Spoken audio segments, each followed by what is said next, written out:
Yeah. Having stuff on the background. Yeah. It's fair.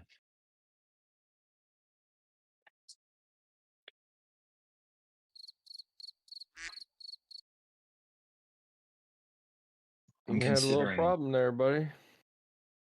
I am considering like taking profit off this because I caught the V, right? I caught the bottom of this.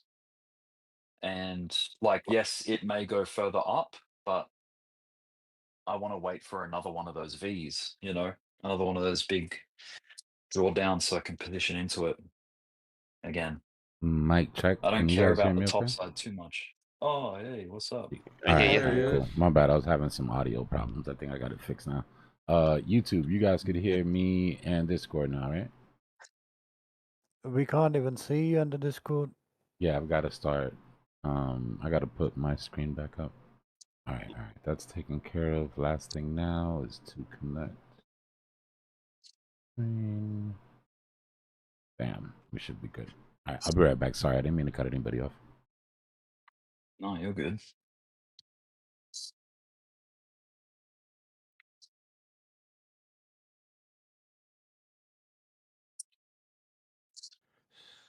Mash that like button. Mash it. Yes, indeed.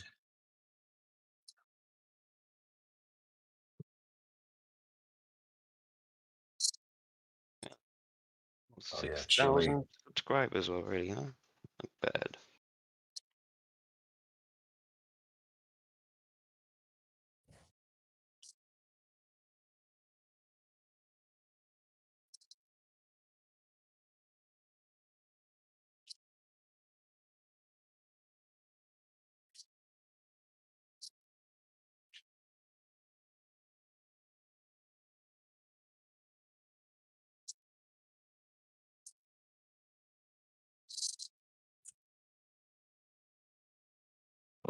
Great.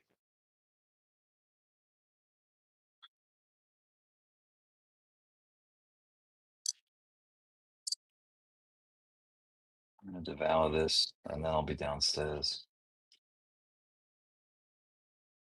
I'm gonna have a look at some market stuff.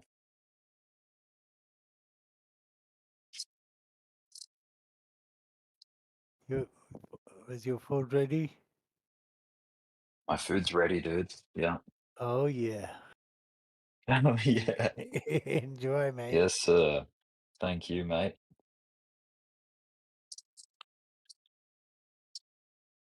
Got sour cream and cheese and avocado to add into it.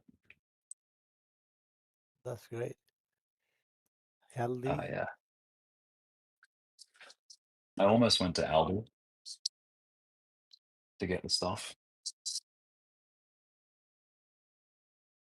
Good, good. Oh, you said healthy. Sorry, I thought you said Aldi. Yeah, My yeah. bad. Yeah, I said Yeah, healthy food, yeah. The mints yeah, and all this other stuff. yeah. Yeah, it's pretty healthy.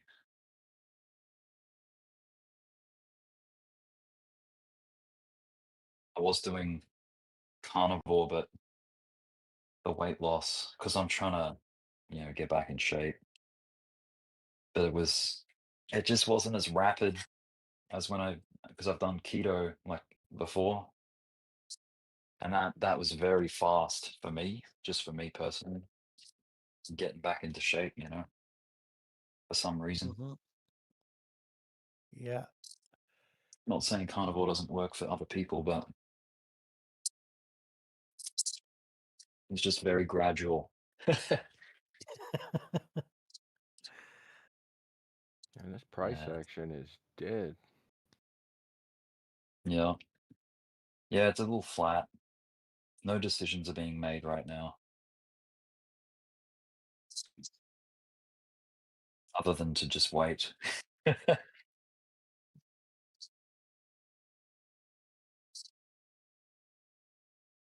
gonna take a photo of this food like an idiot and put it in the side chat. Because I'm very proud of it. What do you make? Chili con carne. Chili. Is it con carne or con carne? I have no idea. My Spanish is not great. And Carney. Con carne. Yeah. Chili con carne. Chili con carne.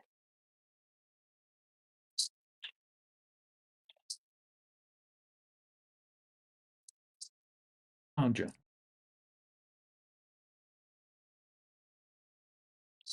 Cheese out now, and I set. You said minced meat earlier, and I hadn't heard that until I listened to this guy in Britain. He called it that, and I was like, "What is minced meat?" What do you guys call it? Meat, Ground ground beef. beef.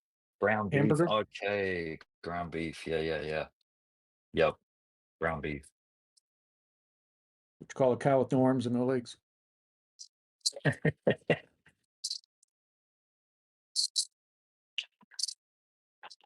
Thank you very much. I'll be here all week. Try the veal.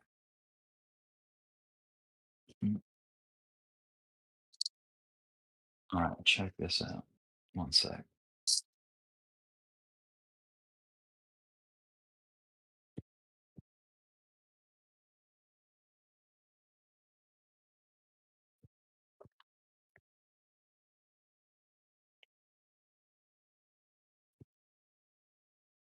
My presentation's not great. As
Mirrored, and most of the coins look like they're forming a rounded top.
Phone died right as I was taking a photo, and my phone just goes 0%.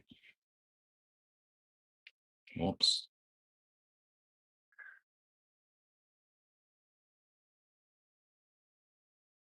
There we go. I put it in the bubble chat.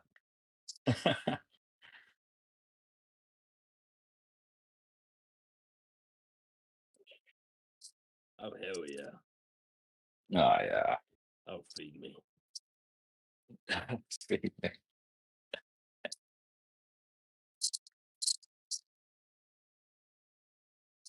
Is that green chili on the top? No, that's avocado. No, in the pan. Oh, like in it, through it? Yeah, that's Y- green bell pepper, or Oh, capsicum as we call it in Australia. okay, Yeah, okay, man. okay. Lovely. Yeah.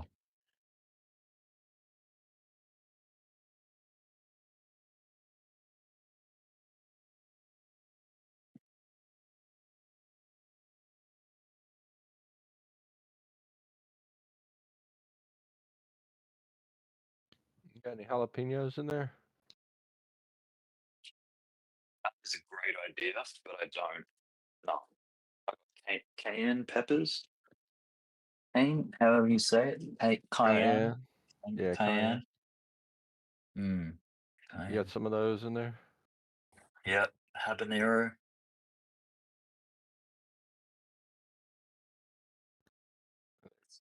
That's the molecule I'm allergic to. That's the one that wrecks me inside if I eat hot stuff. Capsaicin. Yeah, capsaicin.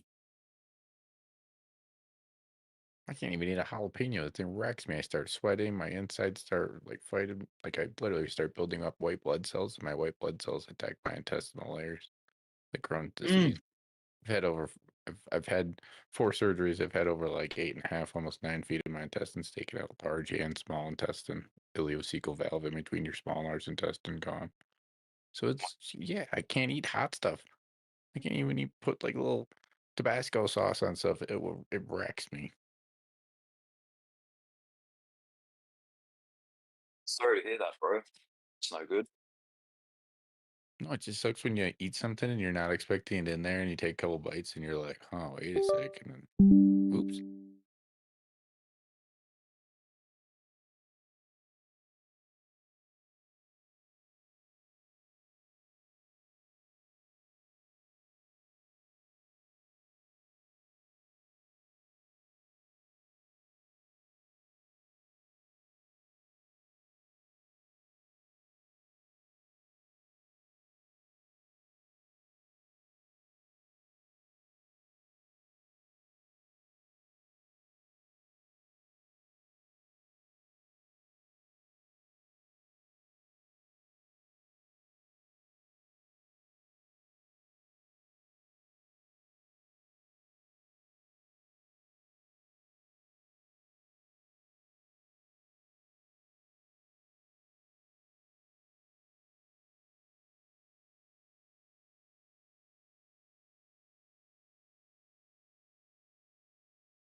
What's up, y'all?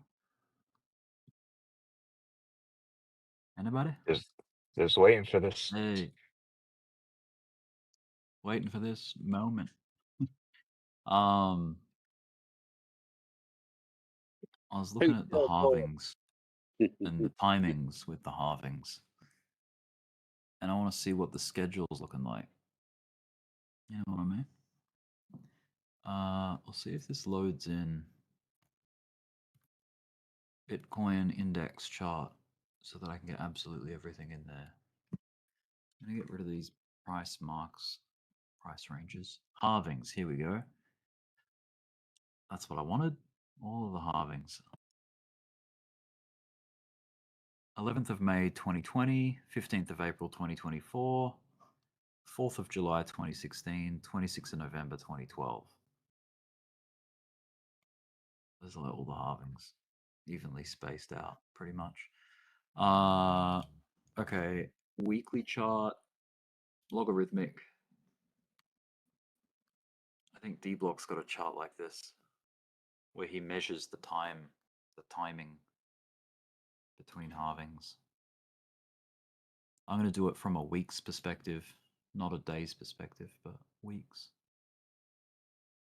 So last bull market, the first peak came in 48 days after the halving, and then the second peak came 78 days after the halving. So slightly different. Let's change the color here. Let's go neutral. So with that in mind, we can like duplicate these timings across to the current cycle and then see that we've already hit, timing wise, we've already struck that $65,000 all-time high moment. We actually had that moment on a dip post halving. We haven't hit the 69K all-time high timing yet. That comes in the week of the 13th of October this year. So that's roughly, you know, kind of, what's that? Like mid-October-ish. So be very sensitive about where the top comes in as soon as October starts, maybe even late or September, late September.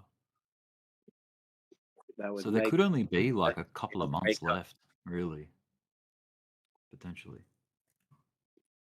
If we can get some rate cuts in September, that would play out really well. Yeah. Yeah, I mean, it may change the dynamic, but see, this is obviously assuming a lot. This is assuming that this fourth halving is anything similar to the third halving. I think they're completely like, okay, the shape of the economy is completely different. We were coming out of a pandemic. We were getting artificially propped up by the reserve banks of the world. They were all printing and stimulating the economy to keep it going, like artificially. And that sort of added the liquidity probably into the system that was needed to pump markets. And when all that became a problem with inflation, we saw that really nasty correction, not only in crypto but in the stock market as well. So that caused that 2022 bear market. Well, the major look at the proxies health list right now, if they step up, there's over 1 million plus, like all the different Bitcoin proxies that are out there. There's like over 100 of them. If you add up all the total of what they have, it's like it's literally like 10%. Like, well, you got to say, you know, the 21 million, 5 million are completely lost, blah, blah, blah. But in generalities, it's about 1% of the total supply, and they're set to buy it within the next year. Like, if they all do what they say they're going to do, who knows? Yeah. %. Now, check out the trend angle between this bull market. So if this bull market's basically pulling like a 36-degree trend. Okay. In this, like, if we're going to keep it relative and comparing it, the previous bull market, if you take it from, look, it's tricky, but if you take it from like at least this part, dude, that's like a 65-degree trend. Like that's a very like steep angle, like very So- fast, rapid growth. So what So happens? the velocity of this market is just steeper and quicker, and that's probably why we did this like double cap, because we came up so steep and it caused us to correct because it was too much too quick, right? Whereas I it's think this one's a lot uncertainty. more Tariffs stable. this, tariffs that. Freaking, one day we're up, and it's like, oh, we're gonna pull it No, off. this was the post-COVID.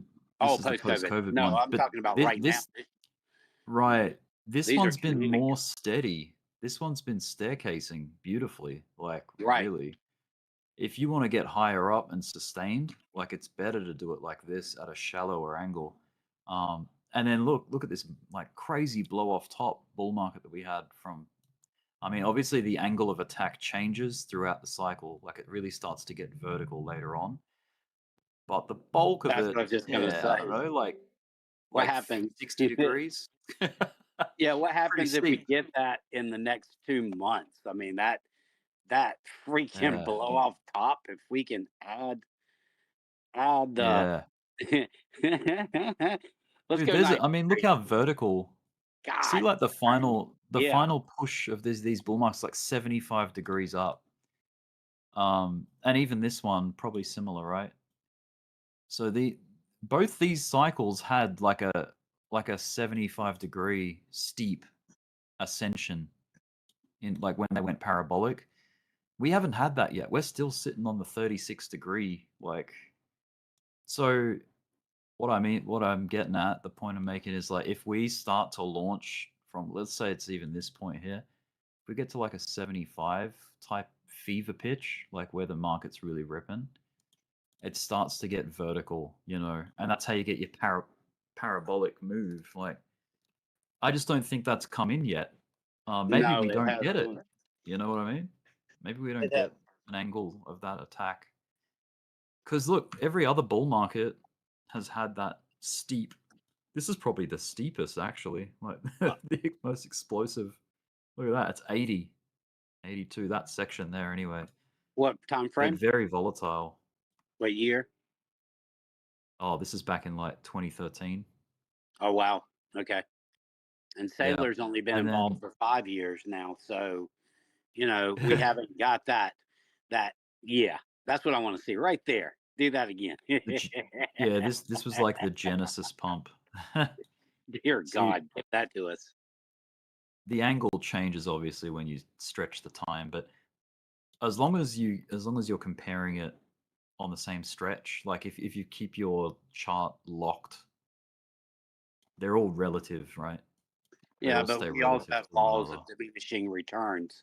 So the exponentiality of that move, it becomes less and less over time. However, we can still hit a pitch of that angle, and make it relative to a blow off top. Yeah.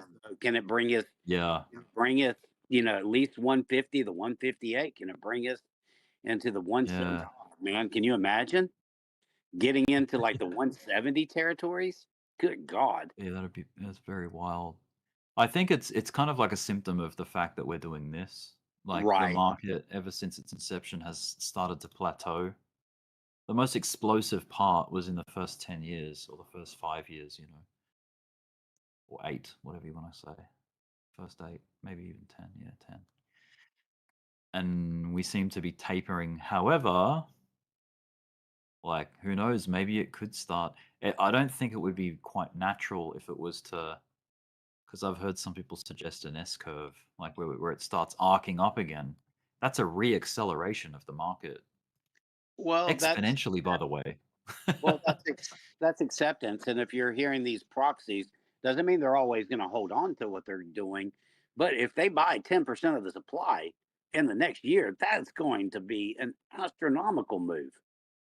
Yeah. Rick, that's what you're talking about. That's what's been happening to the S&P 500 for like 10 years, 20 years. Yeah, but Oh, the yeah? S&P, It's been the S&P 5, The S&P Let me have a look. 500 is a weighted average, and so it's hard to really gauge. And then they added another sector in it, obviously. But Yeah. yeah, I I mean, mean, it's the shape of the if US we all stock knew the market, really. future, we all had that crystal ball. My little magic 8 ball doesn't work. What has the most history on it for S&P? Is it the SPY chart or the SPX or To be Yeah, honest, SPX. yeah, SPX has more? Okay. I'll look yeah, at it's just that. a variety of blends of it because one's a leverage play, the other, but there's only one Oh institution. hell yeah. There's only one institution that's on the S&P 800. 500. That from the get go that's been kicked off 4 or 5 times, and that's General Electric. But the weighted average, when you're seeing these exponential numbers, they really don't exist. Because Dude, this it's a few companies that make up for the weight of the entire market, and all the other companies are subpar or haven't even broken even for the beginning of the year. They're like averaging 3 to 4% returns. But the big companies are the ones that are dominating, and when they don't do well, we feel that pinch really hard. So we're expecting that exponentiality to continue to grow, but dear God, I mean, how much money is there to go around is the end of the day. Yeah, I don't know, like I guess seeing is believing, but I'm going to reserve my expectation of that happening, like an S situation on Bitcoin. And I'm prepared to have my mind changed because obviously I'll be making money if my mind gets changed. Right. But expecting this to do this, that's a big call. Like, It is. And because that's a logarithmic acceleration in the what size of Bitcoin. I don't know if it can do that. the majority of the money in the S&P 500, NASDAQ, that's here in the U.S., is all involved in people's retirement accounts. And our generation doesn't have the money. The baby boomers are the ones retiring. And, I wouldn't say there's going to be a large majority, all at once exiting the market. But as each one of the baby boomers is retiring and we've got less of a workforce, buying up the things, there's more money that's going to be exiting the market for spending purposes, for enjoying their retirement. And the government, if you look at the Secure Act, they passed something that was kind of dirty underneath, is that before you could pass your 401ks, your IRAs, and do what's called an inherited IRA and pass it down to 3 generations, spread the taxes, and keep that money in the market. Well, right now the rules are if only a husband and a wife can pass it along to each other and maintain it. Any other person other than a husband and a wife, when it's left to a secondary generation, meaning, or anybody else for that matter, that money has to exit the plan. It doesn't have to leave the market, but it has to exit the plan within a 10-year period of time. This is why crypto exists. That's just crazy. Imagine having a couple $1,000,000 in a retirement account. You pass away, you and your wife pass away, and now that $1,000,000 has to exit the market within 10 years. Yeah, you have to sell the things. You can buy them back, but you have to sell them and pay the taxes. So there's less money going back in, is my point. Yeah. That- If that you will think fuel whoever's looking at the screen here, if I you am. think that is a fair trajectory for Bitcoin, like if you think that looks kind of natural, that means that we can get to $10 million Bitcoin by the year 2040. Yeah. It's not that long Some- away.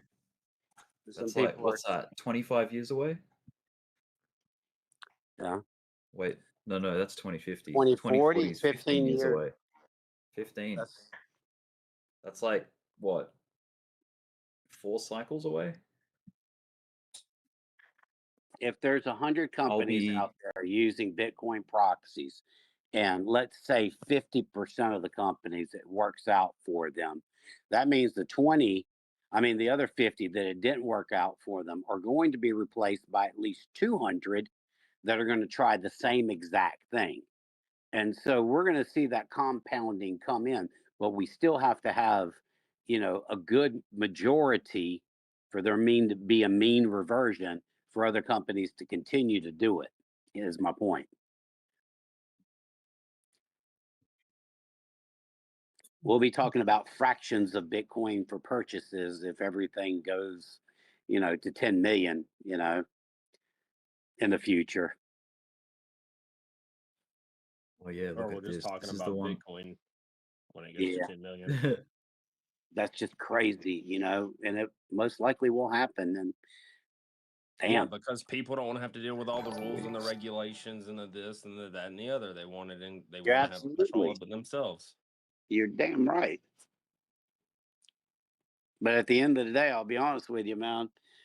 Having it in cold storage, having it all that, I'm gonna say, I've got minority at institutions, so if something happens to me, I want to make sure nobody has to remember a password, passkey, anything else. So, that's it sucks it away. I want to decentralize, but then again, I want that centralized protection of knowing that if something happens to me, nobody has to go digging, because it's just me and my boy, and something Well, happens to then me. in that case, the only thing you got to do is put the right plan into place. I It do. doesn't require an institution to do that. I do, but I travel a lot. I travel overseas. I'm originally from another country. Get a lawyer. Get a lawyer. It's That not in your your will. point. And put it in your will. That's not the point. Things happen. There's I fires. thought that was the point. No, no, no. What I'm saying is that I do have the majority, and I do have ways where I can change things. But the point is, for the time being, I'm okay, and I'm okay having it sheltered somewhere else until something does happen to me, and then they can take it on that role. But if I'd leave the country, I guarantee you, I'm taking it with me. I'm not leaving it in an institution. I will be porting it with me. Right. So why have it in the institution in the first place? Fear right now. I've gone through a lot in the past few years, so it's something I deserved. It's just The not banks that to don't worry scare about. you. Regulation doesn't scare you. I don't have it all at one place, and it's okay. My plan is my plan, and it's okay. Everybody has quickly their own. shout out. I'm just going to shout out a statistic, an interesting statistic. The average time to find the market top after the halving is about 70 weeks. It's like 70.2 or something like that.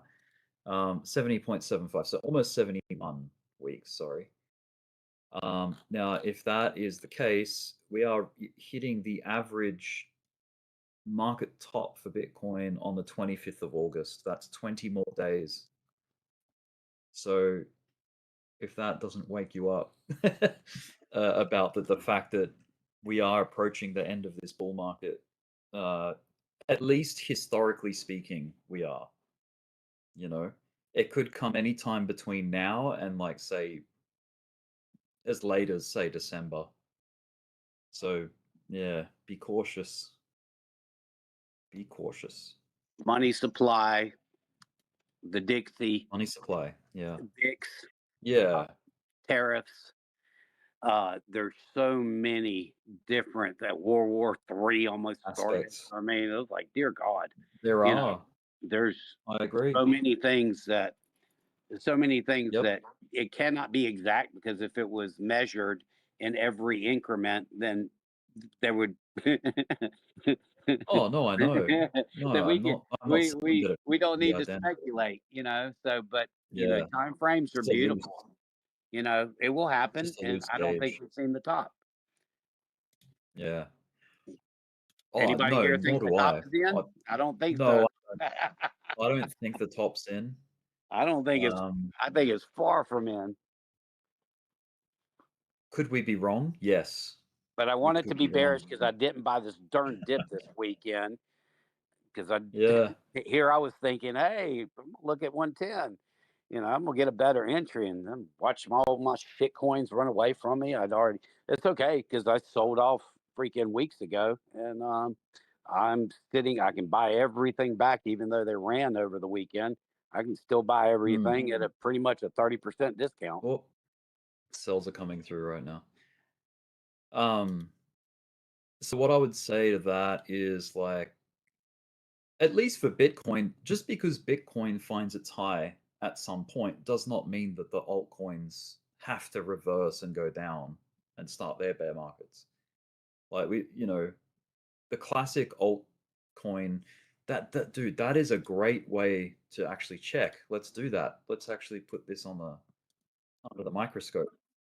So what would you say the altcoin index is? Is it total 3, Quiet, if you're there? I think it's total 3. That's like Either that or others. Well, or total 2 is even fair because that's Ethereum too. But Ethereum can kind of skew the results a bit because it's so giant. Rick. But yeah. Hey, you can do. They put up new charts now. You can do total 3 ES, and it's the entire altcoin market, excluding Bitcoin and Ethereum and the stable coins. Oh, okay. One moment. Hold that thought.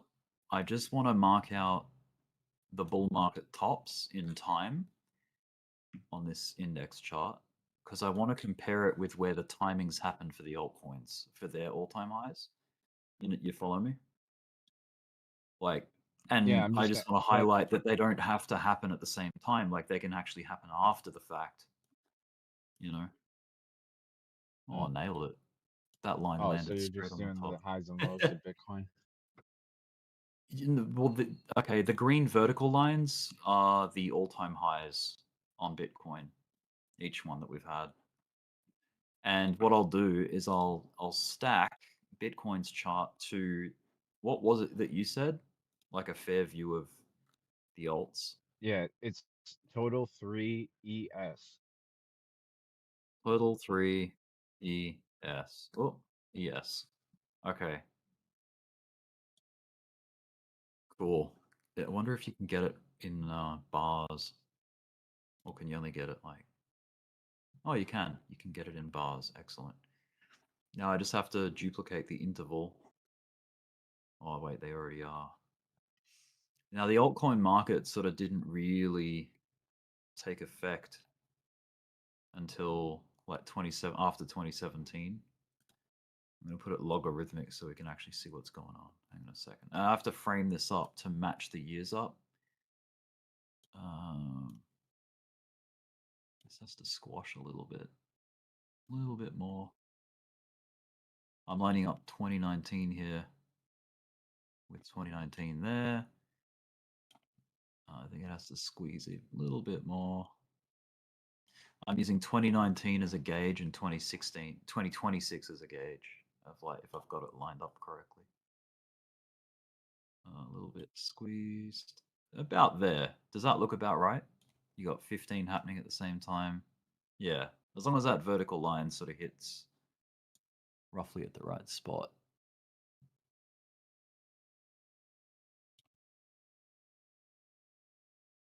All right, so let's use a vertical yellow line for the alts. So the alts have only really truly seen 2 bull market tops. That was like here. See, now we have to go down. Probably have to go down to the daily chart to see because the precision, it's too close. You know what I mean? Let's do that. Okay. So There she blows. Yeah, look at that. Okay. So 11th of December 2017 is when Bitcoin found its all-time high. And not until the 1st of January 2018 did the alts see their all-time high. So they were close, but slightly delayed, a few more days extra. And then look, in 2021, the alts didn't peak until, I'm going to have to zoom in on this.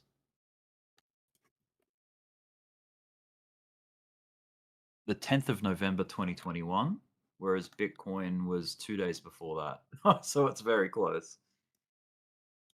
Okay, so the 2021 cycle pretty damn close. The altcoin market topped 10th of November.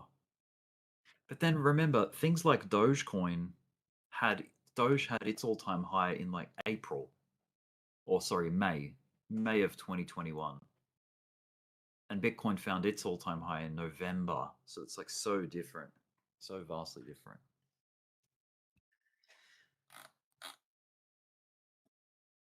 So, okay, I guess in summary of that, the all-time highs of alts and Bitcoin come relatively similar in timing, like probably just within a matter of days of each other.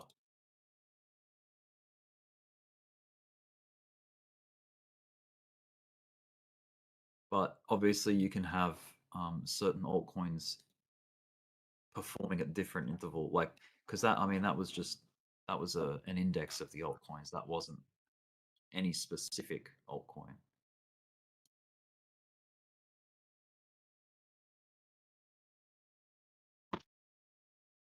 Let me go back a couple of steps.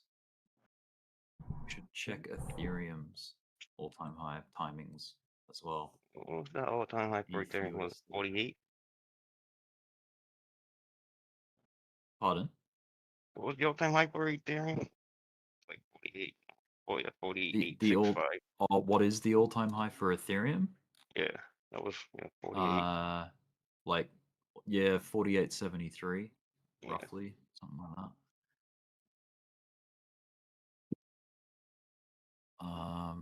Yeah, 10th of November. So like 2 days later, after Bitcoin found a $69,000 all-time high, Ethereum finds its all-time high, like literally 2 days after. So that came in pretty on par.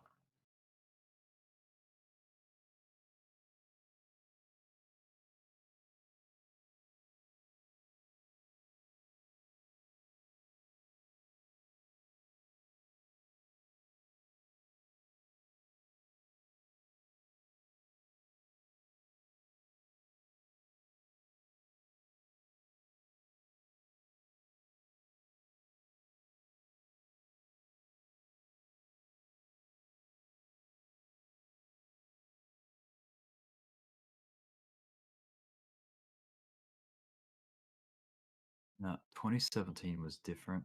I think Ethereum found its high in 13th of January 2018. So that's quite a number of days later. It's almost 1 month.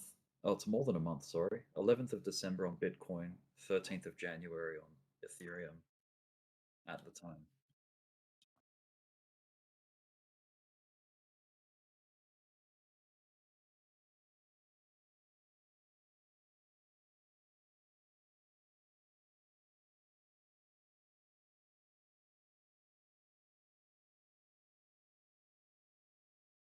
Interesting.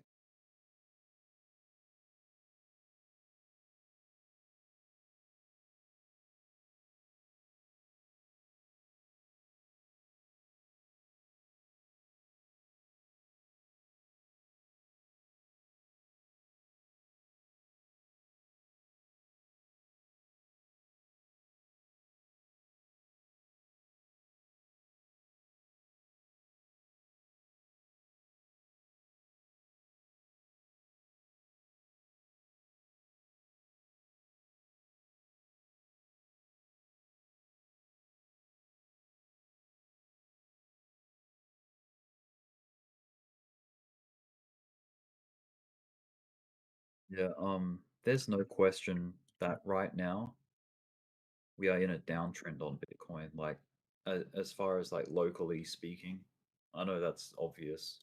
It's nothing. There's no big epiphany there. Everyone's aware of that. But that's only from like a I would say evident on the 4-hour chart. If you start zooming out to the daily, we're still in very much an uptrend. And that daily chart structure is still intact, quite healthy. But yeah, we still need to see that next impulse to get us back into price discovery. So yeah, that's the work that is laid out before us, is to achieve at least, like, let's get above 120K, you know, as like a more midterm target, let alone price discovery. But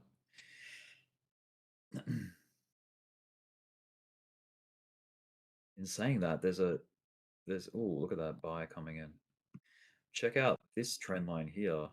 This is like the last two like fairly major pivots in this bull market. Like, look at how we lined up beautifully on that, found support at it. This is why I love macro trend lines. Macro trend lines are just so telling, like, with their trajectories. Like, look, you had this information back in April of this year, 9th of April, you had 0.1. And then on the 22nd of June, we had 0.2. When you have 2 points, you can scribe a line into the future.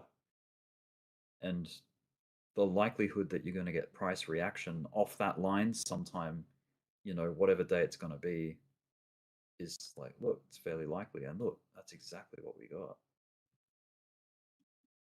It's only a very, like, this is like a small bump when you zoom out. Like, obviously, it's just a couple of days of performance. By no means has it done this yet, like where it's like taken the next big leg up, but at least there's a reaction for now. We go now?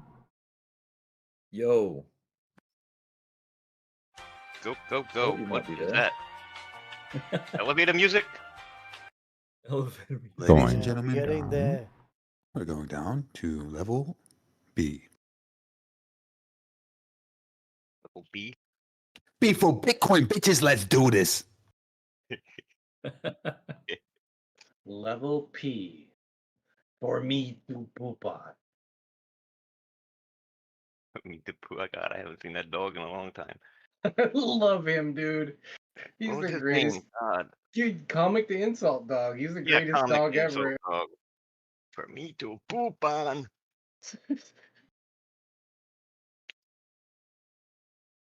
What show was that? Conan? Yeah, Conan. Yeah, yeah. Does he still play?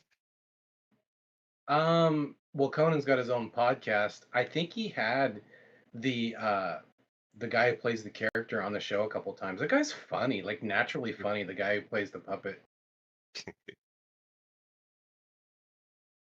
Bitcoin stuck. Did anybody get an alluvium today? Jesus, that thing's still going. I don't know how much more it can go.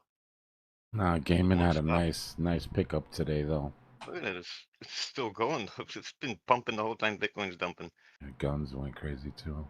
We're talking about the other day, paying attention to narratives that we're dead instead of chasing Yeah, the I think hot shit. Super, was it Super? There's another gaming token that was popular. Super I can't remember. Beam still have to do their thing. Yeah, Jesus, man.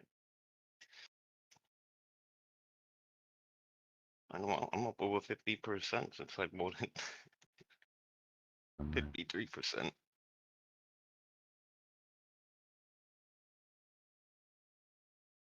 Go get these licks. As soon as we make this flush down, I'll go back to the macro and show you what. We've got about a week to make some pretty important decisions. And either way, due to time, we're gonna get pushed one way or the others. But let's flush this out first.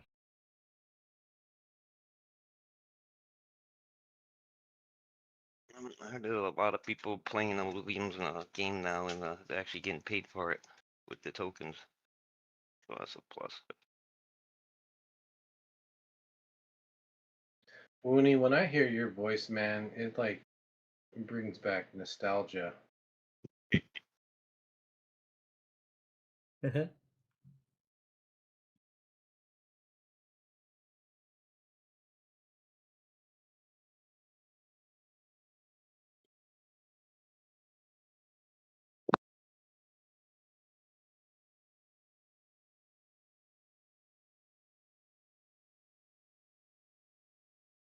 Yeah, 2 weeks ago, Illuvium was literally dead.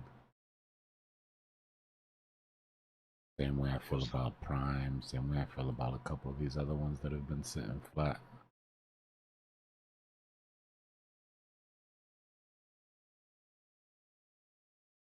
Oh, woke up.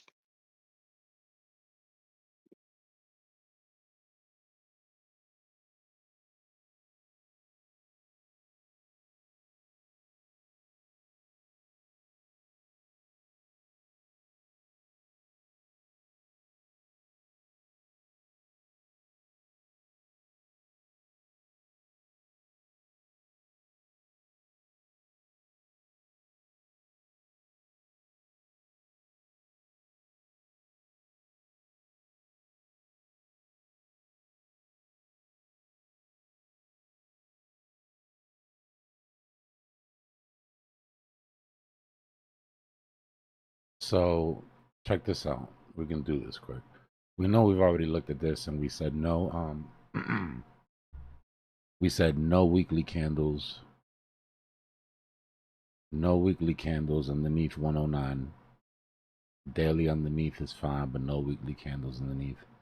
Now we're running into more of a structural problem here. Right, so we came back and we tested those tops perfectly. But now we're rejecting against that support, that SR flip that we lost. Right, 1. 2, we're also trying to get back above this line from 2016, right? That's called the tops, basically, blah, blah, blah. That long log line that that long regular line that these guys like to run. That's not as important to me as the horizontal, but we are trapped underneath that, and we are trapped underneath that horizontal. So to me, it's going to be pretty simple. We pop up above, bullish.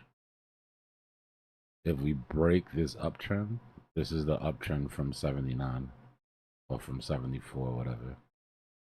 Right? Super clean uptrend. We've respected the whole time up. If we break that uptrend, then we've got to start paying attention to that range that matters. Like I said. The first sign that we're going to take out these lows is going to be breaking this uptrend. Now, if we just get trapped here, like if we don't make a decision at all and we just get trapped, we've got about 9 days to make a decision. Right? Either way, price is either going to push and we're going to break that uptrend, or we're going to break out and go. But this will be within the next week and a weekend. Next full week. So if it goes sideways for 10 days, does that mean that it's breaking structure? Yeah, if it goes sideways for 10 days, it'll break the uptrend. It doesn't necessarily break structure, but it does show weakness because you're losing that uptrend. Right.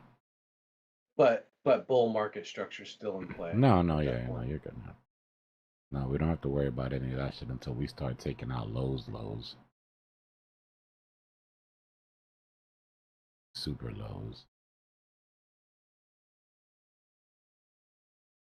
Right now, this is the only range that matters. And then in the next 10 days, this is just the range that we've got to focus on. Well, since we've already come out of those lows, basically.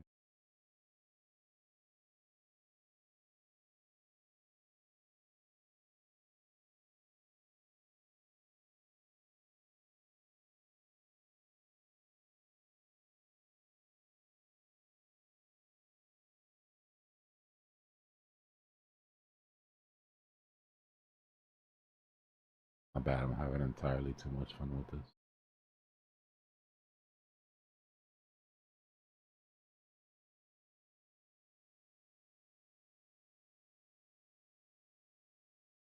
That right there is going to be the money zone. Oh, deviation.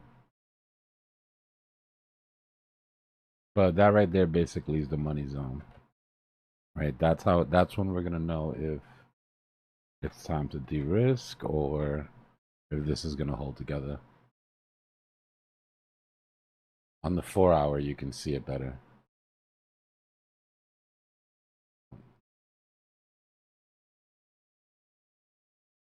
We're trying to get back up into this range.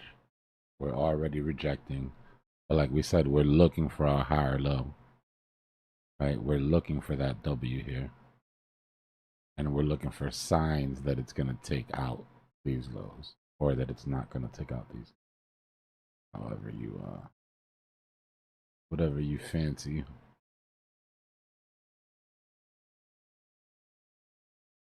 So the question is what it do, right? Does it come to support resistance? Does it come down to the trend line? Does that trend line touch give us the bottom of the W?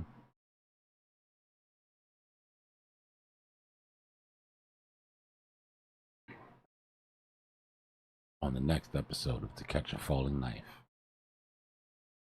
Oh yeah. Funny. So that's what we're sort of looking at on the micro now, right? So we had our move up. This is the middle of our W. Where will we catch? And then, of course, if you're impatient, you could always pull your fibs. Look for levels of confluence with your fibs and structure. Right, so you got your SR flip right there that's right on top of your 0.5. You've got another small resistance here turned into support. That's sitting right on your golden pocket.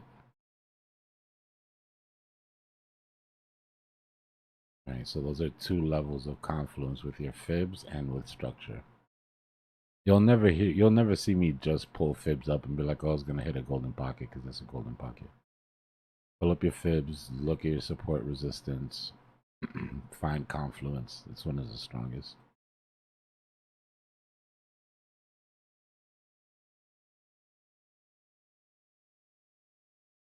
So now we got two levels.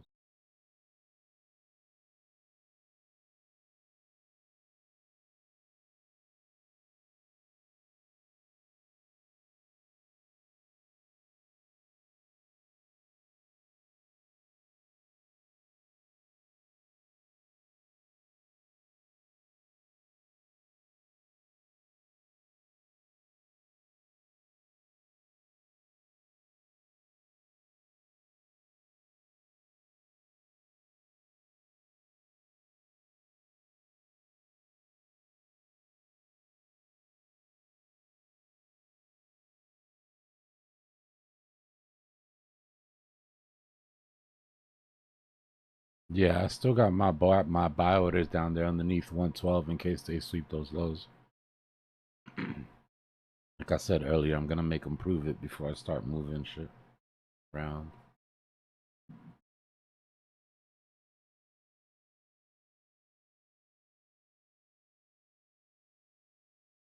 He slipped.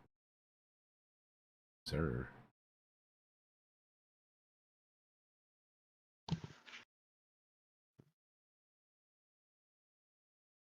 Back over 20. That thing was at 9 a couple weeks ago. Yeah, DJ, we were just waiting for you to get here, bro. I was like, hold on, chill. DJ's gonna pull up in a second and then we can sweep.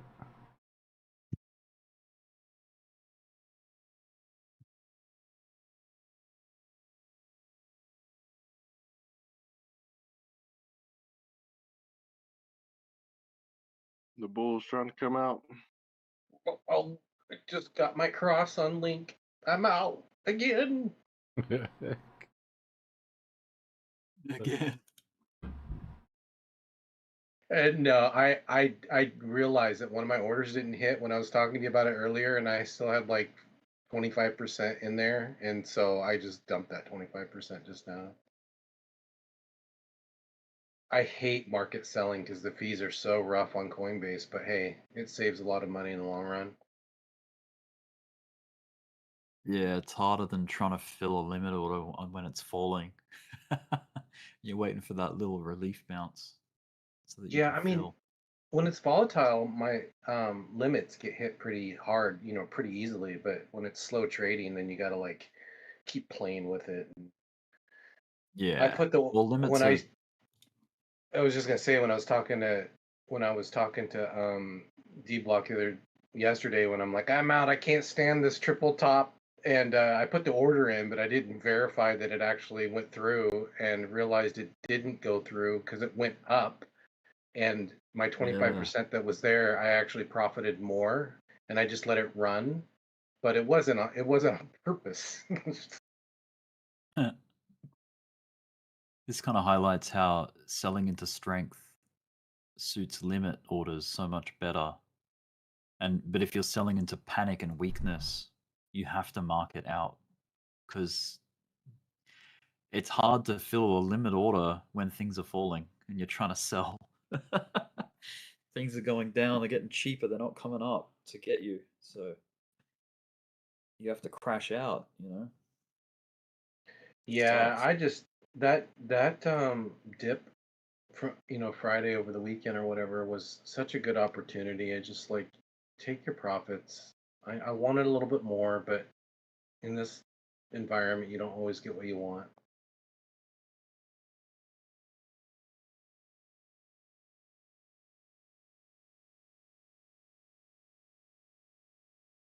I wanted, for me, a lesson though is that definitely you can play. I mean, I don't know if you call this a dead cat bounce or not. It depends on what timeline, but like it's definitely an advantage. Like like if this was the bear market, that's a good example how you could still profit to the upside on it. You know what I'm saying? Yeah. Yeah.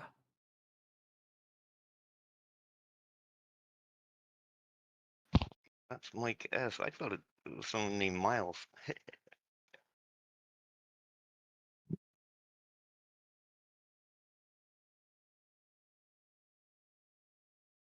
It was asking where that support resistance was on this chart. It's basically right where our measured moves come down to.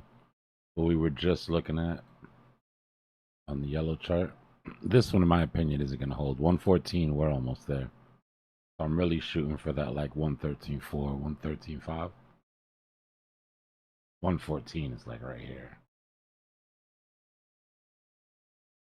114 is basically assuming that the top of the weekend trap holds. Excuse me. We're way out of the weekend trap already. Although it did hold when we came up. And we never did free those trap longs either. Very interesting.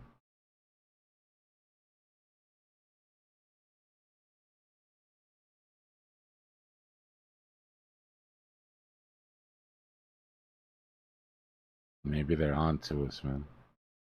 Maybe they're on to us being on to them. They're like, you know what? Let's run a false move without freeing the trap longs this time. See how they like those apples.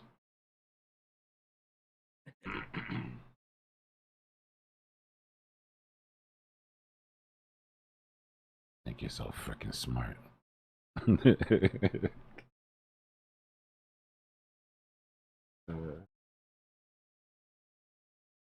Yeah, but at this point, Parabolic, I wouldn't see them. I'd be really surprised if they went up at the last minute to go up and grab that. I'm just assuming that we're going to make that move this week without getting that signal, right? That's why I'm laughing, and I'm like, yo, if they're onto us, they're like, nah, we're being too obvious with this freeing one side or the other shit. I'm talking shit. We probably just ran out, man.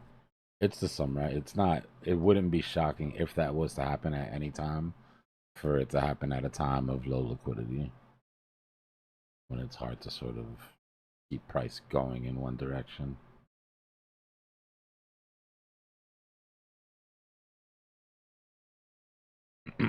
That's a good point too. Maybe they just went so degen, but there was plenty of volume on that trap. There was plenty of volume on that trap still.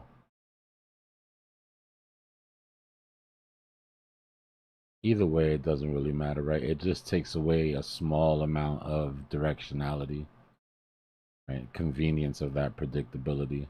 I'm assuming, regardless whether we freed the trap longs or not, that we're going for a 3-day retracement. That to me is a bigger part of the cycle than whether the one side gets freed or not. But I'll be honest with you, it is the first time that I can remember in recent history that they failed to do it. So those signs of market maker losing control that I was saying that we look for, you know, when we're nearing the time where it's possible to go parabolic without getting yanked back.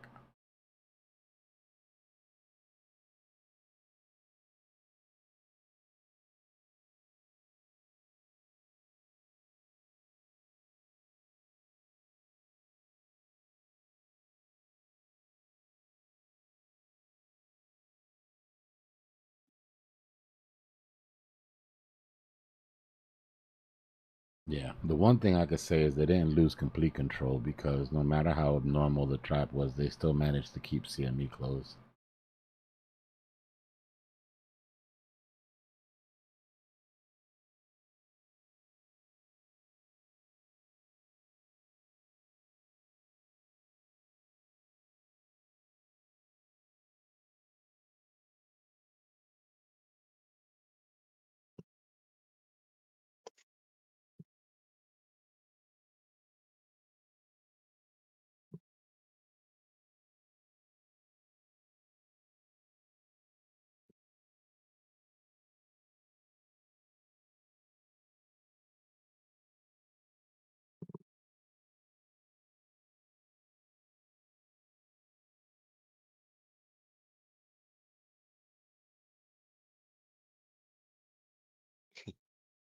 Middle fluids.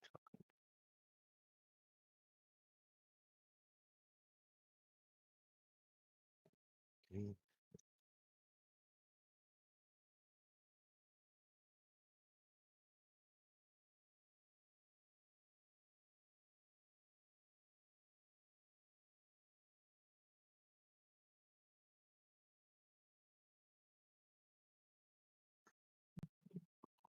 The rocket ship.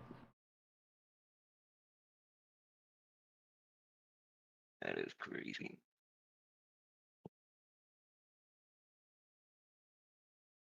I think last to be getting tired. This is It it. came down. We're so back. That's nice, but this is gonna get paid for. I would be concentrating on taking profits personally in the near future, but target-wise, that vector above looks nice. I would also make sure that I understood fundamentally why this is moving right now. People didn't just decide to start buying this on their own. They're having what is it? They're doing all kinds of stuff this week. Hey, Dbloc, I don't want to rehash this conversation about the guy in the garbage hard drive thing, but it brought up a good point. What happens to Bitcoin that's not recoverable, and what does it do to the price? Just adds to the scarcity. It's like a I mean, burn, basically. So who accounts for that? Like who's Nobody. the grand poobah? Okay. Nobody. The way blockchain works basically is on that block where it was created, there is a locker that coin lives in. The only thing that ever exchanges hands are the keys to that locker. Once the keys to that locker are lost, or the person that holds them is no longer with us, that stays there with nobody has access to it. It's on the blockchain. It basically is as good as being burned. So you would remove it from the total supply. Ah, to there we find go. Okay. true market cap, right? Accessible. Yeah. Accessible supply, yep. There's 19 right Liquid now. supply. Out of that 19, there's honestly probably about 14 or 15 million Bitcoin. I would say that there's, I would say that there's 4 to 5 4 to 5 million Bitcoin that are probably just unaccounted for. I was thinking, like, is there a customer service number you call to? Right, like who gets the leftover? Yeah, it's just locked cryptographically secured for Yeah. ever and ever. You know, you're right. According to You- Ledger.com, who make the Ledger Nano storage devices, as of early 2025, analysts estimate that between 2.3 million and 3.7 million Bitcoins are permanently lost, Sounds about right. representing approximately, yeah, That I would 11 would to be a- say 18% of Bitcoin's maybe a fixed little bit maximum. more, and because you've got to account for the Bitcoin that people don't even haven't even started looking for. Right? There's just Right. lost And then because at it's the end of the, lost. Nobody's reported it lost. There's just happens to be lost. yeah. And then it says, with some reports suggesting losses as high as 4 million Bitcoin. So yeah, got the money there. That You know, figure. the other day, yesterday, you were saying no one admits when they get scammed because it's too embarrassing. It's kind Yeah. of like, I wonder how many people don't admit that they've got old Bitcoin from You're really gonna tell 2014. somebody, bro, that you pawned your laptop with the Bitcoin on it? Like, you're not gonna tell anybody that shit out loud. Yep. Thing the Illuvium pump is because of the Leviathan tournament. I know it's based on a game, but I have no idea what it is or if I heard too why that people are playing it or what. Mm-hmm. Yeah. It looks good though. I'd be looking for whoever asked on whoever asked in the chat. I would be looking for, first of all, I'd be looking to not draw measured moves on log first and foremost. But Yeah. I would be looking for that vector gap above us. Measured move takes us right to the vector. The sort of imbalance should suck you through the vector pause. So from where we are now,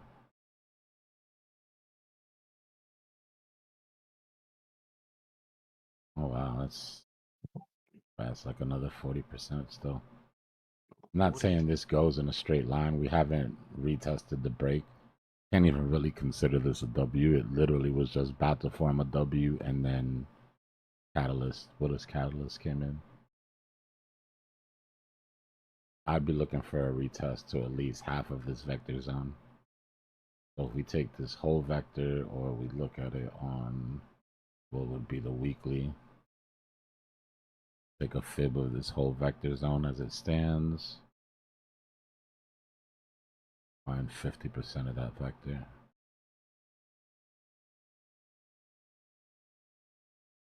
That for me would be a decent retracement before a continuation.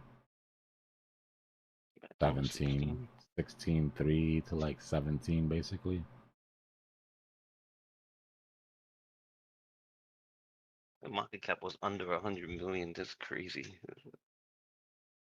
Nah, people forget, bro.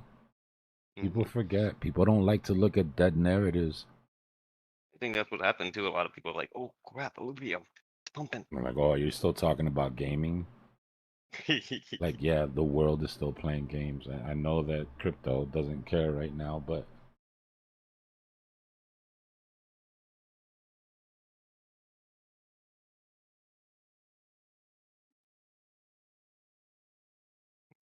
they Sure, are, they still DJ. have The a fake Labubus are going crazy. no kidding, huh? Got a little boo boos. Why didn't I think of that?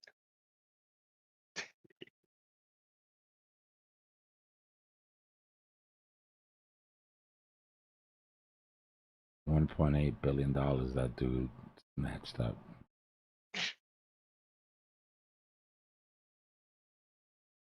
A billionaire. The boo linear. I would take that 0.6 and make sure that I never had to spend anything out of the bill so I could just forever say I'm a billionaire. Yeah. Can't live up to 0.6, then you could have probably. It'll be all right. I think you'll manage to get by on that 0.6. how much Elon makes, man? He's the highest paid CEO ever. It was some crazy price, man. 20 something billion.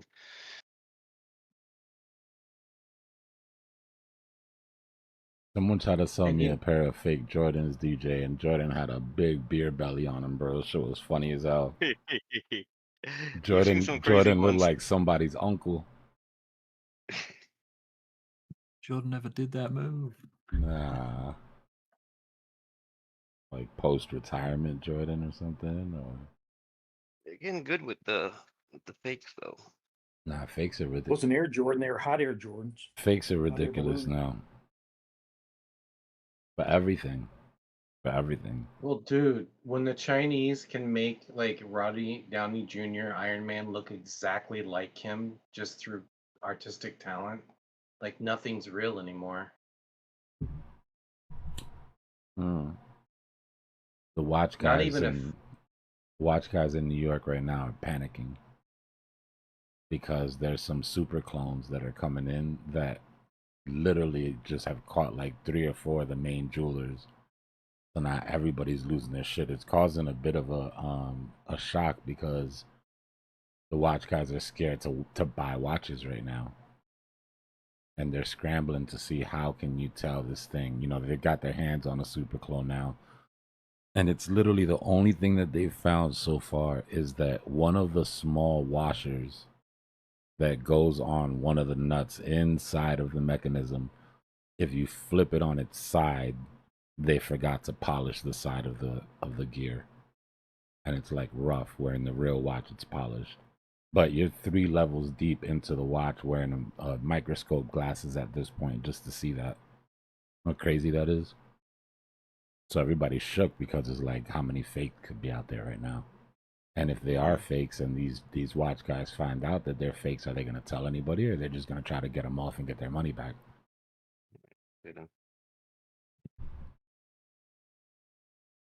That's what I'm saying, Mike. Some people are like, screw it. If they're that good. If I they're mean, that what good, if then If they're that good, then well, yeah. like Maybe I what can if what finally happens get when that Patek I've wanted all this time. what happens when they start doing it with Lamborghinis and stuff? Who You cares? At know? that point, it's like, who cares, right? It would just kill brand as long as the quality is the same. You ever see that guy that makes them out of wood, man? That guy is amazing. He has some talent. He makes all these sports cars and they look just like him, but out of wood. It's crazy. I mean, they've already done like a version of the Tesla truck, and it can drive in water and all this stuff. It's crazy. Listen, I've been on the wait list for AP for like 2 years now. Jesus. That shit would get, if the fakes came out, and the thing is that these things aren't cheap. You're still spending thousands of dollars to get these clones. These aren't like you're trying to, so you're still spending money. But yeah, people are gonna be like, screw these watch companies, bro. You mean And you it's not got like me. the movies where you can go to a hot dog stand and the guy's like looking at you and you're looking at him and he kind of knows what you want and he pulls out a fake watch? Yeah, Can't do it that way you anymore? can still, you can still do that. That shit is gonna be ticking. You can hear that tick from across the room, though. He's sitting next to you, just hearing tick, tick, tick, tick. Be like, bro, your Rolex is not supposed to be ticking, bro.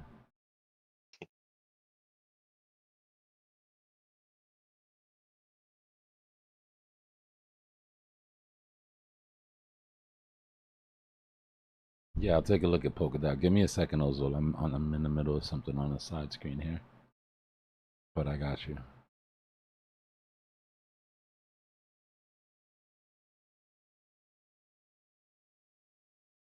So these watch companies are so dirty that they'll make you buy 2 to 3 watches that you don't want just to get on the list.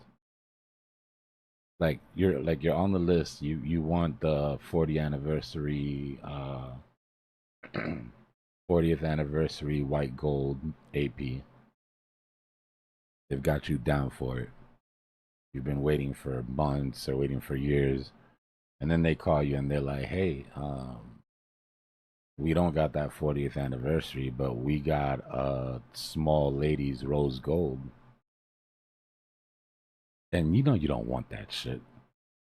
But you also know if you don't get it, probably not going to get that phone call for the one you want. And they'll tell you too. They're like, you know, it was about building a relationship. Like, this isn't transactional. We're trying to build a relationship with our customers, and they feed you this load of bullshit. And then sure, you might be 100K, 150K, you know, 200K deep before you even get the opportunity to buy the watch you want.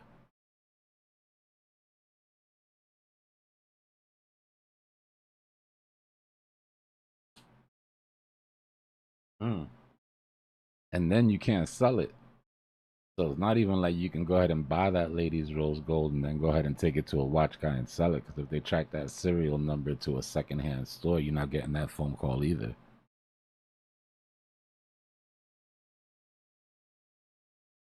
Yeah, same shit with Ferrari. Not only chosen, but you have to remain chosen. If you want to laugh, go Google the list of celebrities that are banned from Ferrari. That shit is funny as hell, bro. Justin Bieber, all the Kardashians, like every single one of them. And cars in their name. I think Justin Bieber did some shit like he painted one of his Ferraris leopard print or something. And then the last straw was, I think he had a Lambo hat, or he had a Ferrari hat inside of a Lambo. They were like, ugh, trash. Get this guy out of here.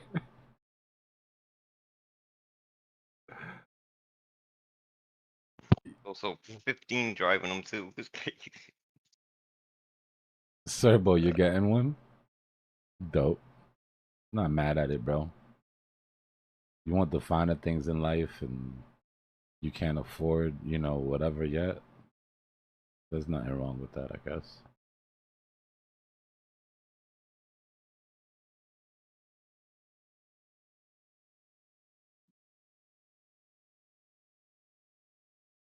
I just come from a place where you can't be caught dead wearing something fake, or you'll never hear the end of it. So that shit is just in the back of my head. But shit, let them find. And the shoes are like that too now. Niggas are like that too. We're basically like the same material being made by the same machines in the same factory after hours, just getting pushed out the back door, you know?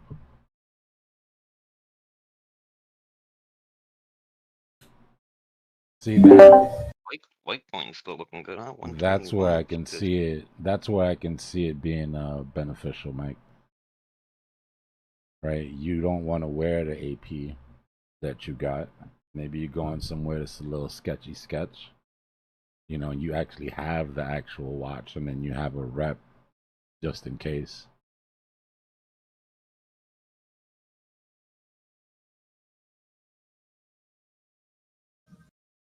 But I'd rather get stabbed for my fake one than get stabbed for my real one. You're gonna get stabbed in both situations. You might as well be happy knowing that that AP is still back in the safe at home. You can sell it and pay for whatever operation you need from the stabbing.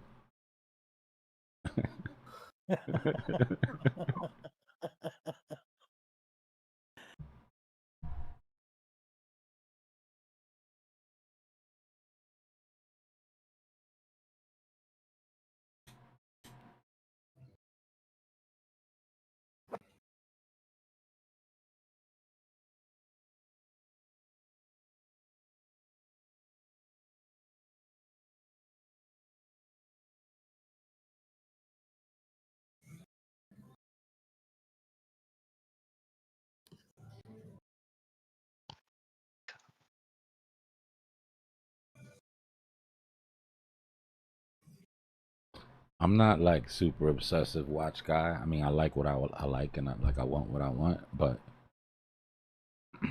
I have noticed that the right watch will open doors more than anything else. More than the right car, more than the right clothes, more than the right suit. The right watch will get you that nod. Get you into that conversation that you probably wouldn't have got into, even if you're in like sweats and slides.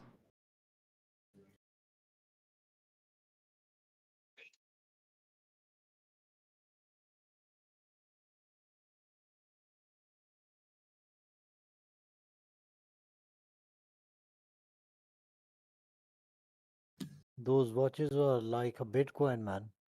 You invest 100,000, 150,000 today, and after a year and two, you might get $500,000. You don't know. Yeah, it's an investment you can wear. You can't just buy everything, right? And trends change just like anything else, right? Like the different Yeah. models, you can look at them like altcoins, right? There's certain ones that are your Bitcoin and your Ethereum, and those are the classics that are always going to hold.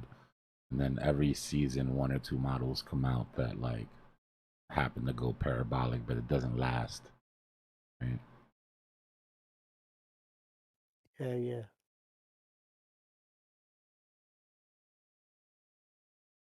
I do not know a watch guy. I don't know a single watch guy that collects watches for an investment that's actually ever sold a watch. There's that. They tell themselves, oh, I can get this for that. Oh, if I was to get rid of you, are you going to though? Well, you know, they keep going up in value. It's like, yeah, I know. Save it for the wife, buddy. Save it for the wife, buddy. Not fooling me with that shit.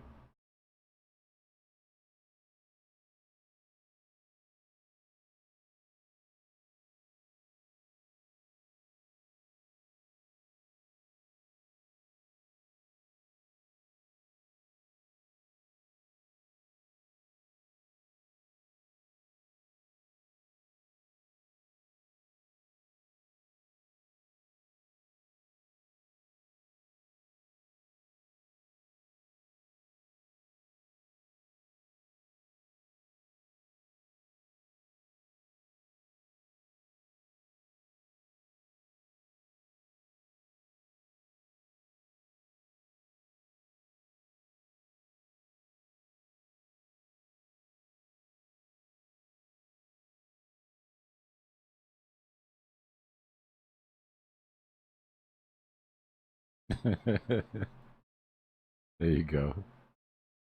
Yeah, why is that bad? Like, why are you super smart if you put your Bitcoin up for collateral so that you don't have to sell your assets? But I can't pawn my VCR without you looking at me crazy.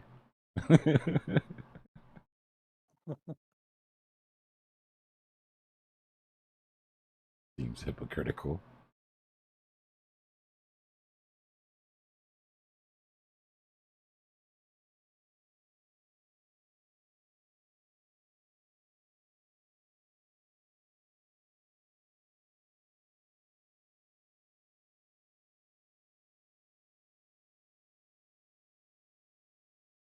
Okay, I'm, you know.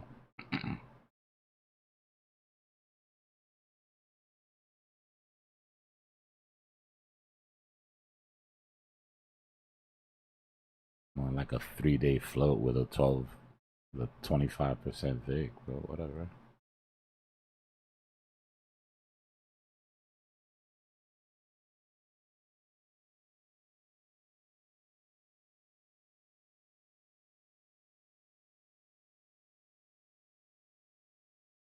Take it easy, monster. Well, this channel loves you back, MSC.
That's alright, monster. Even if I saw them, I wouldn't say nothing.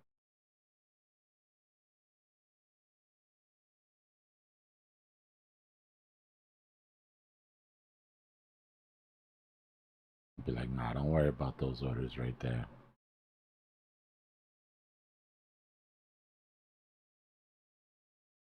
Ain't no snitches up in here, coach.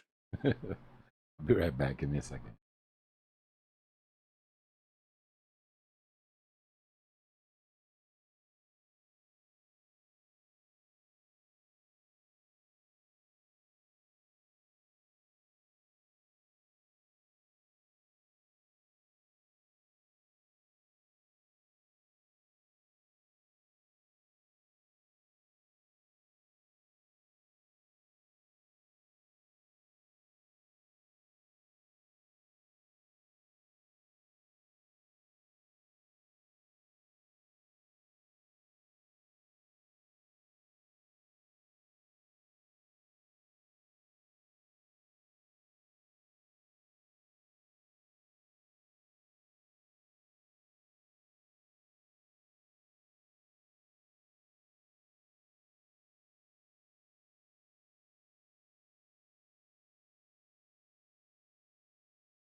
All right, I'm back.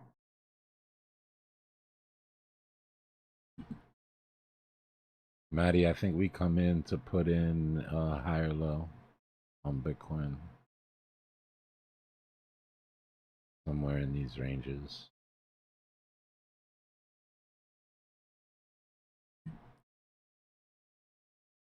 $113-ish, $114-ish.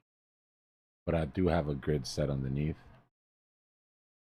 Just in case they try to swing this down. But I'm looking for a higher low. Looking for a higher low on almost everything. And for alt, it's gonna depend on what Dom does. If Dom drops as we put in that higher low on Bitcoin, then I think we might have seen the high. Meaning, if Bitcoin goes to all-time highs eventually when it pops up, if we drop lower, like if we drop into the 50s with that move down on Bitcoin, when Bitcoin pops up to all-time highs, we'll probably put in a higher low. I mean, a lower high for this. If Dom goes up while Bitcoin comes down here and then goes to all-time high, I think we put in a new high on Dom. Right, so those are going to mean two different things for the alts. So for now, what I'm doing is taking some profit off of the alts. Right, just my normal de-risking. And then I'm watching to see what dominance does as Bitcoin comes down here. So far, it's popping up with Bitcoin, which means the alts are going to feel this, right? As Bitcoin comes down, dominance goes up, alts are going to feel it. Take it easy, Duck.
I'm positioned pretty well right now. I mean, I can tell because I don't really have any anxiety about which way this goes. There's two options on what could happen, and I'm positioned pretty well for both of them. But I know what I think is going to happen. And I know right around the area where I'll be able to tell if I'm wrong. Right, so that's what's important. But if I'm correct, we've already put in the deepest side of the W that takes us to our tops.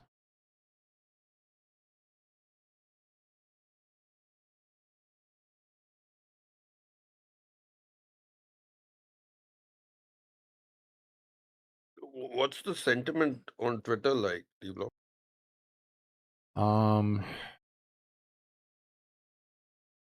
Confused. So we had the whole shakeup with problem loading this site.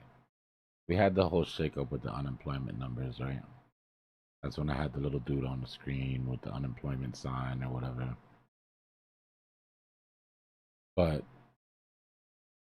I think this whole thing, I don't know if you guys were here when I talked about it, but I think this whole thing was a setup.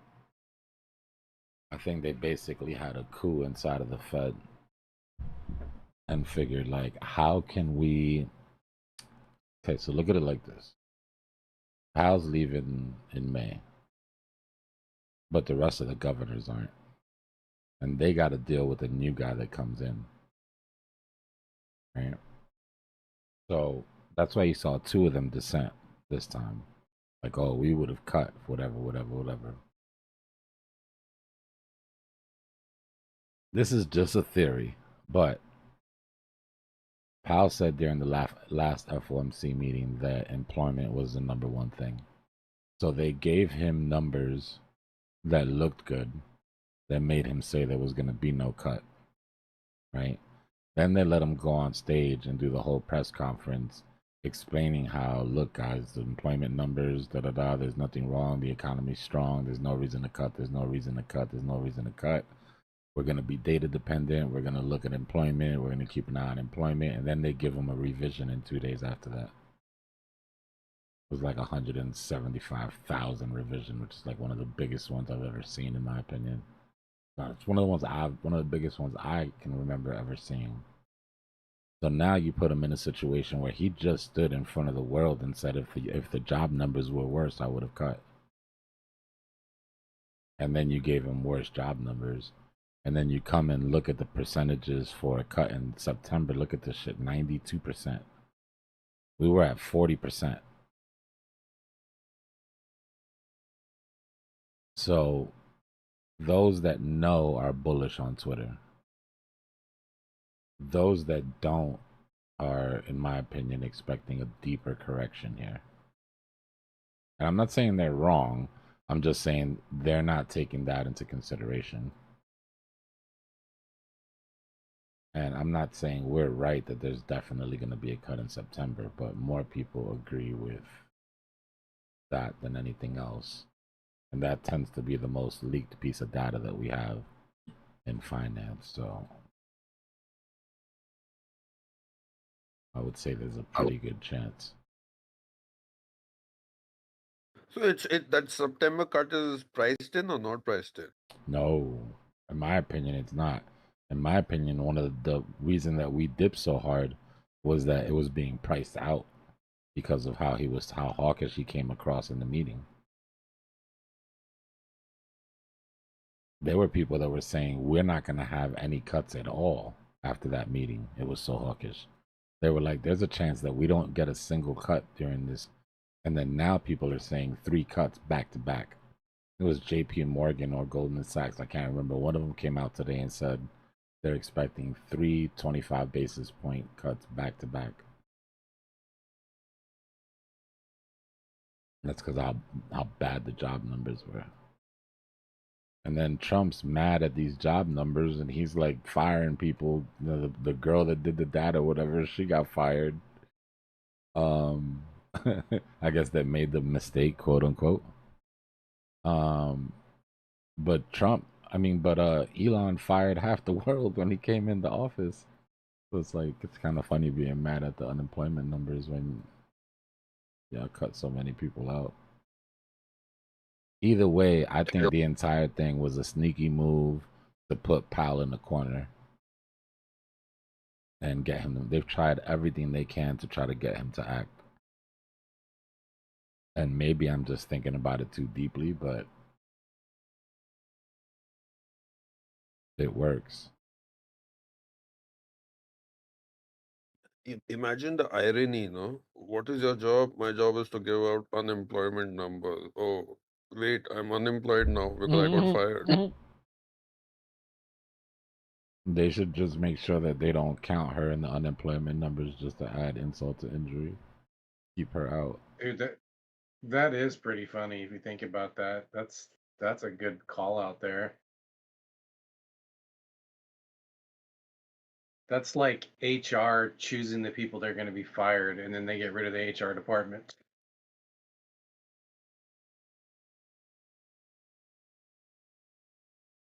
So then we need to have an explosive rally at some point when this gets priced in back, right?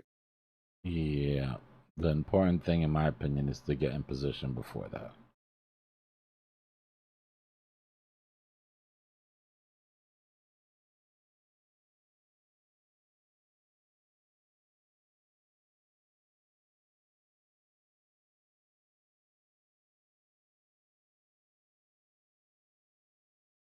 So August for you is green, red, or just sideways? I mean, if we look at oh, I didn't mean to do.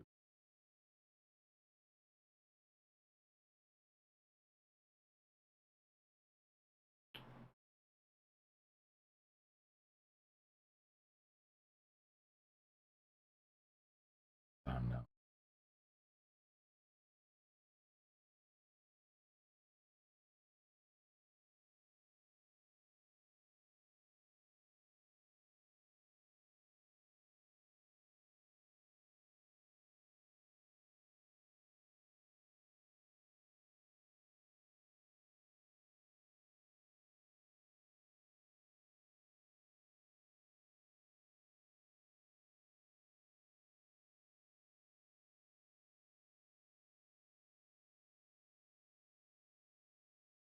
I cannot find it on it.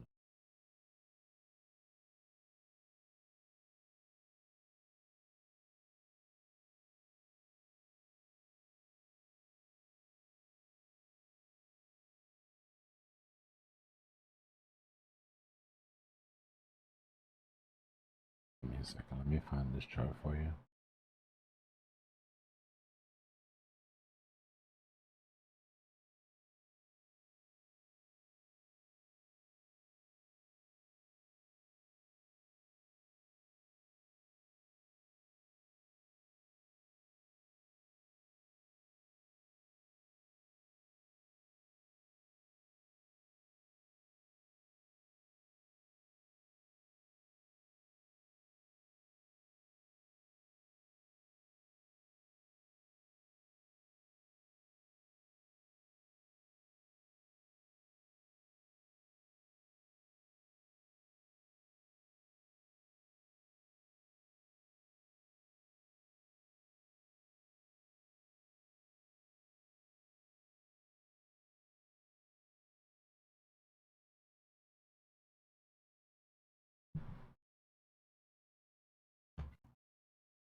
All right, I'm back. My bad.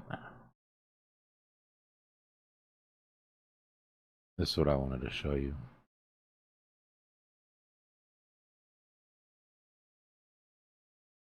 Aside from whatever we're looking at a chart right now, historically, 2013 was end of the bull market, right? August, you got 30 plus, right? You had a green, you had a green July, and then a very nice August, right? Then we count 3 years, and we got bear market, bear market, bear market, top of the bull market, 65% after 17% July. And bear market, slightly green on that one. Then your bull market top, or you know, your bull market August was 13%. And you get bear market, bear market, bear market, bull market. Does it mean that we won't have a red August? No. Historically, have we ever had a red August the last year of the bull market? No. No. We haven't.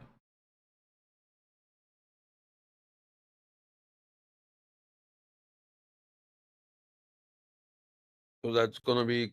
So you're saying green probably. I mean, chances are, if the trend continues, then it would be a green August. It's too early. It's too early in the month to call it. You know what I mean? We're like Say it. 5th. Say it. It's the 5th of August, guys. It's way too early to start worrying about it dropping and being a bad month. You know, you had said you'd start taking profits out from August onwards, right? Like, No, not that it was a bear market. It was the year, show you. August of the post halving.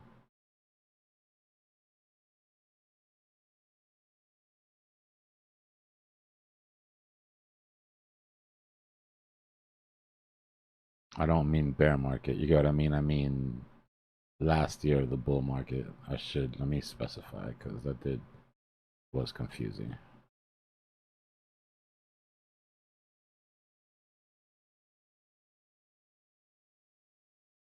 So bull market top, right? Meaning the closest August to our top. Only the first and second year you could consider bear market. The third and fourth year are obviously year pushes. But we still did end up having a red August in 2024.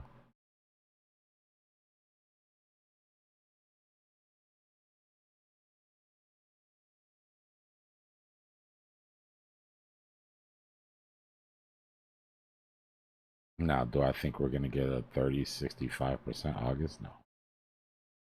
I think we'll be able to do well enough to at least turn it green. Probably. I mean, I was looking at August for like a summer top, but we never got that push up and out. So unless we get a push up and then we end up retracing, you know, halfway through or whatever, but I don't know the bullishness that's sort of lining up right now, like I said, because everybody's expecting us to cut in September now. That repricing might help change the chart. Which, by the way, doesn't look at the chart on the monthly. I know current sort of price action has got everybody bearish, but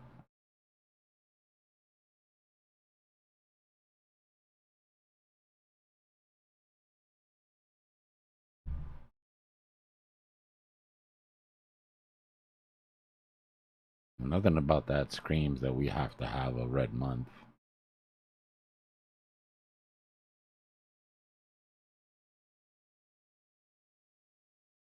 That structure is beautiful.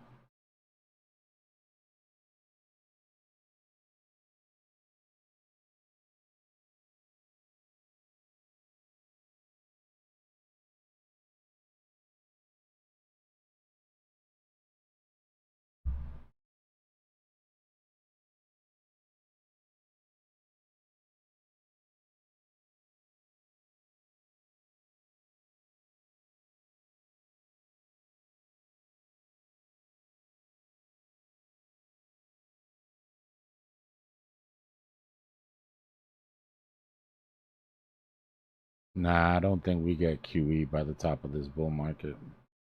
I'm honestly hoping we don't. I hope they don't pull it at the last minute and we just waste it, sort of squander it. At this point, just leave it for the bear market.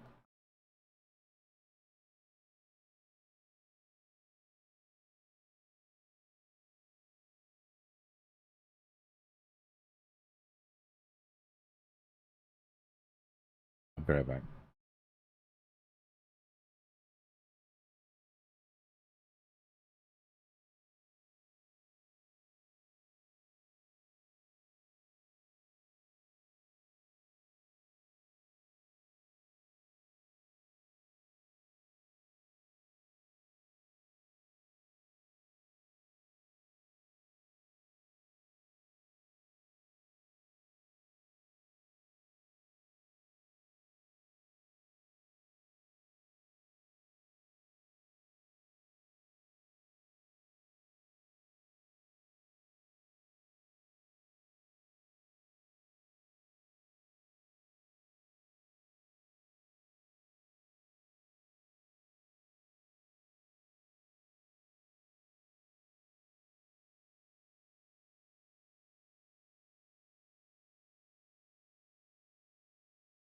Still waiting.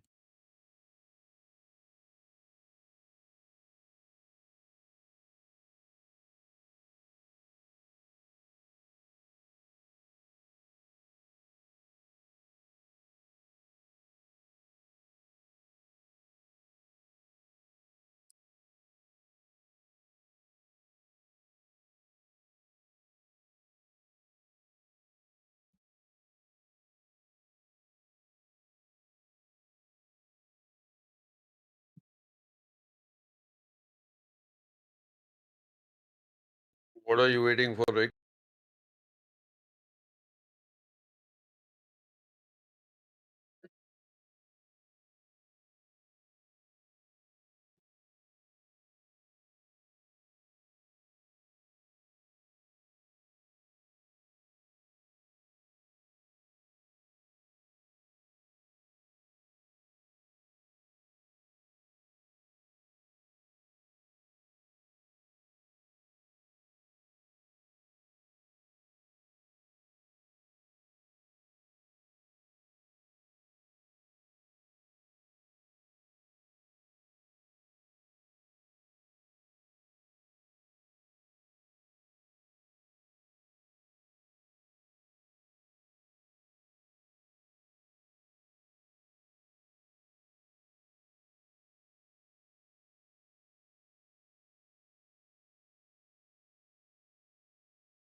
And this my ex USDT token.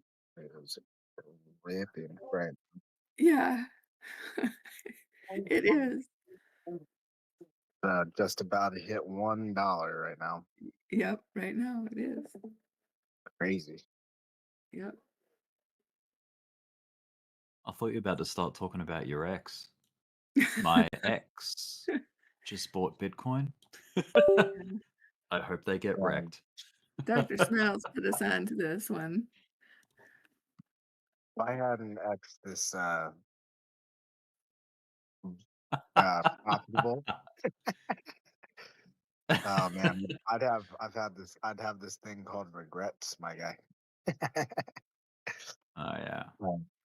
Uh,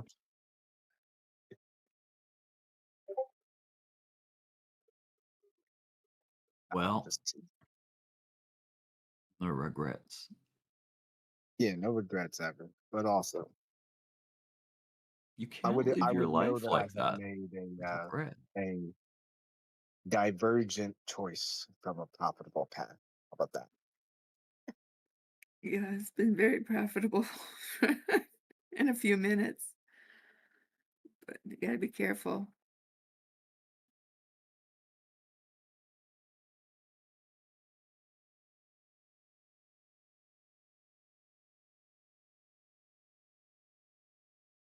Yeah, I've been getting in and out of it. I've got tight stops. I got in at I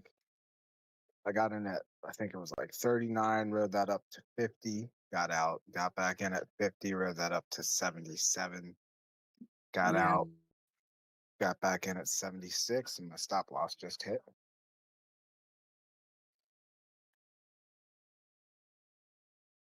Definitely being cautious with this one.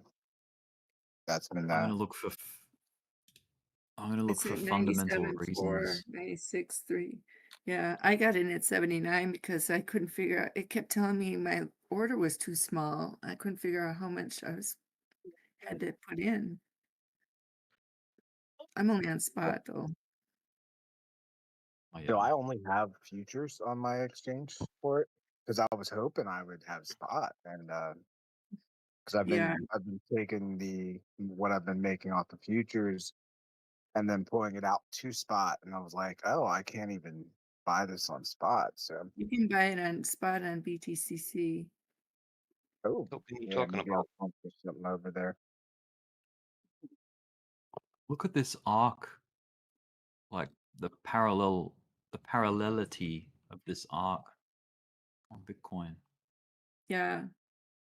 It's sort of.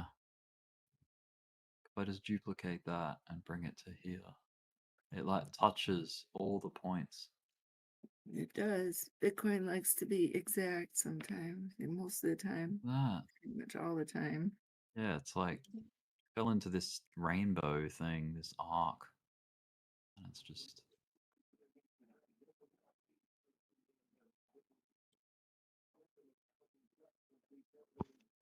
What token were you guys just talking about? MYX. Oh, that one, MYX. MYX, yeah. That's I still am going. curious.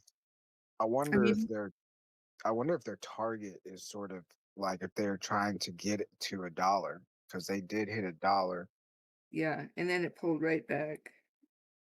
Because I'm assuming this is like and I don't know this, but I'm assuming this is their asset to get on chain into their network, and so it would kind of make sense for them to sort of like mimic grow it up to a stable coin and then mimic that. It's really kind of crashing right now. I mean, it went down to 88 real fast. Now it's back up to 90. Yeah, one are it you looking seems at? like it moves a lot. This is the MyX still, I believe. Mm-hmm. Oh, right, my ex. Yeah, yeah. MYX. That's an exchange, right? I think it's MYX, not my X. Yeah, I mean, you know. Yeah, MyX. MYX.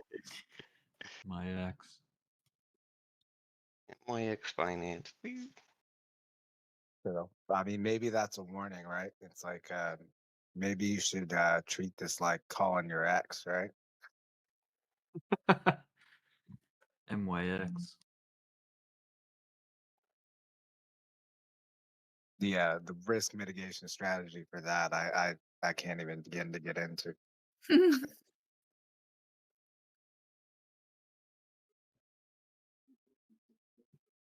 They want to face liquidation. Wow. That's I've already. parabolic. Yeah. Yeah, that's how it starts, right? Mm. It's just insane, dude. It was pretty wild.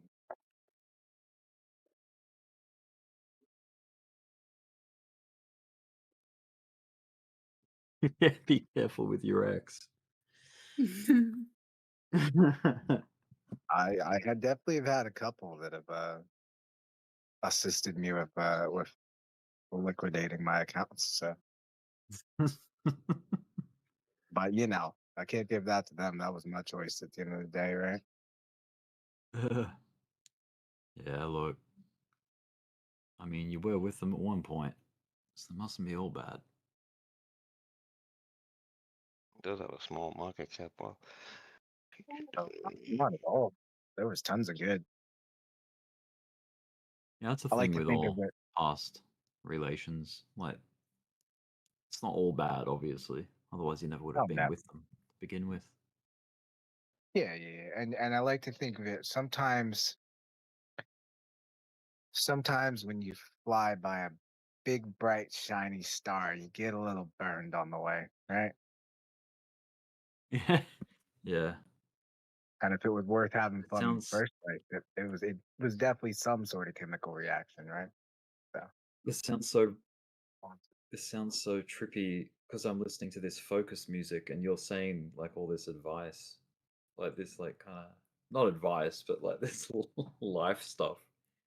And it sounds like you're part of the music. yeah, not I mean, relationship advice. I'm definitely in no position to give that, my guy. you just sound like you're yeah, you, you're talking to a soundtrack from what I can hear. I like So to. my ex, what a pump. How long's it been around for? Um, since Oh, what, like May? June? Well, yeah, I yeah. think Oh, since May on Binance, and it just got listed on several exchanges. I don't know if it was the same time as mine. Mine was yesterday at 5 a.m. Eastern. it's incredible. What's the Yeah, oldest exchange for it? I think Binance. I know Binance. Binance. It's on and it has perpetuals and spot. Um, And spot. and Okay. I believe it's on MEXC as well, but I'm not 100% sure. And I would double check that Oh, information. there's a BitGet one too. A lot of people say it's being BitGet manipulated spot. big time. I guess there's a Yeah, big token unlock coming up too. Then, like people are saying, why is it pumping like this? yeah, Why? when I was looking at their Twitter, like more than, and you know, this doesn't actually mean anything. There wasn't a lot of comments on their posts, but more than half of them were claiming it as scam. So Also, why yeah, has a $10 million Be market cautious, cap boys listed and on Binance girls. Perp, and why is it pumping 500% 2 days before massive unlocks hit? Everybody's asking why. well, And all I Litecoin. know is I'm seeing this as wave one, and I'm not expecting a wave two. So we'll see what we get, right? Hmm.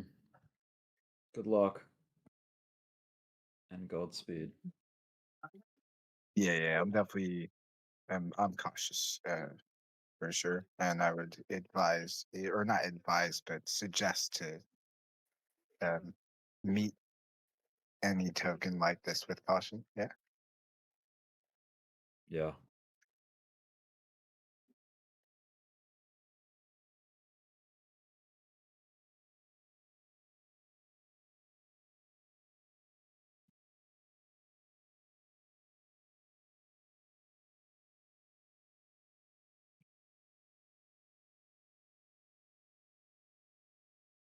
Magic.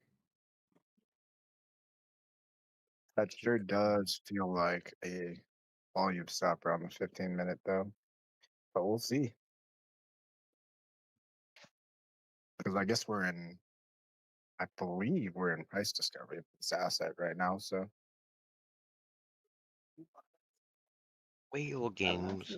About like 6 stars. Just spent $80 on this car. When? These are different. We're on clearance. Those are wet? Dad? BJ, I think you have an open mic. Not sure. That.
Yeah, XLM, damn.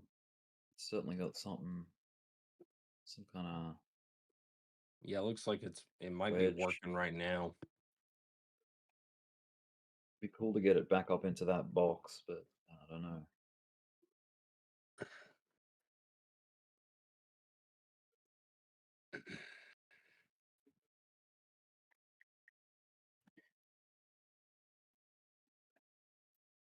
Yeah, I definitely took some losses on XLM. What'd you Not get in too- at? Let's see. I got in. I think I had gotten in at, what is this?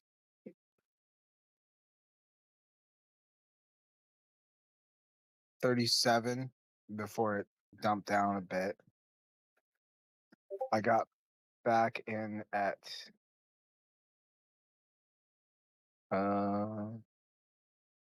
37 again after that double bottom. And I think I ended up getting, like, I had a pretty tight, target take profit at 30%. So I missed a big portion of that pump. I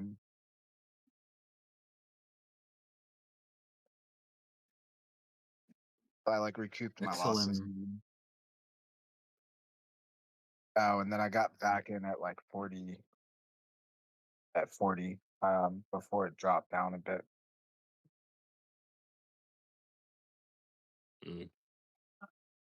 Yeah, But I'm back in now. No, I got you. Yeah, no, it can be tricky. Yeah, well, and I think it's gonna take some time, but I think Visa, partnering with it or being associated with it is going to be a big deal. So I think in the long run, No, I do too. I don't know what that does for price. Like even if yesterday, whenever it like came out, if it was a rumor, yeah, it's possible we have reversed back up. Oh, buyers just came in on Bitcoin. It's funny how I said that. Diddle-a-ding, diddle-a-ding, diddle-a-ding. Well, and I And then do it came think through. I think ultimately on XLM, right? I think there's going to be a shake off, especially if that's true, right? There's going to be a Right. shake off Right. that's going to hurt. But if you're not in position when it does start ripping, it's probably going to rip. That's just my thought. I don't really know. That's how I'm it not entirely works, sure. dude. That's how Yeah. XLM works. Like, did you see how it ripped from 22 cents to 52 the other day? Yeah. Or it was Yeah. like over Everyone, like a week period. and I've been catching, a lot of profits on XLM, but there's definitely like, if you're not in a really good position, it's real easy to get shook off, and it's real easy to get stopped out too. Exactly. Yeah. Um, but that's one I like. I got a bit of faith in, in the long Right. run. I'm always going to try to find my entry again. I just have to mitigate my losses when I do take losses, and that's okay, right? At least until I find that like more golden entry, I should say. There's no Yeah. such thing as a perfect entry. You know what I mean? I Or moved not. I Yeah, go moved ahead. most of mine into Bitcoin, but I didn't know about the Visa news. So now I'm surprised it didn't take more of a pump, honestly. But that's how XLM is. XLM is like it's man, I swear it's price suppression, because whenever it has something like that happen, they're either suppressing price, or they're suppressing price and accumulating, or something else I can't remember. Sorry. Well, It's late. well, My eyes are and tired. I think that kind of pans out for, like, if you're thinking about, if I'm Visa, right, and I'm looking for a token that's to associate to and to tokenize, or to attach to the protocol, right? Um, you kind of want that, right? You kind of want something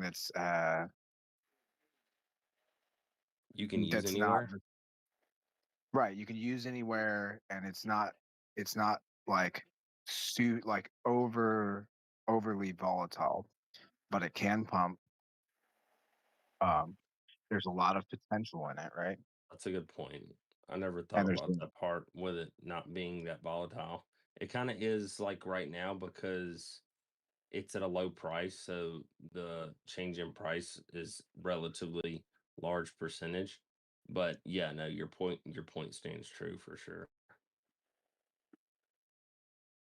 Yeah, especially if there's any, like, if they're able to access the levers to control that, right? That would be if I'm a major, financial instrument, and I'm looking for a financial instrument to evolve with, I would Right. want that, right? I want somebody that's able to stop people out, to shake people off, so that it doesn't bubble up too much at any one time, right? Yeah, and the kind of the crazy thing is that uh inevitably they'll use it as a hedge. So if, you know, everything is going in the gutter, they're probably going to move price into another financial derivative or instrument. And where would that be? Bingo. Mm. Yep. It's just a matter of time. And I'm sure I would imagine that a lot of these bigger institutions, right, are most certainly quietly investing in Bitcoin, or quietly, you know what I mean? Like, Oh I would yeah. imagine that yeah, you know, if you think about, if you're watching, like, if you're a major player and you're watching how like Tether kind of saved its butt after audits and stuff like that, and or so-called audits, you know, uh, I don't know. If it makes sense to me, I would imagine they have an even better game plan for it, Oh, right? for sure. They have to. Even if the way they get to play it looks a little different.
Are you in?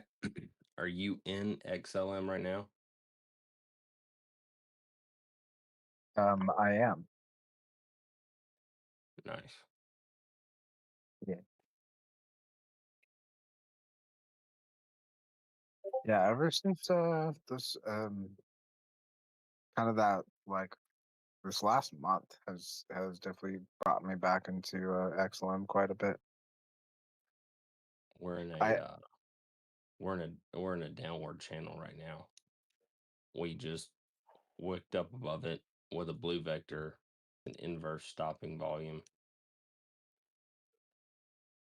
But I think that was probably people selling off, to be honest with you. Excuse me, taking profits.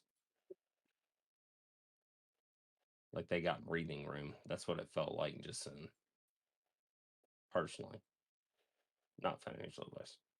So anyway, what I'm saying is that if you like look on the 5-minute and draw that downward channel, we're breaching it right now.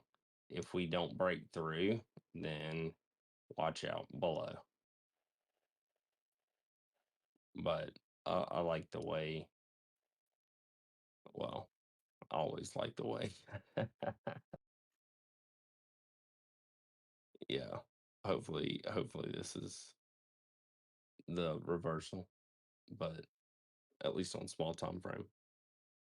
Yeah, if it is, I've bought the bottom here, which is good. Or at least a local bottom. And Yeah, if but not, I've got a if tight we stop come on it. back, if we come to the sorry, but if we come to the bottom side of that Right. downward channel, I mean, we could range up and down in this downward channel. It does that all the time.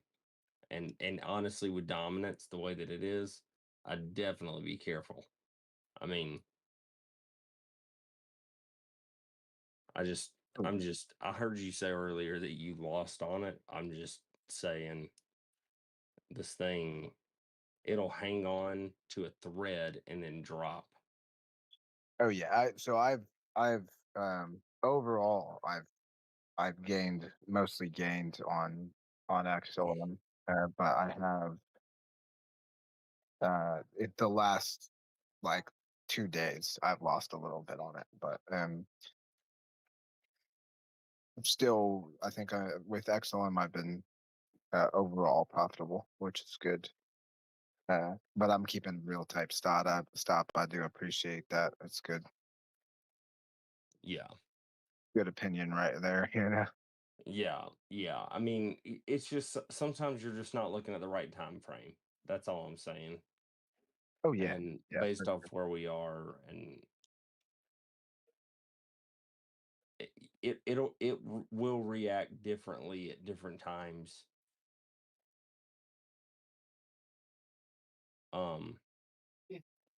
To like Bitcoin or to dominance. So it's just like it's unique in nature in these environments anyway.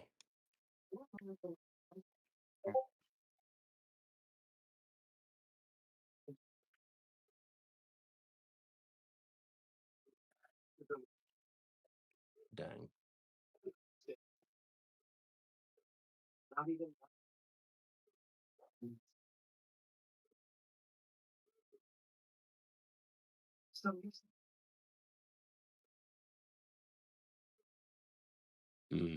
Yeah.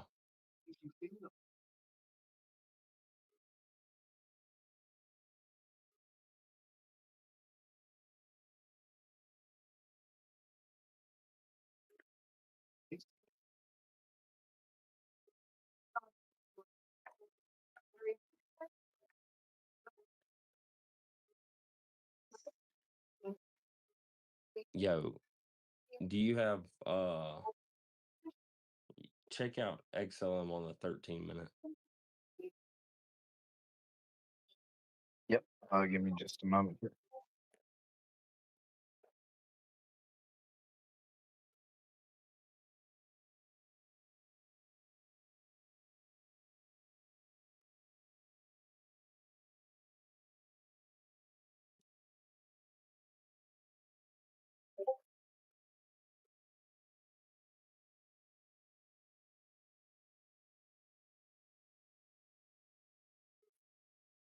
Do I have an open mic? I'm sorry.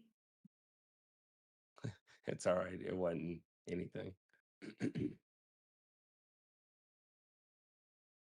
All right, you said on the 13-minute. Yeah. You see the EMAs? Oh yeah. It's just if we do break, it should be nice. If we do break up, it should be like it feels like it'd be good. But dude, this thing's nasty, dog, bro. It's a nasty game out there, cuz. Man, this It's thing, interesting man, 'cause it wants to look so good and like everything line up. Anyway. if we're making actually, I'm looking at also. All right. Um, Wait. Mm. So if we make a little W here and like symmetrically mirror, so there's my volume spread analysis is drawing a line connecting between the first leg of the M, or the first peak of the M, right? Before that big drop down to the Look bottom. on the 1 minute. If you look on the 1 minute, there, you'll see an inverse head and shoulder. Ooh, interesting. I only say that because I know what you're looking at.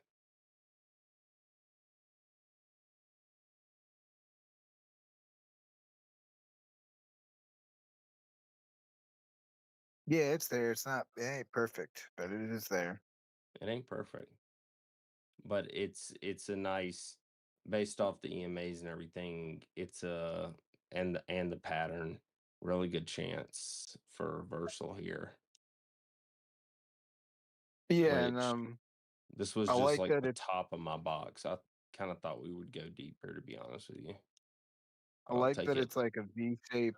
There's like a V shape recovery there at the bottom, but it's not Right. like, when you get that, like it almost looks like a foot and it's kicking a soccer ball up. It doesn't look like that. it's got like this has a little more like consolidation in between or accumulation in between. If you take the measured move on that inverse head and shoulder, it comes up to the 500 on the fib.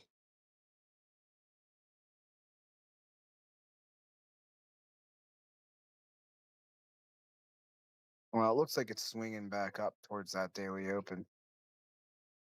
Yeah, there you go. Mean inversion. Yep.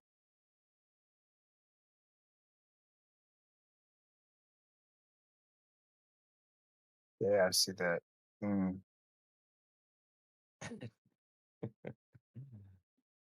Yeah.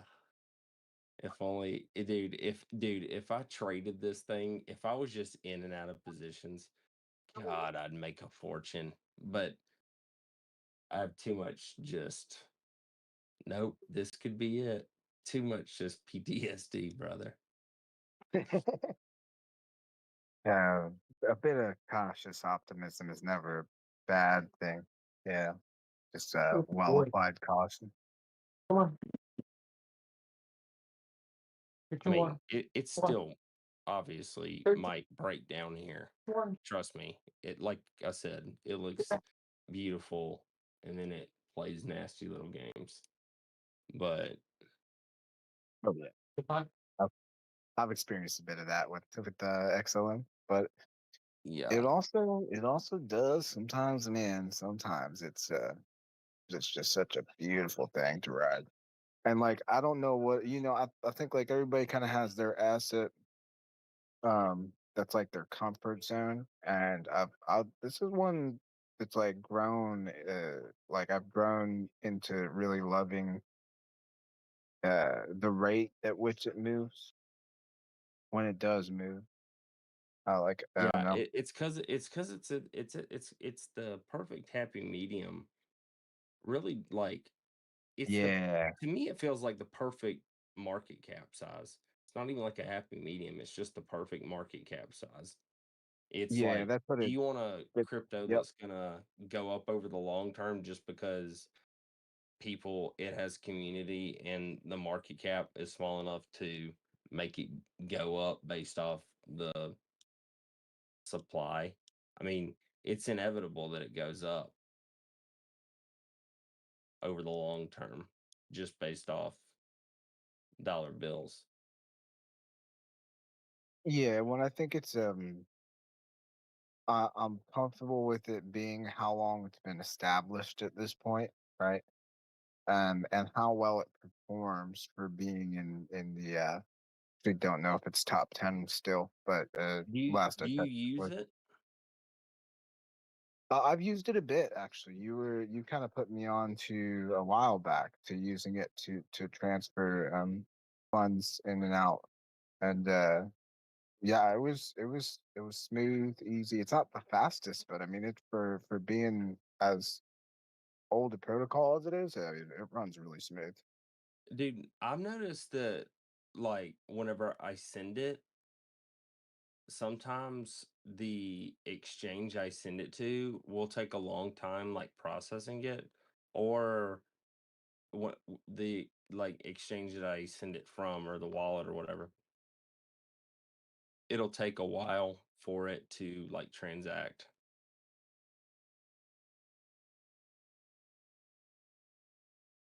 Yeah, but It's like it's still fast enough. Like it's not the no, yeah, fastest, no, it's still, but it's yeah, fast yeah, enough. definitely.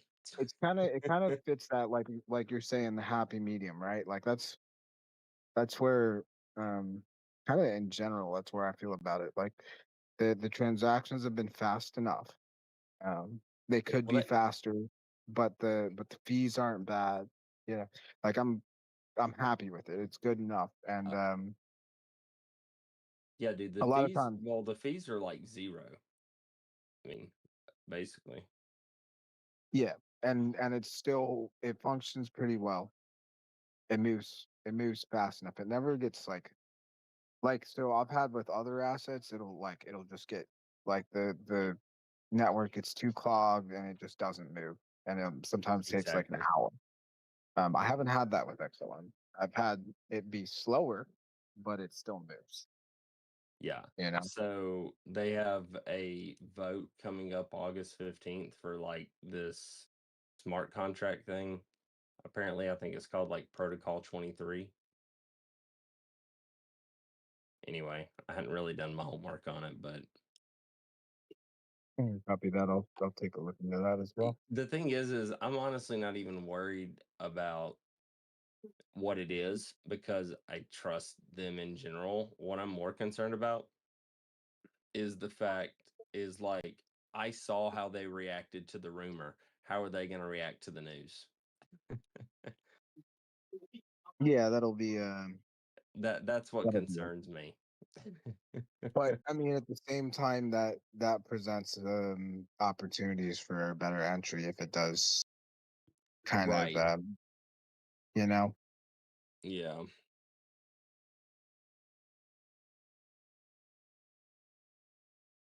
Yeah, I mean, so I never like I don't lean too heavy into XLM. My positions are always smaller, uh, but every time I'll take little chunks off and I'll set it aside.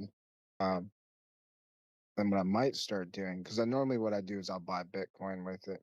But what I might start doing is when I pull those chunks off, wait for a better entry and buy more XLM on spot. And if this all goes through, I'm just, but dude, the problem for me is that based off the market cap, based off its history, you can just like look at the chart.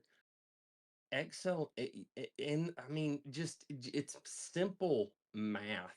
It's as simple of math. If you don't understand the math behind why XLM is going to explode in price, and I don't mean this in any type of way, I'm just saying in general, it like if you don't understand that math, then you don't really understand how the supply works with each crypto coin or the tokenization schedule or this, that, or the other. And I don't even understand the stuff that great.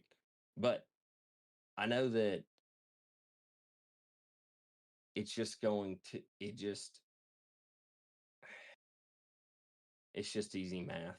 It's a $15 billion market cap. It's going to replace $4 trillion worth of industry.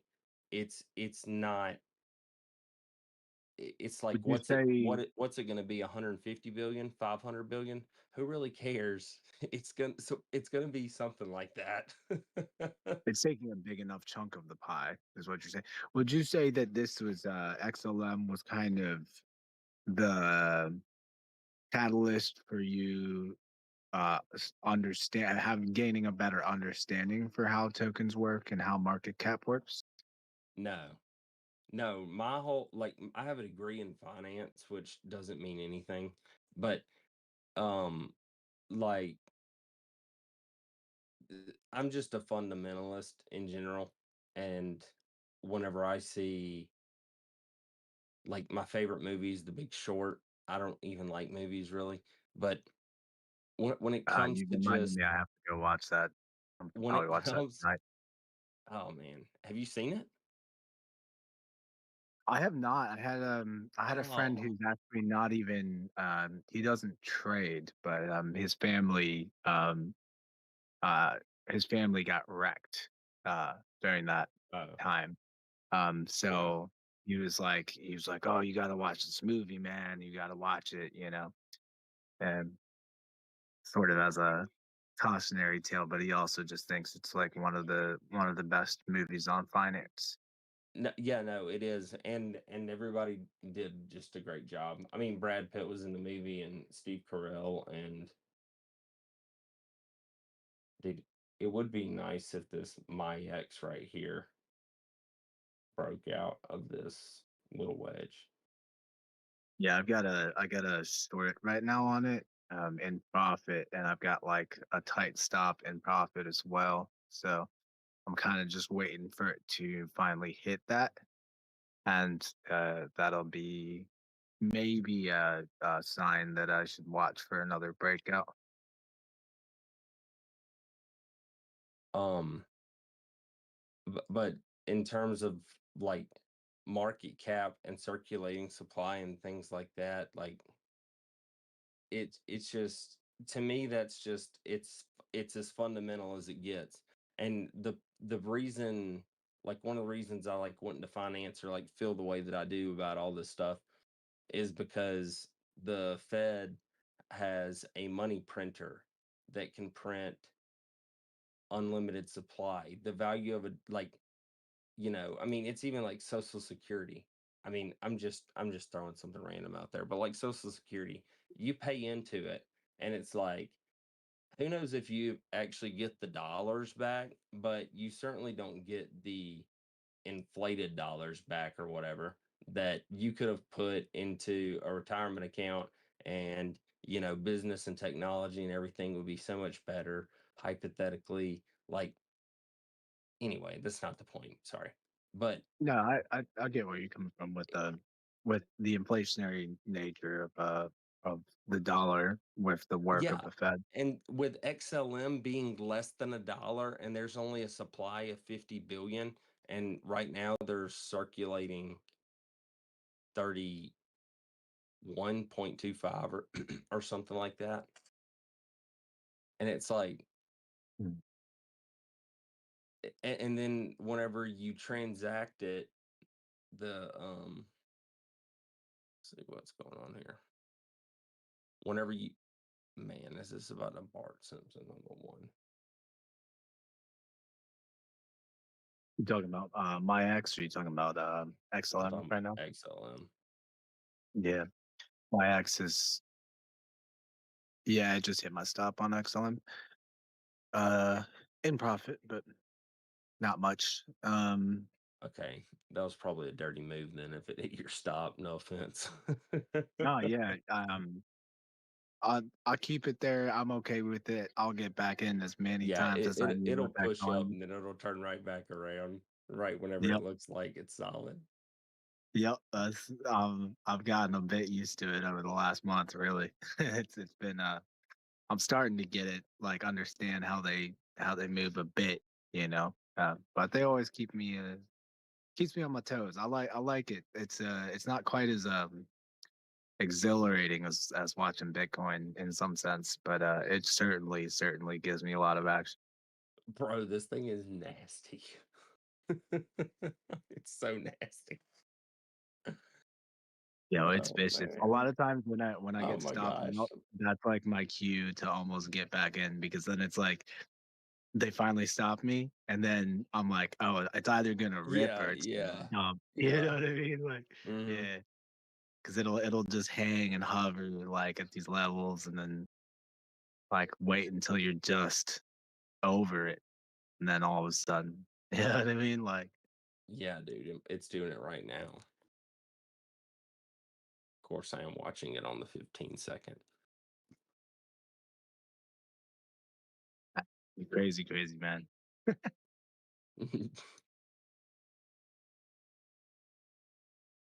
I just need to know if this reversal is gonna hold or if it's not gonna hold.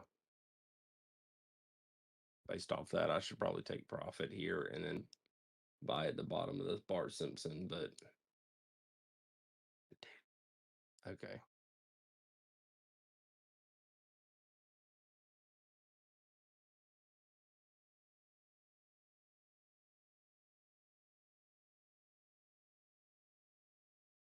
I'm getting tight stop. Do what? I said I'm back in there with a tight stop. Oh, snap, dude. You're buying right Hey, at the top of this triangle. At we'll least on the see. 15-second. Yeah, see, that's too short a time frame for me. No, me too, but it's just my position in You're this. seeing it. I need to make sure I get out if it does fall through. Yeah, I'm Yeah. risking 50 cents of loss, which is still overall in profit. So I'll be all right if I lose this 50 cents. I've already made that in the Hell last hour. You know what I mean? Like, made yeah. that, Hell and yeah. then yeah. But if it does rip, then I'm in position, and I've got my stop loss far enough below that it's gotta show me it's reaching for it. You know. Mm. But tight enough that I'm not risking more than I'm comfortable losing.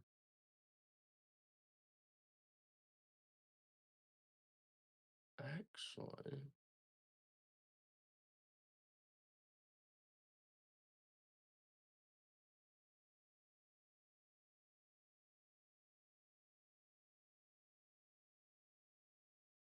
but yeah, no, I just hated like the Fed, the banks, the banking system, centralized finance.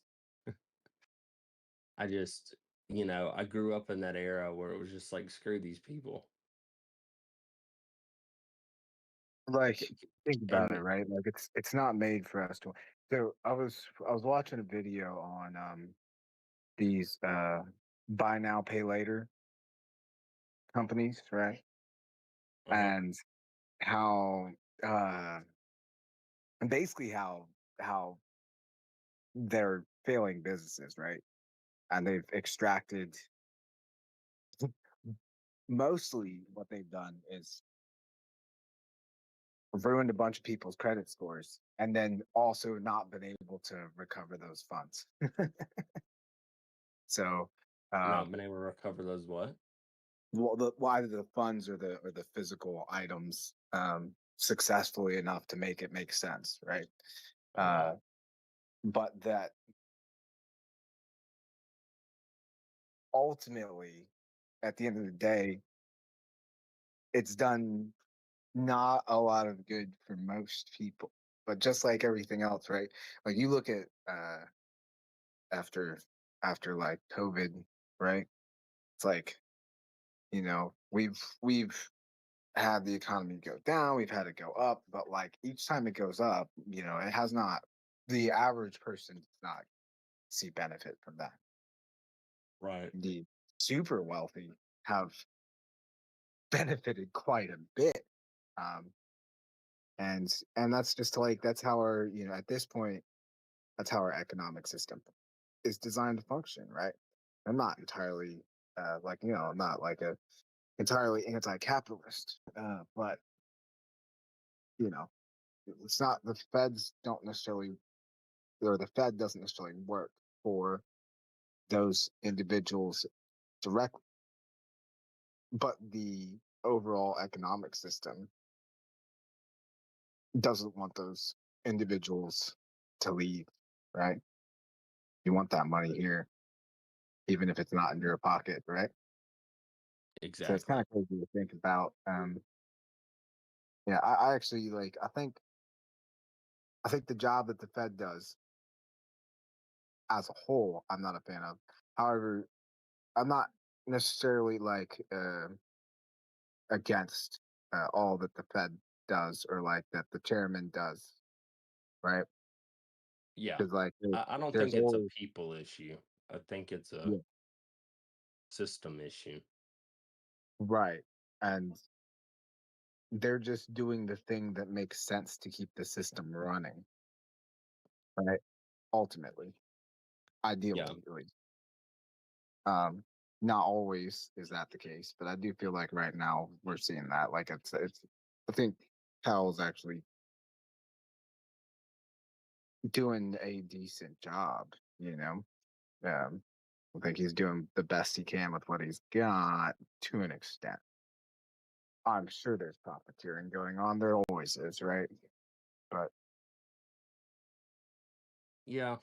I mean, it'd be tough. It'd be incredibly difficult to be in his position. right, and I think he's handled that with Yeah, I agree. a I mean, level of regardless aura of and grace that I don't. He's he's done, or I should say, he's definitely not made the worst choice, right? yeah, he seems like a normal human being to me. Yeah, a professional, if Right. anything. Yeah, I can I respect don't that. yeah, I don't honestly follow it closely enough to really like have an opinion about him, but I mean, I think that I've seen some stuff and it's like, man, if I was in that position, I probably would handle things differently. Just from a He certainly could have been a lot more reactionary through the yeah, process. I was gonna say from a confrontational point of view. yeah, yeah, and that's what I'm saying. Like he's handled it at very least. He's handled things with decorum, and he's not really been. He's been pretty stalwart. Is the word I would use. Not necessarily stubborn, but stalwart in his position. So I think that's good for the economy in the end, right? For the more reactionary, I think if he had been super reactionary throughout this process, I think that would have been worse, and that would have shaken things up even more with everything that's going on. So I don't know. I don't really understand it enough to have a real opinion, but it seems like he seems I like the think kind of there's so person that much unknown. I mean, that's how I think that like just politics are in general. It's like, how can you judge a decision whenever you don't know all of the like intel? Yeah, and well, that's I mean, you can have like a generalized opinion and derive some No, yeah. comfort in this, that, or the other, but it's like there's always going to be that, because there's always going to be stuff that is not public knowledge. Period. Right. That's a like a core function of our governance, and our not only our diplomacy, but also just the way that everything works from a systemic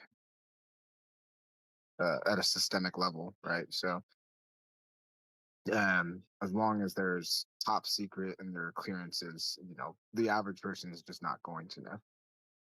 Now you can still see end results, right? You can still see how it affects your Right, exactly. day to day. Exactly. Yeah. Exactly. That's what I hate, man, is like rumors. That's like the whole XLM thing. It's like it's such simple math. That's what frustrates the hell out of me with this coin, is that it's like it's like that's why like The Big Short is my favorite movie, is because it's like at the end of the day it was simple math. You just had to know what to look for, how to break it down, and you had to have the ability to do it. And like that's how XLM is for me. It's like, holy crap, it's the most simple math. Well, yeah, and like my understanding, and correct me if I'm wrong, but he made a lot of mistakes throughout it, right? Like he was losing the game for a bit, but every time I hear about these kind of folks who made the right decision while everything was burning, you know what I mean? Mm-hmm. It's or at least saw what was happening while everything was burning. Like it's always that like their process or their method, the math, the equation that they see bright as day while everybody else is reacting is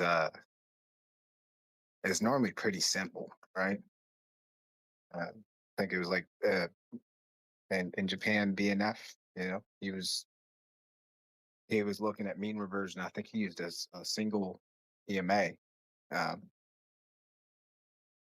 Wow. Yeah. Now, his method was a little more complex than that, but like I believe he traded off of single EMA. And someone can correct me if I'm wrong and do your own No, research on it. But that makes sense. I don't even know if it was EMA, but a single MA of some Yeah. sort, moving average. Yeah, the more simple. Yeah. So I like it's always there. The writing's always on the wall. You just got to be able to like quiet the noise to see it. Think, right?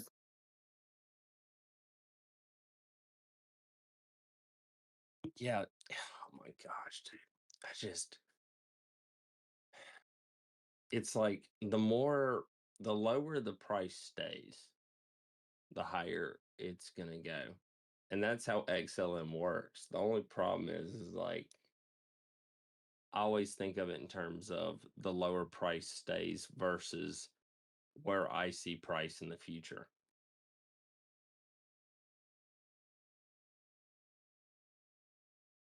But so in other words, like I always look at it in terms that aren't relative until they are.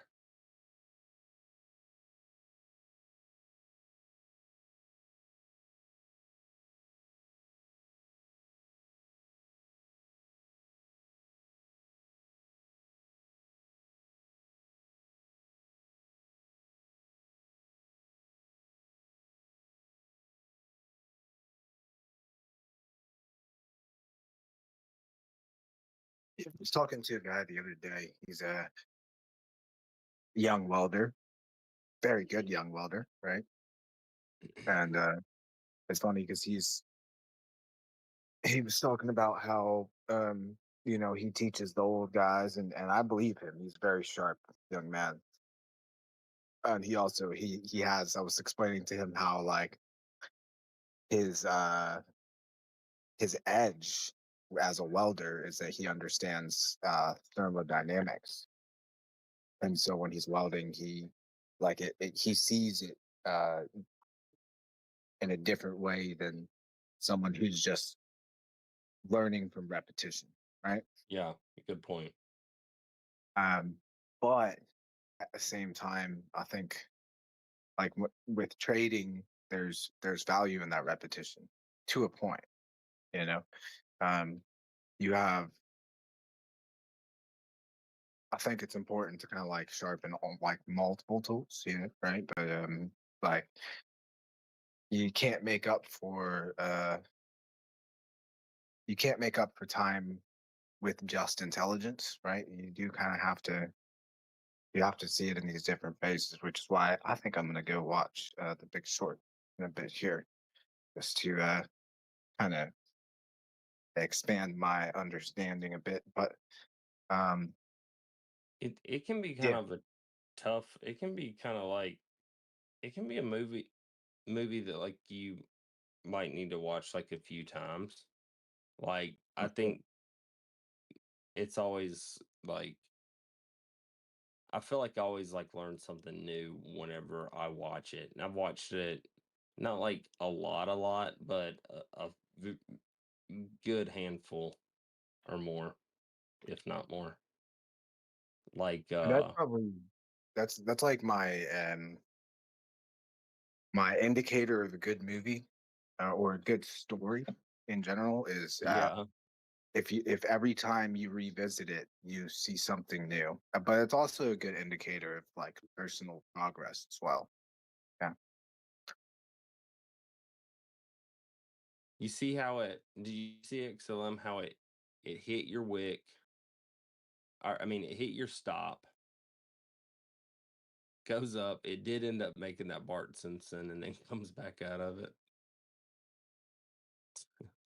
Now it might be making like a real shoulder on that side. We'll see. Man, this coin. Yeah, on the 1 minute, I think that's it's touching right there on the on the 1 minute. Yep, on the what is that, the 50, or is that the 200? That might be the 200 on the 1 minute. Oh, I think well. I've got a few too many indicators on my charts right now. The 200. Yeah, okay, yeah, that is 200. Yeah, so 200 on the 1 minute, right? But yeah, no, but all the EMAs were passing up through each other on like the 5 second, the 15 second, and then I was watching the 30 second. They just broke above the 200 on the 30 second. It looks like it's climbing up towards 800. Anyway, I'm just saying that it does look like it has reversed. So like I can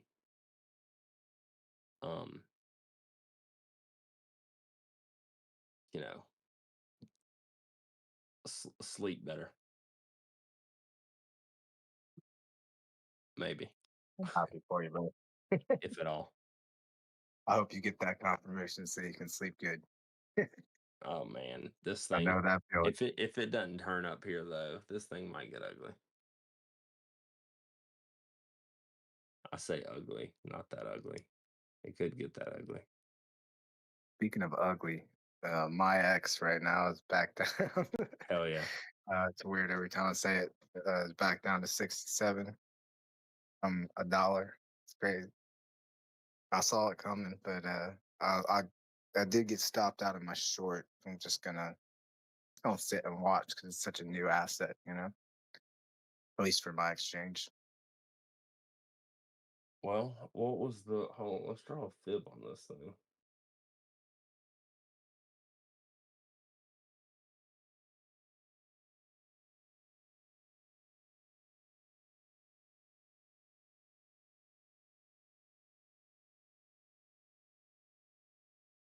It looks like it bounced off the 618.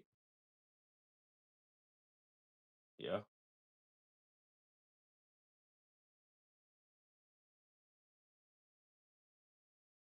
Be nice if we could hold that. I'm about to put some small buy orders in on this thing, and if they get liquidated, so be it. Little $5 bill here, $5 bill there. Man, that's what I was doing earlier, and I'm Well, about that's to at end up 28 $5 leverage, so into it's like 100. $1. So, you know.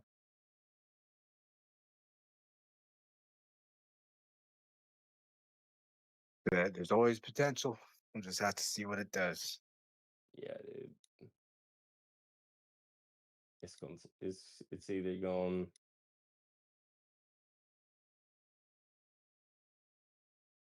Yeah, yeah.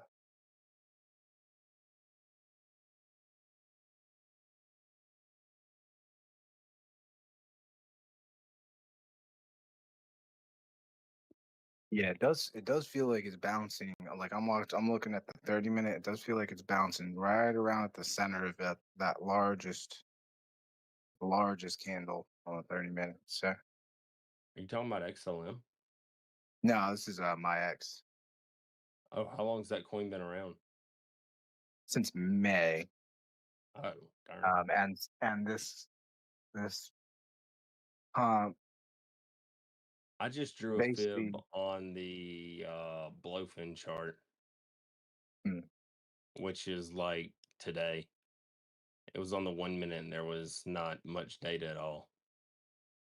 And well, kind of come back down, but it bounced off the 618.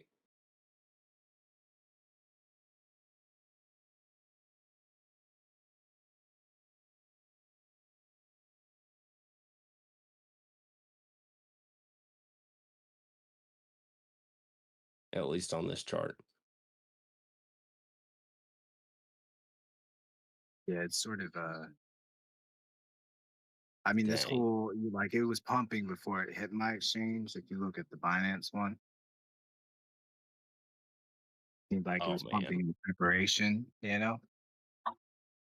Yeah, And so this could could get real rough real quick, but it also might have a little more juice in it. It just doesn't seem like I'm kind of looking for it to get like a lower high here potentially before it dumps, before it really dumps.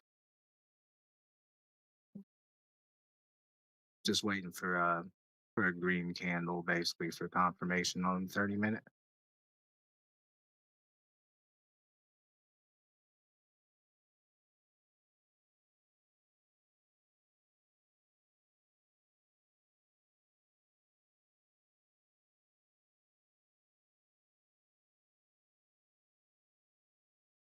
see what the market cap of this thing is. Instead of high or low, I think I meant say a lower high.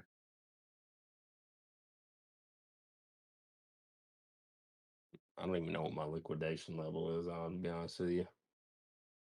I'm just like, okay, this looks like a good spot.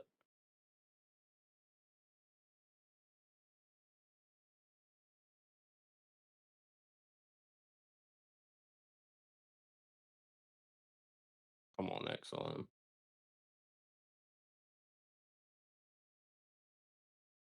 What the hell?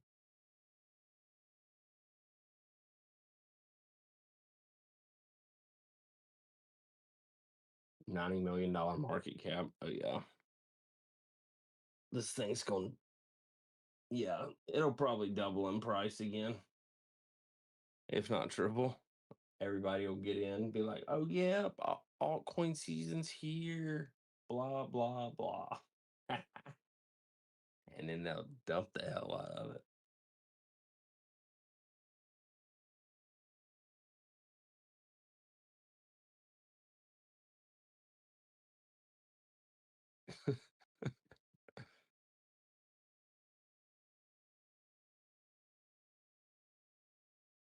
There we go. Come on, son.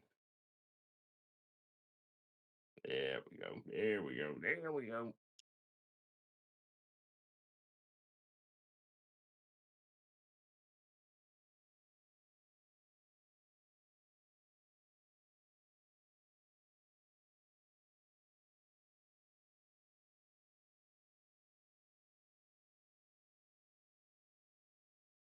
Oh, yes. Oh, yeah.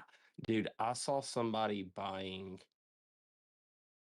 $1 million worth of XLM at 41 cents. And there's not much volume right now as we approach that 41 cents. Be interesting to see how it reacts here.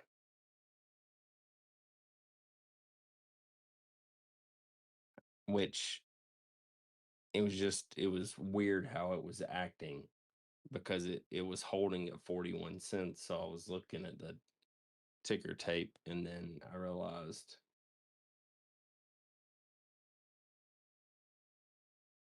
there's a little bit more going on.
Yeah, you see this, you see the,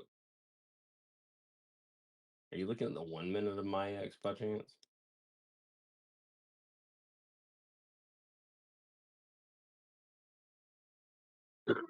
I'm actually looking at the 15-minute, but Check out the not 1 minute. that.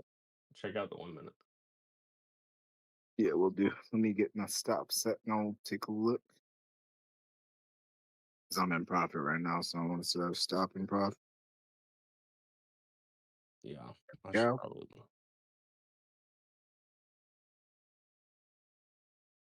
I mean, kind of a W looking shape, kind of a stopping volume.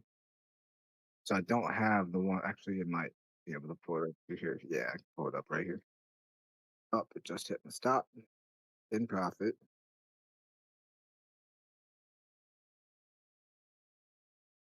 Need to break up above this downtrend though. Yeah, and I don't feel great yet. I do. about it. I gotta see it curl up first. It's not really. It's kind of just been flat. That's Yeah, good. I should That's wait good. for confirmation, but it just released on Blowfin, and Blowfin has a way about playing with these coins. And that's what I'm saying. Like whenever I just draw the fib on the entire Blowfin chart, it bounced directly and it literally wicks off the 618. Like, and then the second wick came down lower, but the body went above. It's like, all right, Blowfin, I see you.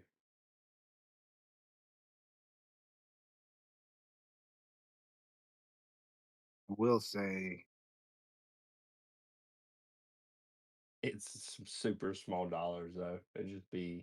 It's just funny. Oh yeah, because I've gotten wrecked before doing that crap. But then I paid more attention to how certain exchanges react, and it's like, all right, yeah, it's worth the it's important $few. information for sure. That's a part I'm generally missing. I still don't know enough about each exchange, except for some of the more major ones. Well, the thing is that you have to be awake. Yeah, look at that. Look at that nasty thing. Look at that nasty thing.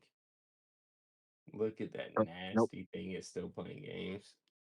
Yeah, yep. This is what I was worried about now. Where it's at right now. Hold on.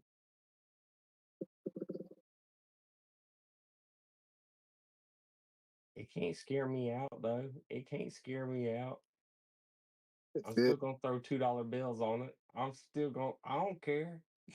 I mean, it is sitting right above, just barely above the bottom of that wick on that big candle on the 5 minute Yeah, on the way up. it closed below the 618 or opened on the 1 minute.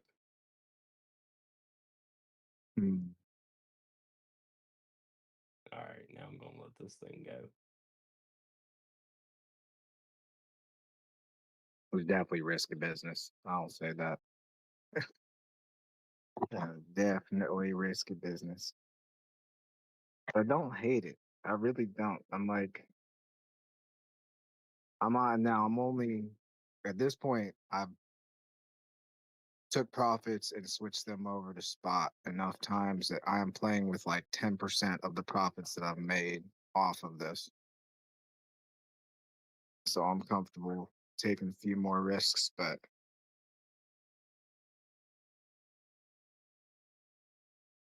Wow. It's at 786. I just drew 2 trend lines. It drew perfectly.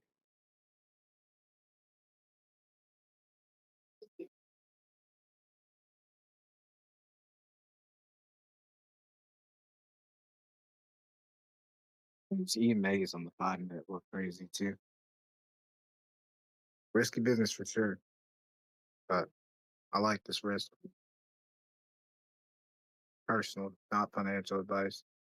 Definitely not financial advice. Dang, dude. This thing's about to get nasty.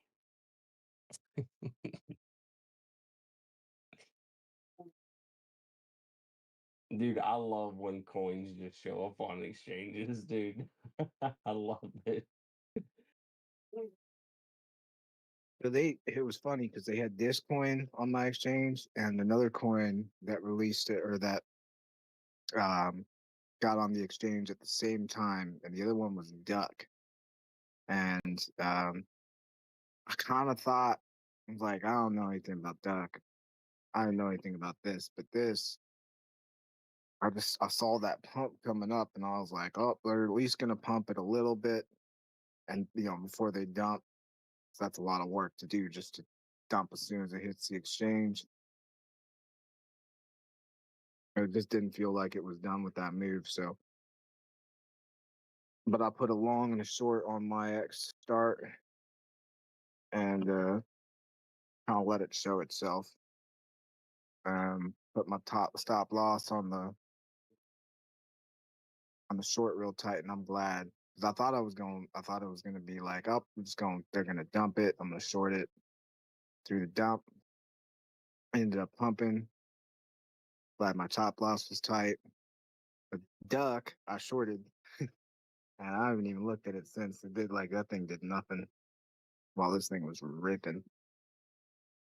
See, it's down 8%. I should have just kept that short going. Oh, it does look like. We'll see. I don't see anything promising with the duck. Oh dang. XLM just hit my first TP. Oh yeah. Yeah. Well, candle's opening red right now in 5 minutes.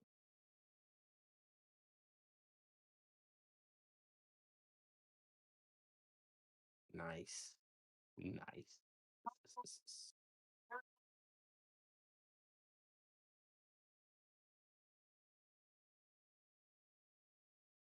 Mm.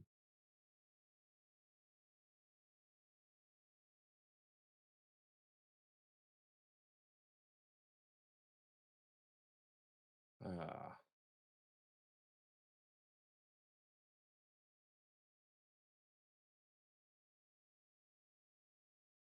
Yeah. Dude, XLM does this thing where it's like you can have 7 take profits. It'll hit your 7th take profit, and you could have had 21 take profits, and it still would hit the 21st take profit.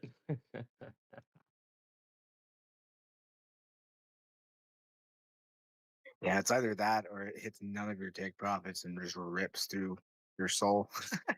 Yeah, that's true too. Yeah, but yeah, it does that sometimes for sure. I generally enjoy it. Like I said, it keeps me on my toes in a way that I enjoy.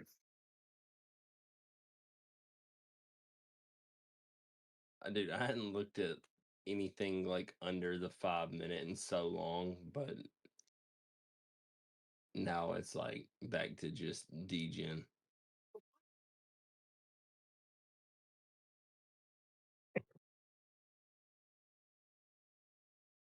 And sometimes that can be mildly beneficial. Sometimes it can be really beneficial. Although when I started, man, I was on those small time frames all the time. Now it's like, unless it's a new asset, I'm pretty much on like hourly and weekly, 4 hour, and then I'll check the 15-minute and the 30-minute. It's just like the way that dominance has acted up has made me be more cautious around reversals and things like that. Mm. Like after big moves. Like XLM did such a large move, I can't give that back. Oh yeah, I definitely understand that. That's kind of the problem. I've burned myself on that fire too many times. Yeah. But now, basically, like my futures account is just the tiniest portion that I like to play with. And every time I'm in profit, I take money off the top, put it in the spot. And then I'll wait for that good entry on spot, and I'm buying on spot. That's worked a lot for me since in comparison to what I was doing before. That's Yeah, no, that's good. yeah, I it's should. made leverage a little bit more of a fun thing and Yeah. Dang, dude, instead of I a knew. ripping through my portfolio thing. Watch this thing, dude. it loves to be just nasty. It's like, oh, we were supposed to turn around like we were supposed to pivot like 5 times already. Nah, just kidding. Oh, no, we're not going to retrace. Well, to be fair, we haven't really gotten like it's still like we haven't gotten like a proper like volume stopper or reversal, I should say, candle. Like we're What still going up. on XLM? Yeah. Still going up. We're getting close to our, what is this? 200 and 300 on the 5 minute. Kind of touching that line right now. Yeah, I just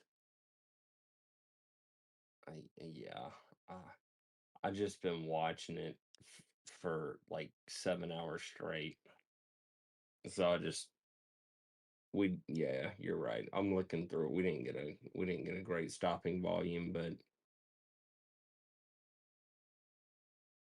whenever like the 5 second and the 15 second, and you don't have to watch each candle in the 5 second and the 15 second, it'll just like show you that structure on a reversal lots of times. And everybody uses better things than that. I don't know. It's just what I've done. Like right now on the 15 second, the 200's coming up to the 800.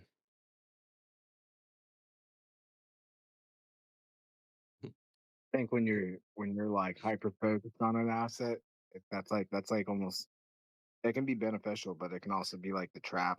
But it's also like if No, you're yeah, you got to back out the time frames. There it goes. yeah, There you yeah, if you're perpetually watching an asset, it can keep it a little more interesting. And it also, what I do like about the really small time frames is it shows you how quick momentum can shift.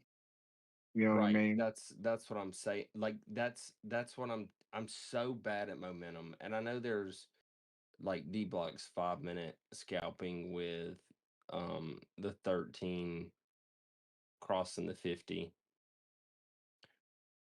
It's just I watch the charts so much that, well, that's the problem. That's the problem. I'm just gonna be honest here. That's the problem. I just watch the charts too much. But I'm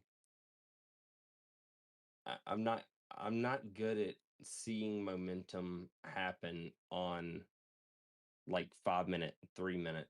Like I've gotten better at like the 3 minute, but that's my issue. It's like it's the momentum in terms of swings or reversals. I hadn't been able to get that down. And so now that like I know more and I'm looking at different time frames and stuff, and then I've gone to like the 5 second and the 15 second, it's like, okay, I can actually see the reversal there. And then I started kind of like looking for it, and it takes more work, but it's like just another step in the learning curve. It feels like anyway. Yeah, dude, let's go.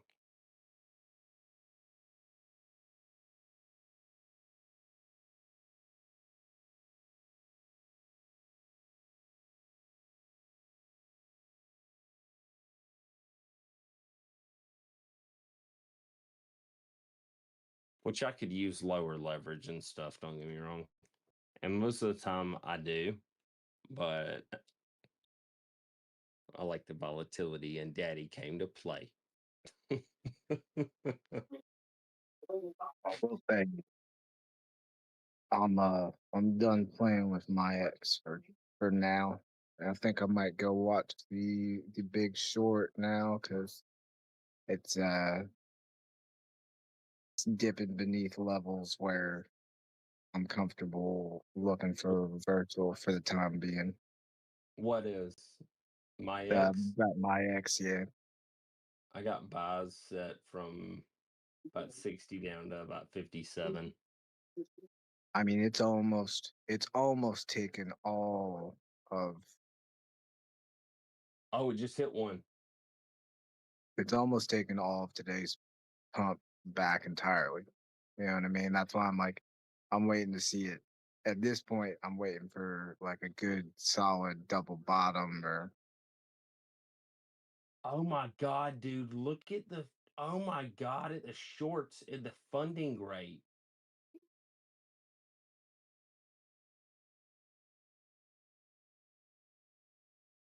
Bro. I can't believe they're letting this thing be traded this high of leverage.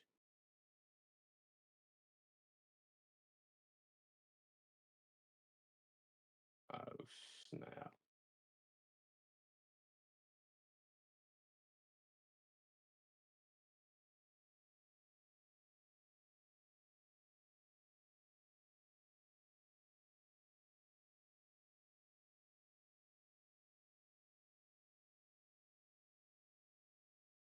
Bro, this thing is nasty.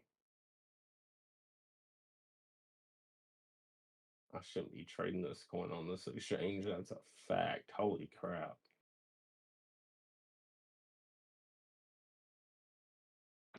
What's your funding rate over there?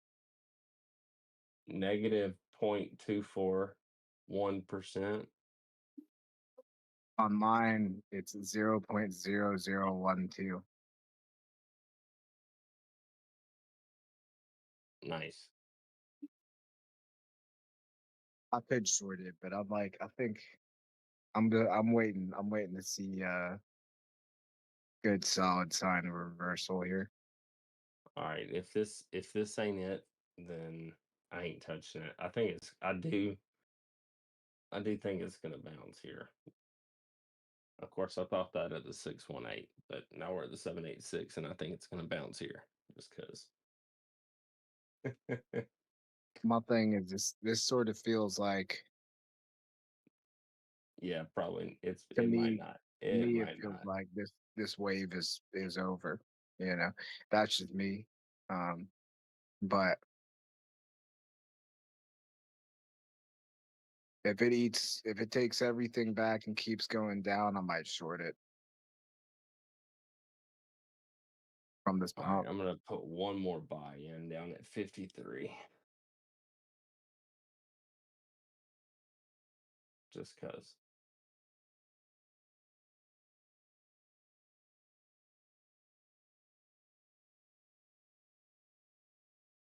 Bro. Oh my God.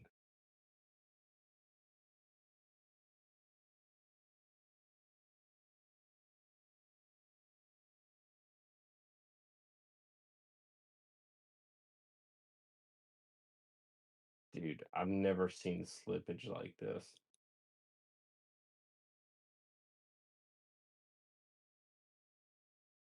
I never touch these things.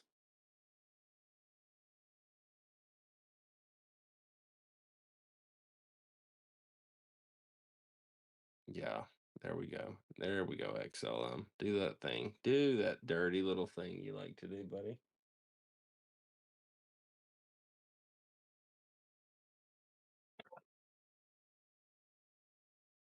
You be talking dirty to XLM like I used to talk to my ex. Yeah. Sorry, well, but I'm sorry. All right. This thing ain't even loading anymore. I think Blowfin just went bankrupt on my ex. Like I did. What the hell? Yeah, and it's definitely. I'm waiting to. I'm gonna wait a bit on this one before I consider another entry. Damn. I got a short Dude, with a tight stop. bro, And, look at XLM on the 1 minute.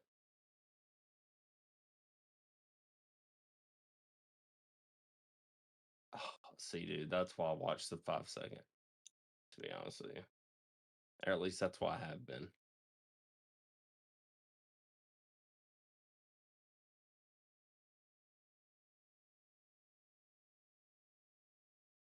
I need to put the chart up right beside each other, and one's inverse of the other, and remove price. And that way, I'll know if we're gonna reverse down.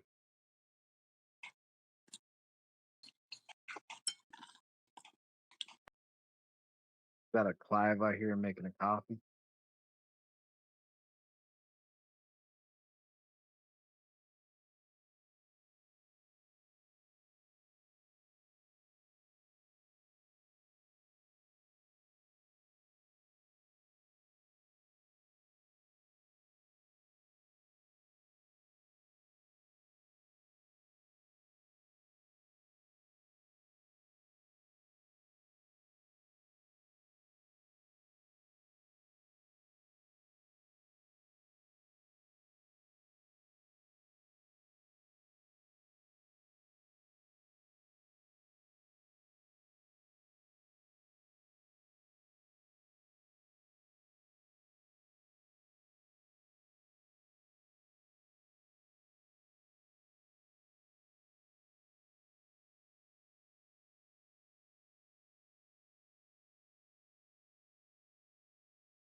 The 13's crossing through the 50 on the 5 minute on XLM.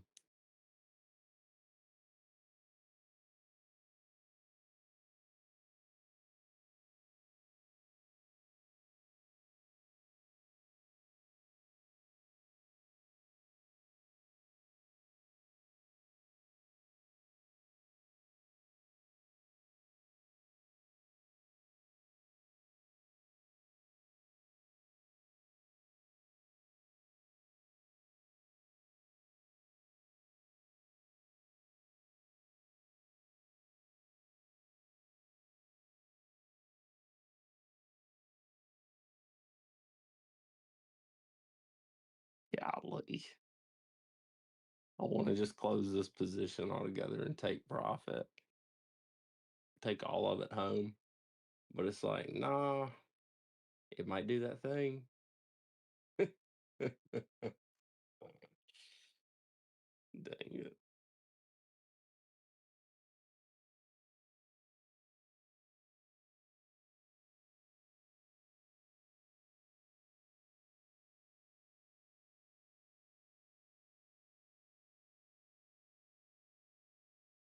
Take partial profit. Yeah, I did. I just want to take all of it. Is this a short? I always do that though. It's like I want to take all my profit right whenever the 13 goes through the 50. No, it's a long.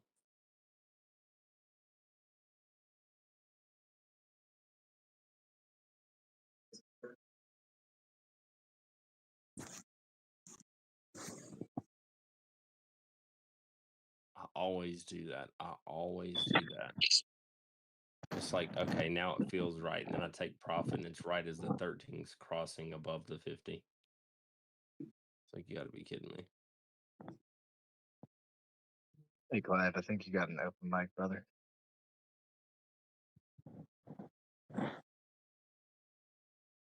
You talking to me? Are you talking to me? There. My mic was muted. It was showing that you were making noise on my end. It wasn't Clive. It wasn't Clive. Yeah, It was yeah. Joe.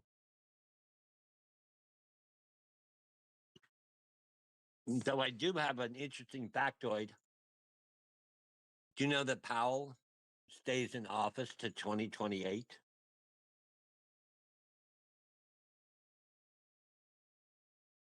As a Fed rep? Did not? He might not be the chairman, but their terms are 14 years.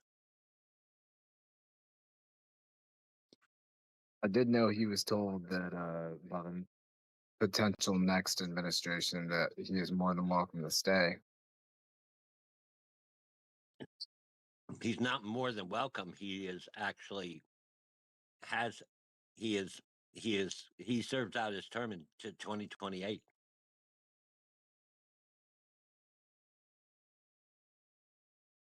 He's the head of the Fed, but he's also a member of the Fed, and they serve 14 years. That makes sense. Didn't know that, but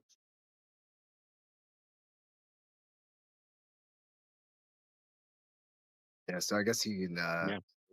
no matter what, unless you fall from graces, right? Yep. The Senate is the one that confirms Fed chairs, Fed representatives. They come from the regional banks and the party.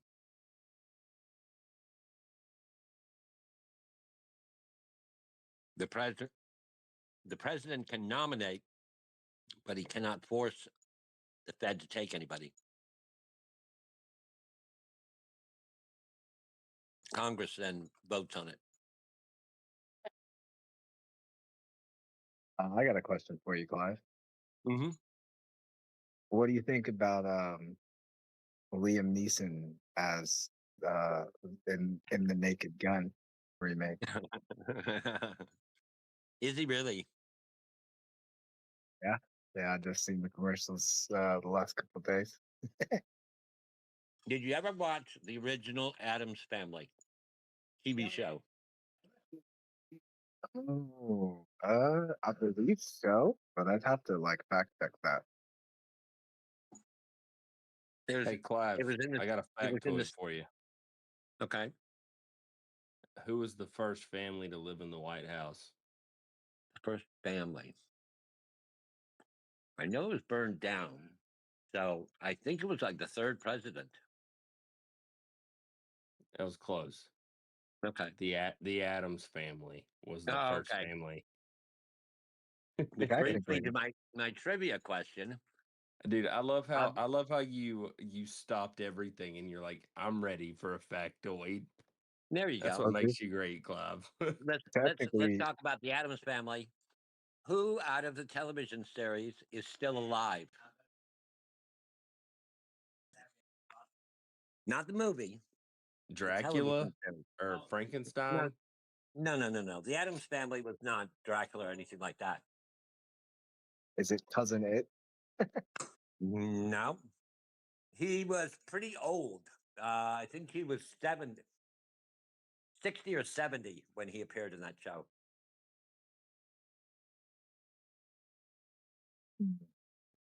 Uncle Esther. No, he died very he was in his 40s when he appeared in the show. Oh, what's the name of the son? Pugsley? Yeah. Dead. Wow. Rest in peace. Was it the Hand? Hand was David Cassidy, and that was it. The Thing, and that was Lurch. And he's dead. He died at 54. I I'm guess not so. reading this on Google, by the way. No? Is it Wendy? No, Wendy's dead too. The only Gomez. person I could, yeah, I was just Gomez saying is the last the father. surviving member. He's 95 years old. That's interesting. Yeah. I found that. I was like, oh, okay. Wednesday and Pugsley must be still alive. Nope. Must be black magic then, yeah. There you go. I was gonna say technically, right? Every family of the president that's lived in the White House is the first family to live in the White House. Get it? Okay. Oh, yeah. The first president of the United States was actually not George Washington. That's a weird one. There, I think Wait, there were was the 12 fact presidents. There were 12 presidents before Washington. was the random fact about the Addams family incorrect? No. Oh, okay. So like I was in Washington D.C. on a school trip and the bus driver told us that. And so I never actually looked it up. I didn't know. I just heard something about the Addams family. I was making sure it wasn't wrong because that would be Yeah. pretty embarrassing, considering I've told that stupid thing over the course of my life a handful of times. Or It was originally a cartoon in the New Yorker, and it was just one panel. I think So around the turn of the century. They were called the who Homebodies. was George Washington? Was he the first president that like I know he was a commander before that, but was he the first Right. president that the people voted in? I don't know. I believe so.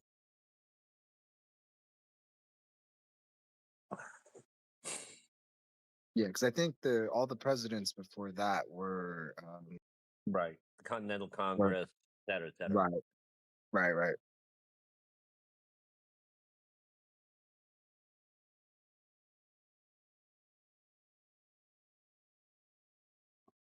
Well, oddly enough, the market was up tremendously today, and the futures look green as well, which is totally surprising me. I did not think today would be a green day. It was the best day since May.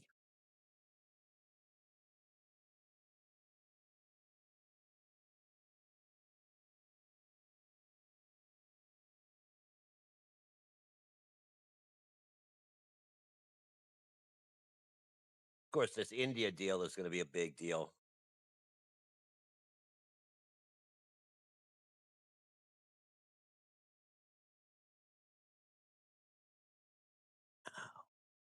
Let me look at futures again. I looked at it 2 hours ago.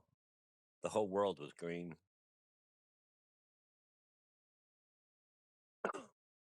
U.S. futures.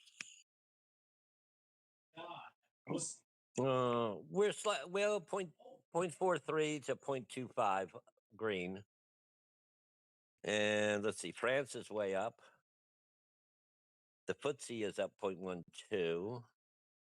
The Nikkei is down ever so slightly. The Hang Seng is up 0.62. China's flat. China A500, A50 is up a full percent. So overall, the world is green. Taiwan is up 1.73. South Africa up 2%. We're slightly green, anywhere from a quarter to half a point. So might be a good day tomorrow. So I've made a prediction in the other group that we will not dip below 100K for the remainder of this year. And one of the guys are like, well, eventually we're going to see a 70% correction. And I said, well, we won't see a 70% correction over a 2-year period as long as I'm alive. So you guys better hope I live a long time.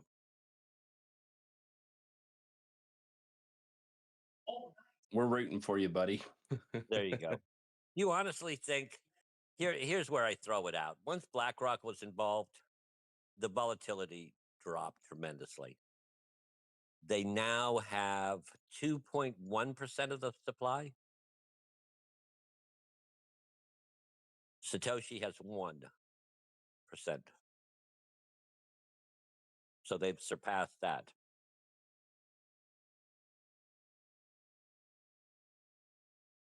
What might be scary is if they get over 50%. I don't think they can do it, though, given the price. You're talking probably $2 quadrillion.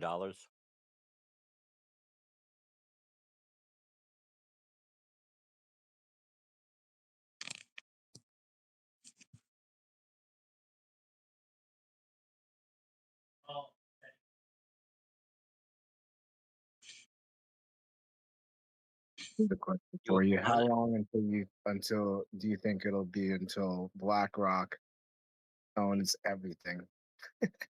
Yeah, pretty damn big. I prefer it because I'm a member. Or I guess at least really the metric isn't owning everything. It's owning enough of everything. Yeah, exactly. To have control over everything. Yeah. Well, the richest men in the world are one of the early people that basically own 6 to 12% of the entire Earth. Yeah, my understanding is so it's BlackRock. What's the next biggest? It's is that Vanguard after that? Yeah, Vanguard would I think would be second. Yeah, and they sort of I don't consider them political entities, but they sort of have like differences in a little bit in political weighting. Yeah. Right. I haven't seen them put political pressure per se that I know of. Yeah, I believe that when they are politicized, it's more Yeah. people trying to fear monger one political Mhm. side against them or the other. Right. Mhm. I don't think that those guys care much for politics unless it's benefiting their particular business deals or whatever. But and even then, and once that deal's done, right? Right. Well, I finally bought the Ethereum ETF. So I'm 20 to 1 Bitcoin versus Ethereum investment wise. I expect to get it to 8 to 1 because Ethereum has a lot more upside potential than Bitcoin. I mean, for Bitcoin to double is going to be difficult, but Ethereum could easily do it. So I know you don't trade or you don't partake in dividend stocks, but I was No. curious what your Yeah. opinion on like the MicroStrategy dividend or income ETFs are, and whether or not that's sustainable. Well, anytime there's a dividend, that means that they're giving money away they should be keeping. Like Apple and Microsoft did, they didn't ever pay a dividend. And so they just reinvested the money back in the company. Anytime you give it back out to the shareholders, that's less money for you to invest and upgrade. I don't Yeah. I do own them from time to time, but only by accident. So I also like I'm still learning a bit about these, right? And I've been testing a bit with like the yield max MicroStrategy income options ETF. Just to see what the performance looks like in comparison to Bitcoin itself. Right. And my understanding is it's not like a direct, like they're not direct. It's like a fund that's managed by whoever or whomever or whatever group over at Yield Max, right? That invests in options that are trying to output at a rate that a dividend should of MicroStrategies or something like that. Right. It's very convoluted and it confuses me a bit. So I was just curious what your thoughts on that were. Anytime I see dividend, I shy away. And again, they're trying to assure you of like a bond market or municipality bonds, et cetera, to give you a return on your investment. And it's just so low. I mean, what is it, 6%? I don't know what theirs is, but the standard is around 6%. It's so minuscule. And I don't have a lot of years at 6% to make money.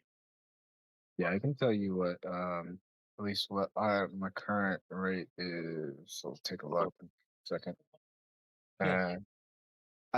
I went ahead and bought it just because the shares are still pretty low on this particular investment tool, but sorry, gotta navigate a bit. And right here we go. Personal portfolio.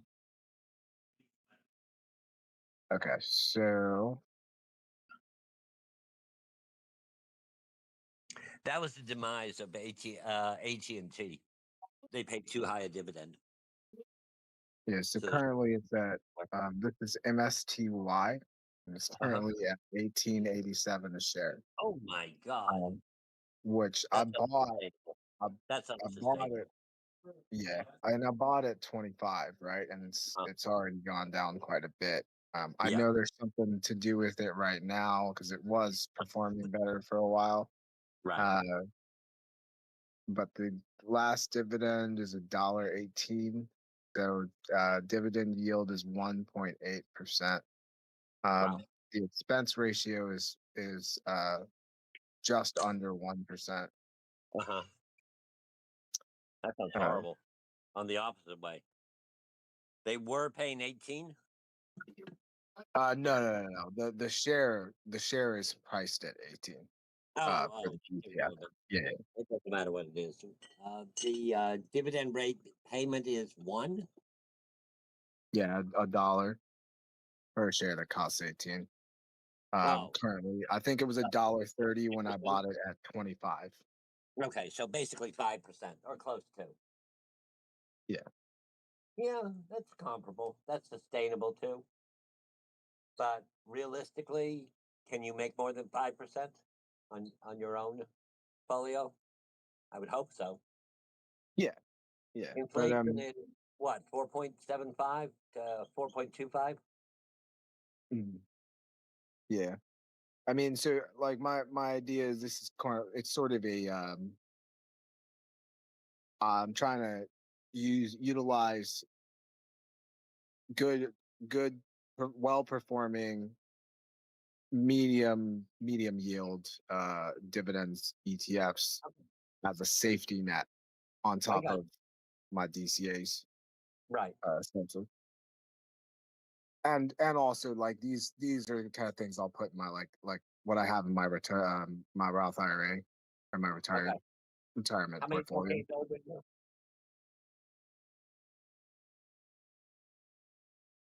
I'm sorry, I missed the question. How many decades old are you?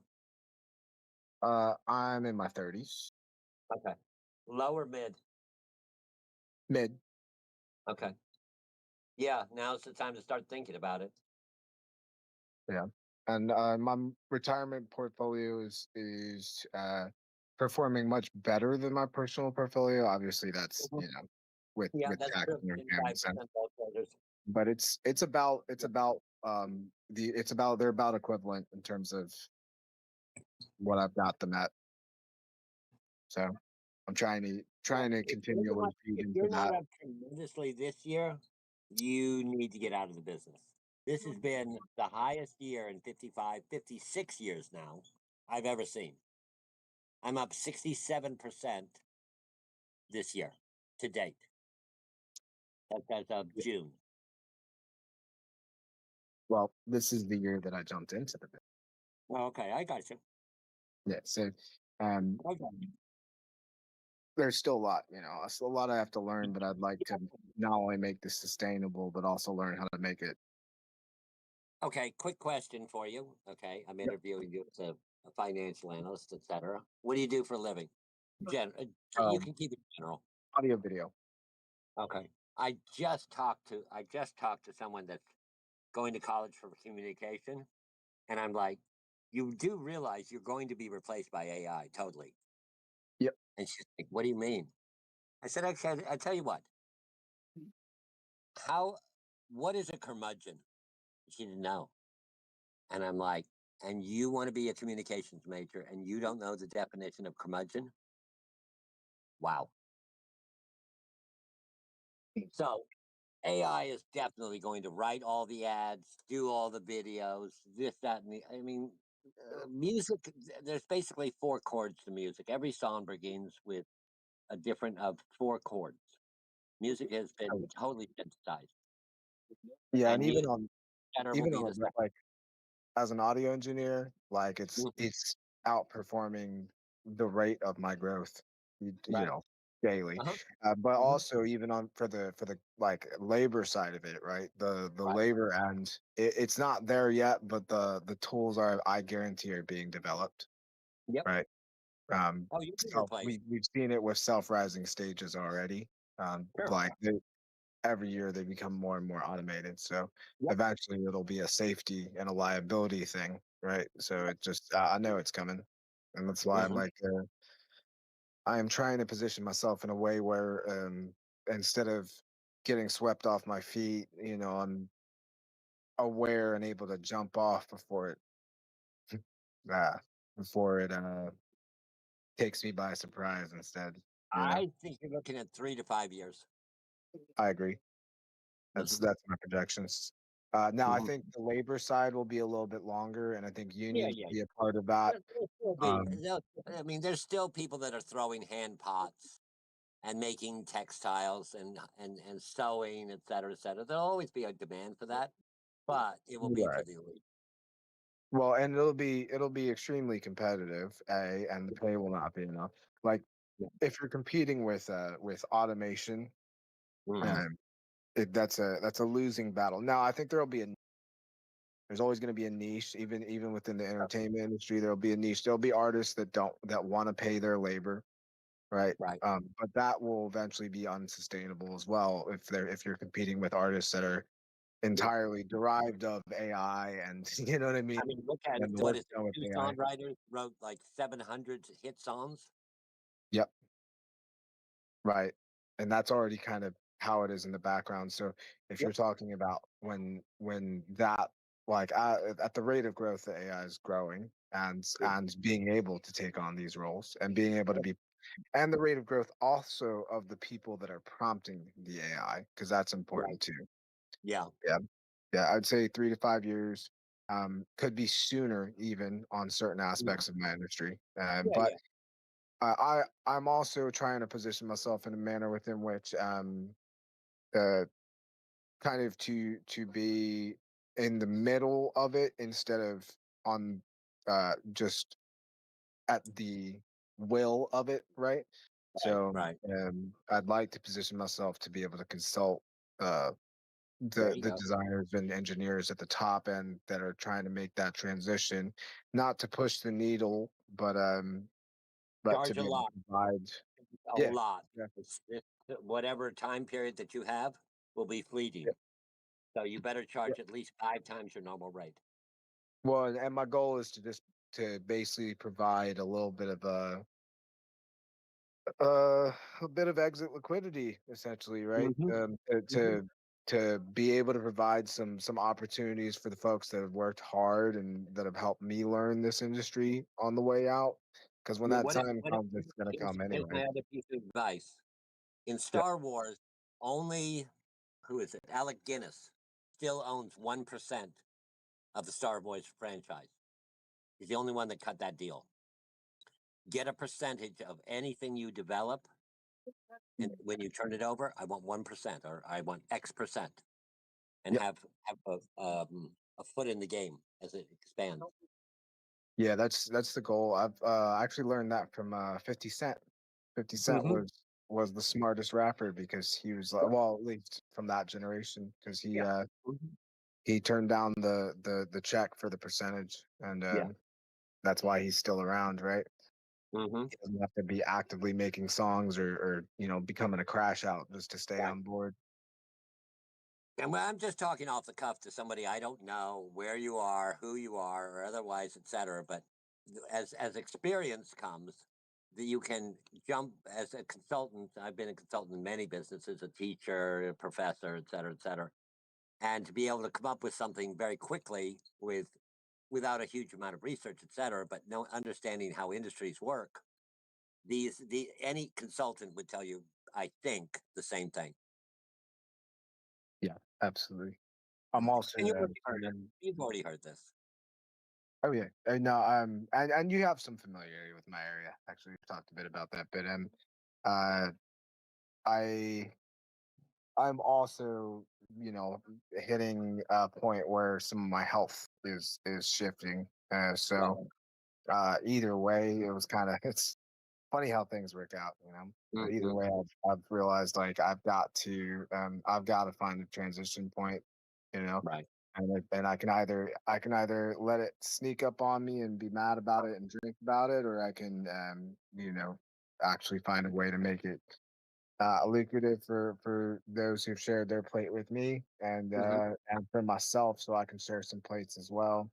There you go. And then that's kind of like part of why I want to learn trading is and investing and just in general, like how to gain an understanding and sharpen tools within finance as a whole. Is if I can make a big enough pot and start some businesses that make sense during this transitionary phase, and I can hopefully become profitable enough within trading to be able to sustain whatever I need to, even if it's only transitory, while I figure out the next step. It just gives me a parachute as they're pushing us off the plane, right? Is this health issue, et cetera, going to decrease your mobility and range of ability to travel? Not necessarily to travel, but it already is like on the ground. Like I've already had to start shifting to like any gigs that are not on flat ground. I have to have a cart.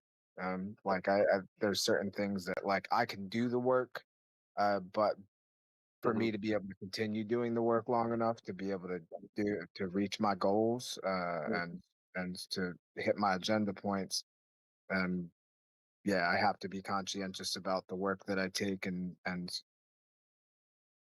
so on and so forth. I just came off of like a week long job on a mountain, and I can like almost barely walk at this point.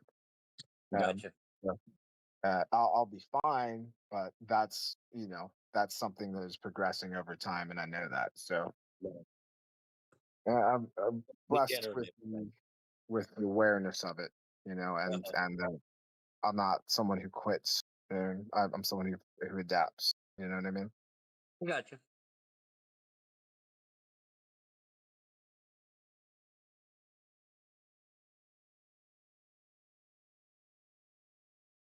Anybody else want to chime in? Yep, we got some price action. Looks like it's finally moving down. Which one? Bitcoin. Okay. Up or down? Down. Okay. Where are we standing right now? I'm not looking at the chart. $114,056. Okay. Well, not significant, but definitely a number. Interesting that it would happen. What are we at now? We're 1 hour from pre-market. I would expect it to be rising, not going that way. Huh. Interesting. Where are my glasses? Need 3 pairs of glasses, one for writing, one for driving, and one to find the other 2.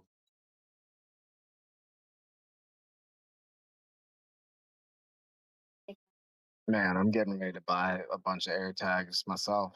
You just need the glasses with built-in air tags.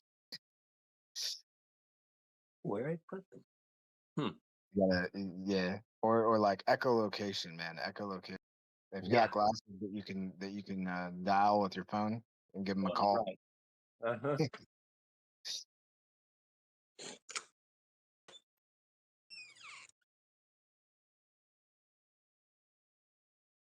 Where are they? Surely you could walk in the house without them.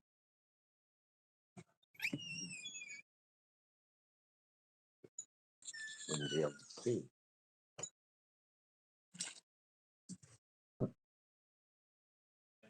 In the kitchen somewhere. Let me turn the light.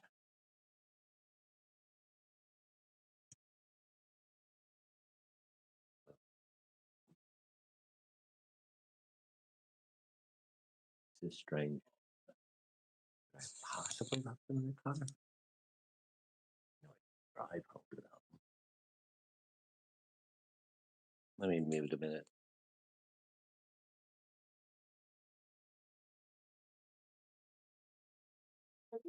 I might be gone for a bit. I'm gonna go watch The Big Short. Been meaning to watch that for a while. But cheers, safe trading to everybody. All right, bro. Enjoy. Okay, I found them.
I lost it for a bit.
Whoa.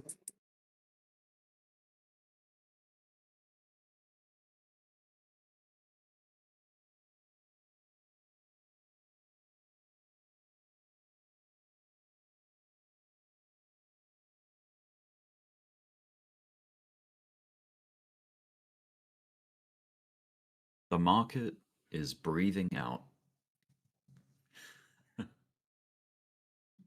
Exhale.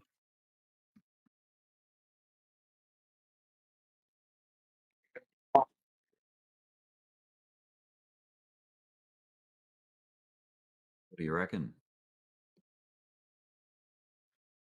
I got my strike beneath that. Yeah, far I go. You what? I got my buy orders. Something. This is a fantastic, like, decision, finally. You know, it takes forever sometimes to, like, grind out a decision. Oh, It's usually how I mess up. like, Getting impatient, you know? you're breaking up a lot. I can barely understand you, bro. Yeah, I'm wearing a mask. But Oh, yeah, let's keep an eye on the dark.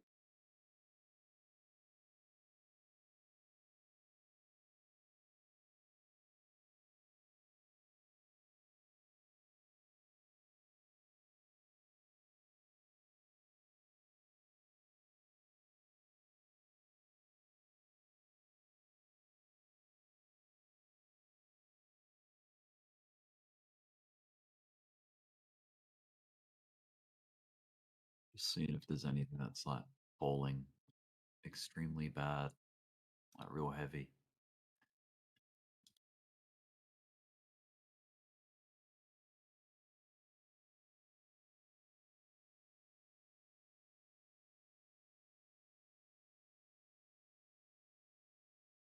It's not that bad.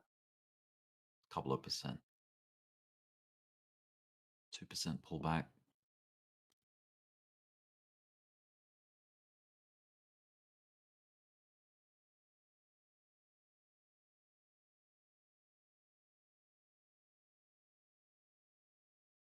So I wonder how that MyX coin's going.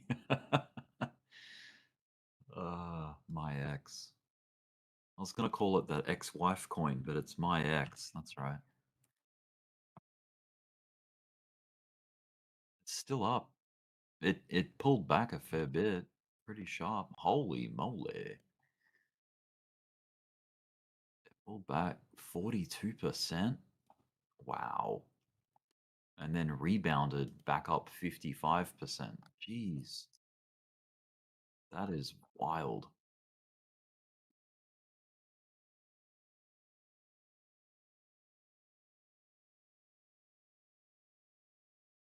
What a cowboy coin. For all those cowboy traders out there. Trade like a cowboy.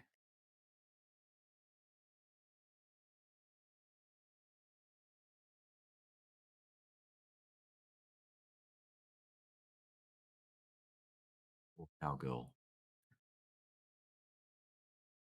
Nice correction on Dogecoin. Almost back to 20 cents.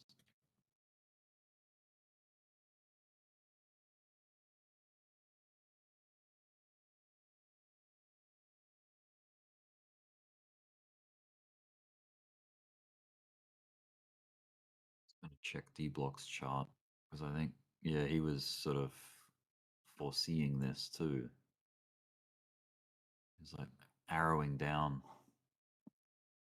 for Bitcoin down toward 113,200.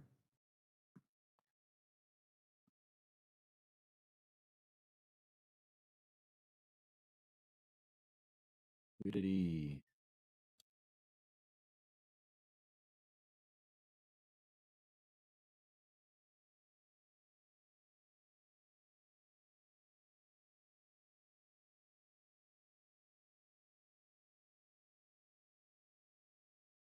Well, I'm not gonna fire off a new trade yet. I'm gonna wait for it to flatten out. sell off properly.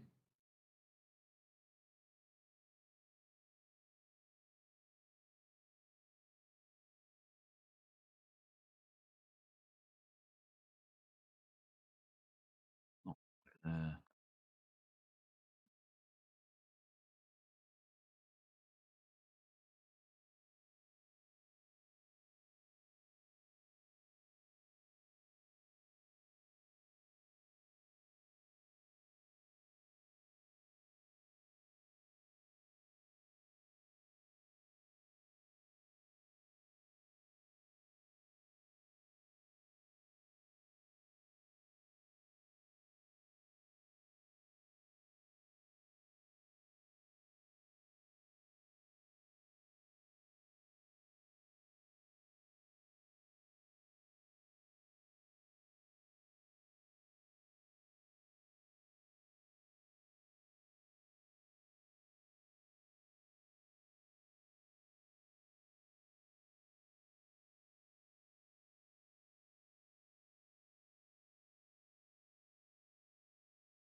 Would be a bit of a low found bounce point, potentially.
Bring her down, Rick. Bring her down. Bring it down, mate.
What do you think, Rick?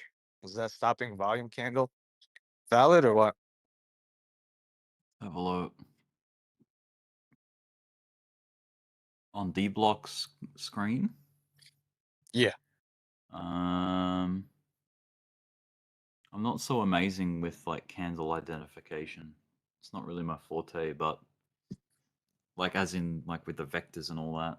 But it looks like on the time frame that he has there, the 15-minute. Let me open it up on my chart as well. So 15-minute Bitcoin vectors. Let's have a look. Vector. Vector candles by Rapid Fire OG. Yeah, it's a red vector. However, it didn't pivot off it. It's got a long tail though, which is good. Down on the 5-minute chart, it's a vector as well. So they definitely put the brakes on for now. You know what I mean? Yeah, I mean, I hope not. I think what they've achieved is they've recovered that candle there and this candle here, these two vectors. Notice how there was no vectors on the way up here. It was all like pretty natural. So there's nothing to recover from here down. There's nothing for them to go collect. Because that was Except a liquidity. fairly... Yeah, other than that, yeah. But they don't have to go like refund their push or anything like that. That's good enough. Yeah, so that's my very primitive understanding of the vector system. The vector analysis method. Hey man, better than mine. Oh, well, we all start somewhere. From an hour, yeah, that's the hour chart. 15-minute, yeah, I mean, there might have been some vectors on the way up, like when you really boil it down, but they all got recovered, except for this one. This was a pivoting candle. I'm guessing that's a stopping volume, maybe.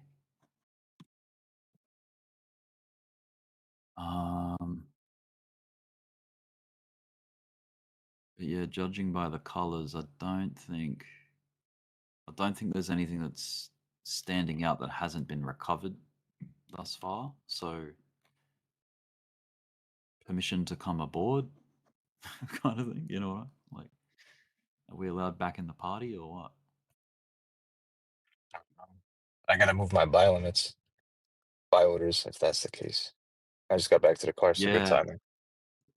it's tricky because most of our American friends are sleeping right now, so it's hard to get a second opinion and third and fourth and fifth opinion. Maybe YouTube land knows some stuff.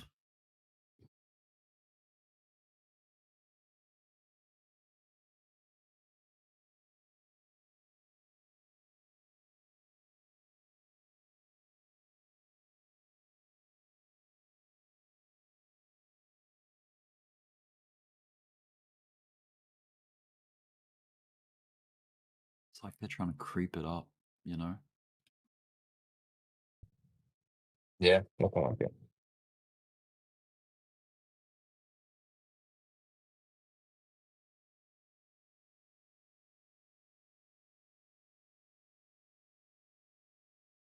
There's a little bit of resilience being shown by XRP here for a bounce attack, you know?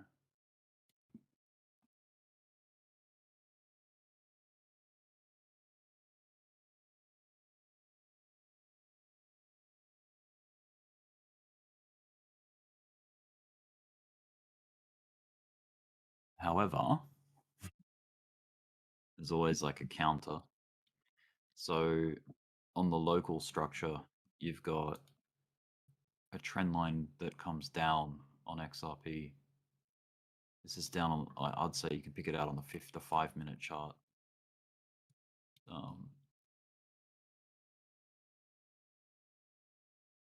Change the color a bit. So that's going to keep us going down until we break it. So on this push here, we're just watching for either rejection or breakout. And that's like kind of that local kind of line in the sand, so to speak. Not to mention that this is the last high that we had, this little jab right here. So if we can crack that back and break the character back to an uptrend on the small time frame, that'd be good. Then you've got yourself like an inverse head and shoulders. You know what I mean? On this micro interval. Micro. Down on the 5 minute, bro. This is some very snipey kind of price action. Sniping out opportunities.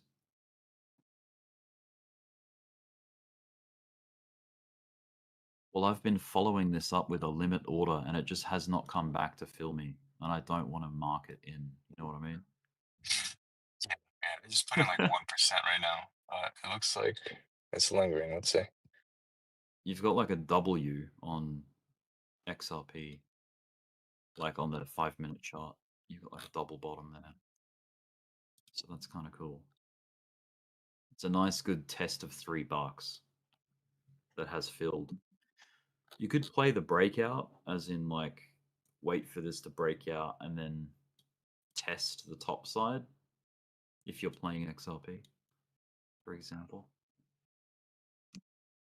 There's a chance that Bitcoin's chart looks similar to this on the 5 minute.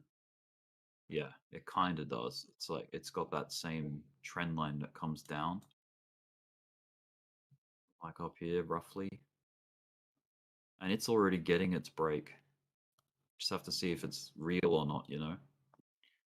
Mm-hmm. Strictly speaking, from a trend line perspective, yeah. I don't know that that line extends to touch that. It's a bit too far away, so I'm just going to leave it. But yeah. It's in some kind of falling wedge. Something like that. That was a bit of a deviation outside of it there. But I think that pretty much qualifies. So you've got a pivot at it there. You've got a pivot right there. And then you've got another pivot that is like just after that deviation. You got a pivot at that same line. And now you're breaking out through the top of it, of that wedge. So that's good. That's rocket fuel right there. Can you imagine if we free the shorts and end up having a false move down? Oh, I mean, false moves, man, this is not my strength. This is where Dbloc seems to be a wizard with that stuff. Yeah, because we never freed the longs. So technically, I guess it wasn't a false move up. Yeah, which longs though? Like from like up here? The weekend trap. 115.7? Oh, the weekend trap. Was it 157? I thought it was higher. Friday. Let's see. I mean, there's this section here where there's some highs that are still stuck, like they have not been revisited, and those were set on Friday afternoon. Well, Friday for me. The weekend's all the way back down here. Like this was our weekend over here. Yeah. So there was no bulls trapped in the weekend. If anything, there's a bear trap down there.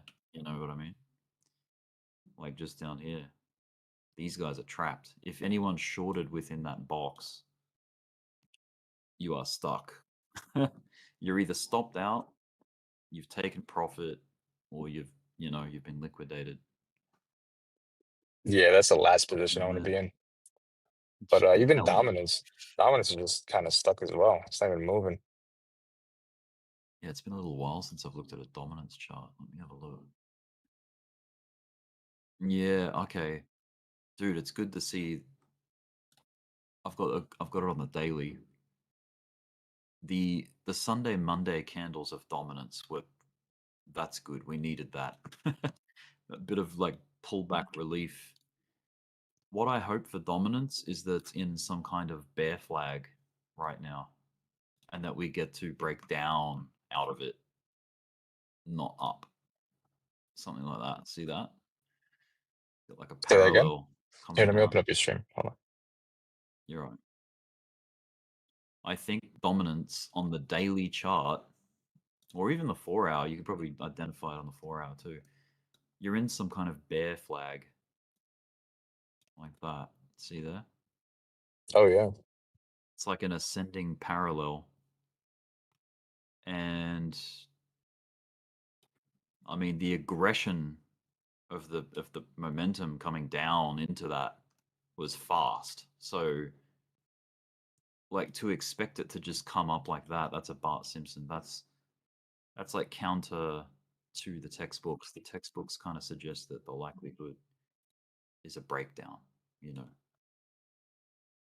out of that shape. Yeah, let's see how it plays out.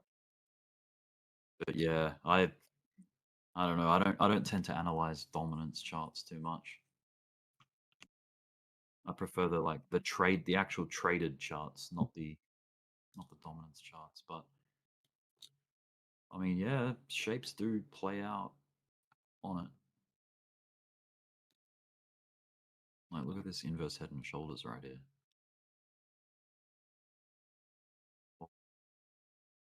First, and then head and shoulders over here.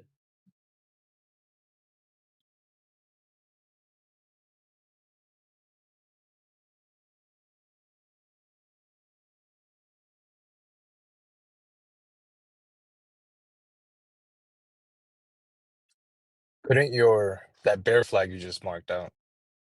Hmm. Couldn't that play out to be heads and shoulders? As a inverse head and shoulders? And no, just a regular one. Possibly. If we're putting that right shoulder, you see what I'm saying? You mean like doing this? Yes. Yep. And then going down. Mm-hmm. Yeah. Problem with that is that a head and shoulders is not a continuation pattern, because we're trying to continue in this direction.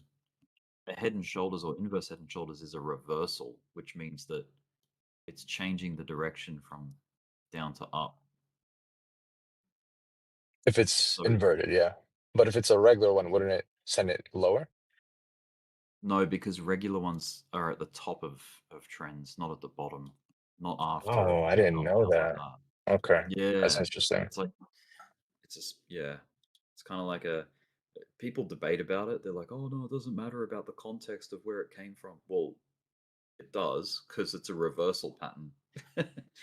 You know, the direction that it entered the pattern matters, because otherwise it would just be a continuation pattern, just like a bull flag or a wedge. Yeah, I never knew that. That's cool. Yeah.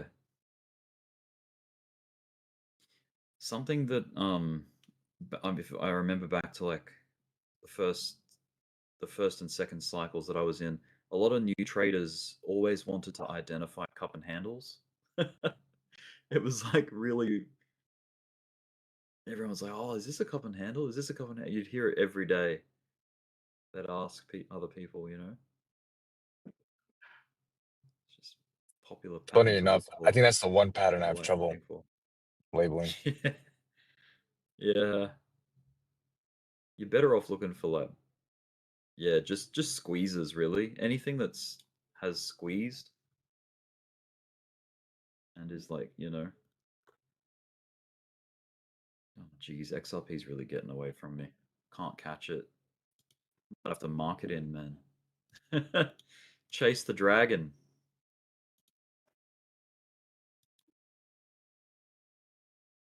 I really don't want to Ooh, do that. I see a Wall Street Journal article. Really? On what?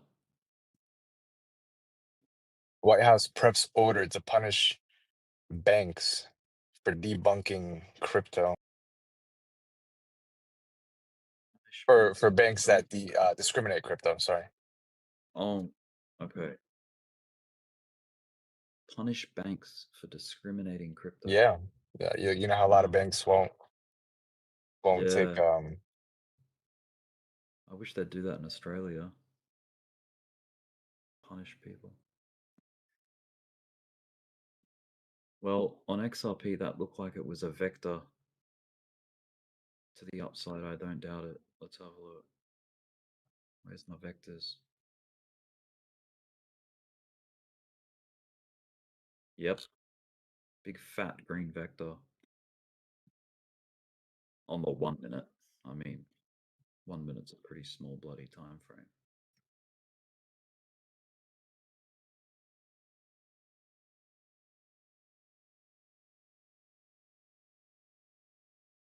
I'm trying really hard not to buy into a green candle right now. Yeah. It's better to just wait it out. Wait for a pullback. Wait for confirmation. Yeah, it's got to retest it, right? Most likely. Yeah, I mean, if it, like, just using XRP here as an example, because I'm on it and I'm watching it. If it gets through this line, I think wait for it to peel back and then buy the dip basically of that. Because right now, from what I can tell and what I've learned, is that when you break the previous high like that, it's a change of character. So you've changed the character from bearish to bullish. But you know, at the moment it's just a wick, so there's a risk of this just being what's called a swing fail. Because a swing is when the price breaks structure, like breaks the last point of resistance, and vice versa, when it breaks the last point of support, that is called a break of structure. And when you break structure, that is, in my understanding, that's called a swing. Like you're swinging between points. So let me just find a path tool. Okay, so in an uptrend, you've got an impulse, a pullback, an impulse, a pullback, like this, you know? Just gonna make this white. Okay, so points of structure are where you have pivots. So these to me are like points of structure. You know, they're likely hitting, like, you know, fib So like a levels, higher low. price levels. Yeah, they're just points of structure to me. This is how I interpret it. And then at that point of structure, you scribe a line across, and that is like a resistance. So what you're looking for an uptrend is a break of structure. So we'll just call it a BOS, a break of structure. So you want to continue breaking the structure to the upside, and that is a trend. Like that is a, you know what I mean? Like when you continually break structure to the upside, that you've got yourself a trend. Now on the other hand, like I'll just invert the chart. It's easy enough to do that. Supports in a downtrend, you know, supports like the last pivot, that was the last support. If you break that, that's once again, that's called a break of structure. Now, the difference between a trend and a range is that in a range, you're not breaking the structure. You're respecting the structure. So there is no swings. You know what I mean? So going down. I'm just gonna like use this as an example, this line here. I'll make it yellow. We'll make our range yellow. So this is a hypothetical range. So if I use the same beginning point, like let's say price fell into this support here, it bounced, like it doesn't matter about the height of the bounce, but whatever, it bounced. And then it came back. And this is where the market is like, you know, waiting to see if this support's going to hold or fail and break down, you know, structure break to the downside. So structure was respected here at the top. And let's say it did this, it's respected at the bottom. So this is ranging, like we know that. Like it just goes sideways in a range between resistance and support. But anytime you break the boundaries of a range, you're breaking structure. It's a structure break. Now the tricky thing is that the market will do things like this. It'll deviate Deviations, yeah. outside of the structure, and those are called swing fails. So when you've basically the way I understand, let me just flip this back up. We'll use the when you do a break of structure, like you get higher than the previous high, that's a swing. Like you're swinging to the next level. You know what I mean? Like, but if you don't break it and you're range bound, you're not swinging. You're ranging. Like you're not doing any swings. There's probably swings within the range, like there's sub trends and all that. Up and down. But the most you're going to get out of a range, if it's going to respect the range, is like just deviations. And these trap people, like how we talk about weekend trap. Like when you get stuck pulling the trigger and getting tricked, like let's say you fire off. This is why breakout trading is really dangerous, because the market will do this often, where it does a fake move, like a false move out of the range. And all of the breakout traders are like, sweet, I'm going to fire off a long here. And then the market rapidly reverses and they're now underwater, trapped. So let's say down the track, the price eventually does break out.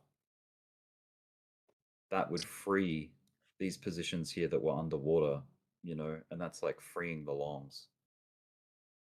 And up we go. You know what I mean? We got a stopping volume candle on the 15. Oh, yeah. Sweet. But yeah, that's just like structure break basics. And reversals, trend reversals, like when you get a pivot, that's not just called, that is a break of, yes, it's a break of structure, but it's also a change of character. Like when you do this, like let's say you trend up, and then let's say this is the final high, and then you get that. I mean, that's obviously a... That's a head and shoulders, right? Correct. Yeah. Yeah. So when that happens, the last point of structure on the support side was here, like that. And then see where it broke here. It broke down right there, and that's your break of structure. And also, that style of break of structure is called a change of character. Change of character. Never heard that one before. Change of character. Yeah. So the character just means up, like uptrend or downtrend. That's the character of the market.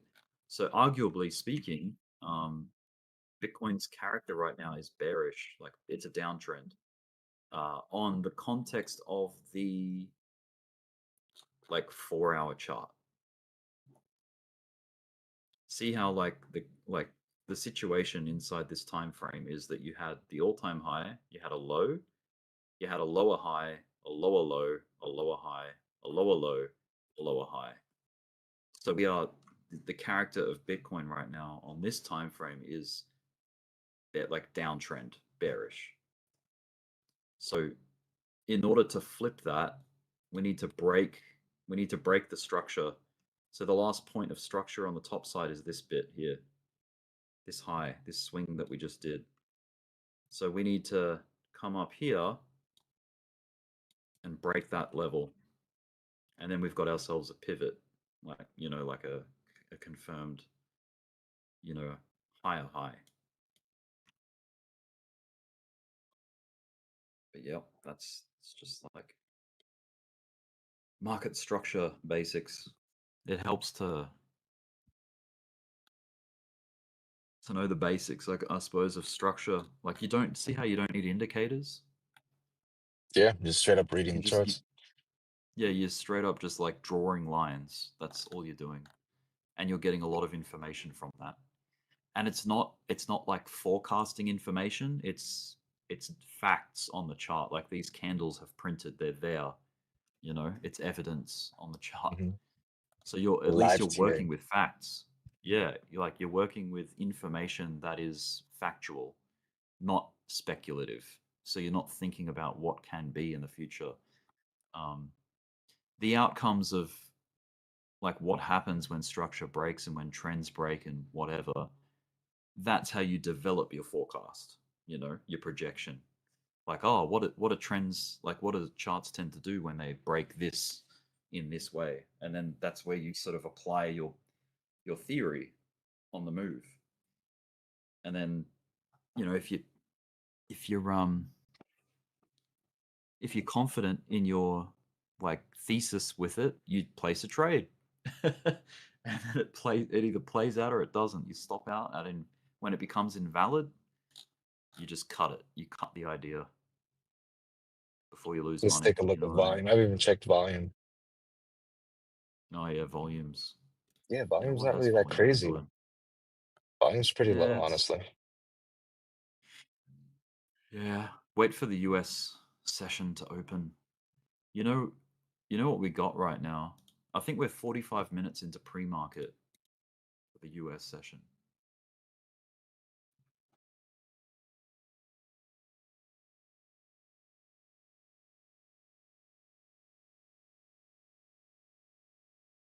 What do I want? The hourly on No the green or SPY. blue vectors either. Whoa. Look at that pre-market spike on the SPY. What the hell was that? Dude, that like fired off all the way up, trying to get like to the all-time high almost. Not quite, but yeah.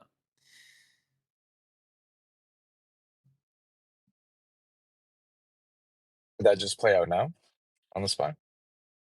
It played out. Okay, so the very first candle of pre-market, which was like, 46 minutes ago, was this huge spike to the upside. It's just a wick, and then all of the natural price action is basically just sideways at where post-market ended yesterday. Yeah. So nothing crazy, but a very anomalous wick, just like we had a very crazy wick to the downside.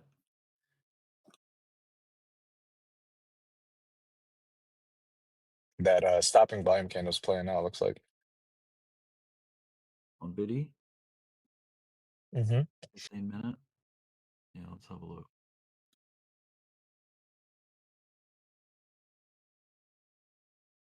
The candles. Yeah, so far so good. It's we did break out of the downtrend here, and we're waiting to see if it's going to hold the price. So what we don't want to see, if we're bullish here and we want to see upside, we don't want to see price like get back under this trend line here, because that just means that this was basically a fake out or a deviation out of the trend. The good thing about it, like the good evidence that we have, is that, well, technically it's a double top. So you've had a test of a high here, and then you've retested it. And there's a little baby wick just above it. And that is a swing fail. Basically, failure to break the structure. You know what I mean? So what it's I'm doing talking now about is top side. Yep, top side. So it has failed to break the last point of structure here on Bitcoin. So that means we are potentially looking at a range that could form in. The bottom part is not clear yet. So the best we have is this low, this extreme low here. So Where wick's done. basically what this could build out to be is this giant, like if it respects the boundaries, it could do this. It could like range. in a big fat like parallel. And then see how we did it over here? Same thing. Huge parallel that we got stuck in, and then eventually a decision was made, you know, of how we were going to depart that range. And luckily it was to the top side. So what I would hope for now is a W, like a double bottom. Like and that's if we fail this falling wedge idea that I've got drawn out. So if we lose this like support of the top of the trend line, then this could collapse. And then we really want to see that hold and then come up again to make a W, like a double bottom. We've seen so many W's on Bitcoin lately. Have you seen that? Have you noticed that? Like, check Yeah, this one out. They're more everywhere. often. There's one here. There's one here. Like, they're not sometimes they're swing fails, like where they go a little bit deeper. But for the most part, it's there. Like, there's a W. There's one here. They're everywhere, dude. These W's. This one's a bit funky, but it's there. There's a huge one here.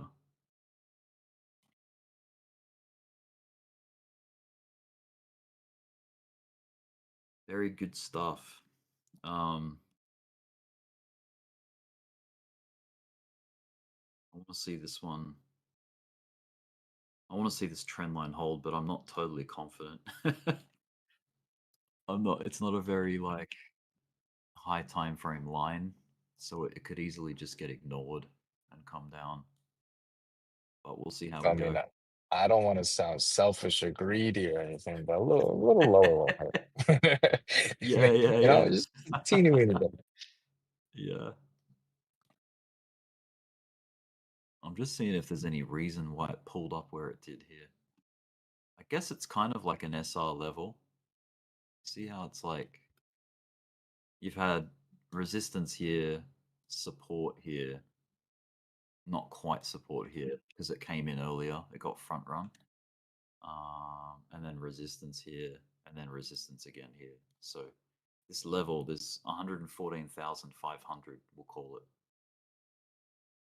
114.5. It's probably more like 114,550. But yeah, it is there.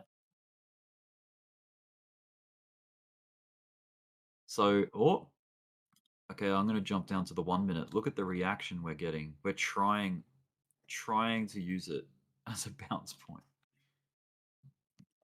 We're right down on the micros now, the micro chart. See if we can fight to get back up. So if that fails, though, what I think is going to happen is like we would go visit either this trend line here, which is the bottom of the like this what was this wedge, or we even get a reaction at the round number 114,000. So there's three big possibilities that I'd be targeting there. I'd be targeting 114K or the trend line or the double bottom play, which is like a recheck of that. But it looks like it looks like we are reacting off the top of that trend line for now. See if it plays. We are still technically in the bearish channel, right? I mean, it hasn't broken. Yeah, dude, the whole thing's bearish. Like, so from a 4-hour chart down, we haven't like we're not in an uptrend right now. This is all downtrend. So since the all-time high, all of that, there's nothing bullish about that trend. Like it's all lower high, lower low. It's not until you zoom out on the daily chart that you see that we're in like a broader uptrend. So see here how we've got a low. We had this W. Speaking of W's, like look, there's another one. We had that low, and we've just been getting a push high. So if you smooth out all the noise, it's a push high, a pullback, another push up, and then a pullback here. But we have not broken, we've not changed the character. We're still going up. And then the story just gets more bullish the more you zoom out. Like if you go out to the weekly, Like there's nothing wrong with that. Like as being bullish, like it's completely bullish. You've got a push to a high, a pullback, a push to a higher high, a pullback to a higher low, and then you can see that the last thing we did was push to a new all-time high. So there's nothing wrong with the weekly chart. We're still very much in a bull market in the the macroverse. But yeah, it's only when you come down to like I would say the 4-hour chart and below that there's a battle going on to see how long this flag or this channel is going to last. Check it out. So there's that, and there's that. It's like just this massive fat channel that's like pulling us down. It's starting to get a bit long in the tooth to be a flag, I think. Like, see how long we've spent in here? Yeah. Like, it's just, yeah. It's getting a bit ugly. So it's just becoming this big descending channel. But, if you look, Dog with a if you just balloon. break down markets, oscillate back up, you're targeting up. And when you're coming up, you're targeting the pivot to either sell at or short at. So down. So with that in mind, what's the last oscillation that has happened? Like we oscillated up and now we're oscillating back. So the broader expectation would be that we're oscillating back up again,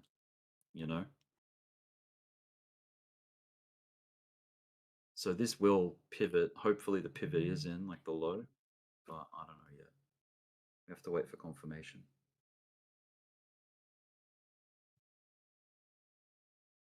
Dog with a balloon is a thing, right? I don't know. Oh no. I don't know. Dog with balloon.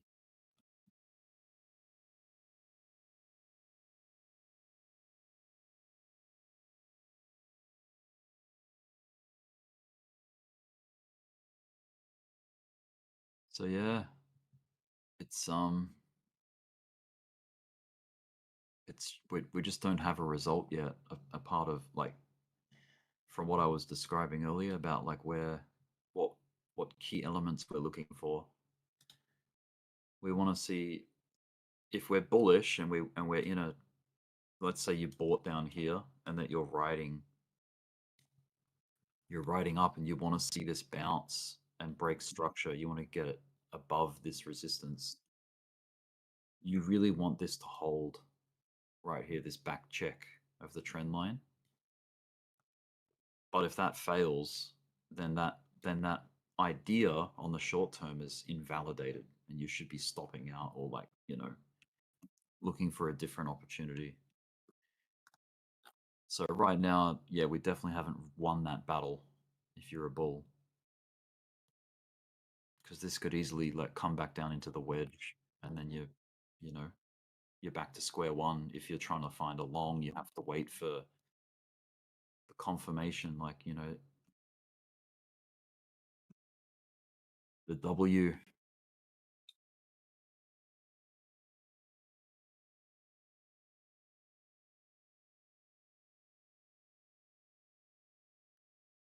Well, if this plays out to be a W right here, we'd have to put in that right part of it, which means it would retest the bottom as well. That recent bottom right there. Exactly. We don't have a W yet. But that's, it's kind of making an assumption that we're going to get one. Like, what could happen here is like some kind of inverse head and shoulders type deal, like where you've had this low and then you've had a deeper low. Now we've come up to what would be the neckline, and now we're pulling back to somewhat make the left side of the right shoulder. So we still need to, like, this is the other bullish kind of thesis, I guess, is that if we do hold this retest this of the trend line, then we're going to come back up to the neckline and visit those highs again and see if it breaks. And if it breaks, you've got yourself an inverse head and shoulders, which is a pivot. Confirms that as the low, basically. Like the local low. To pivot and swing off. But yeah, this is very micro. This is by no means like a big like trend shifting pivot that's gonna send us into all-time highs or anything like that. But from little things, big things grow is what happens. You know, whatever happens down low, things get bullish on the 1 minute chart before they get bullish on the 1 hour.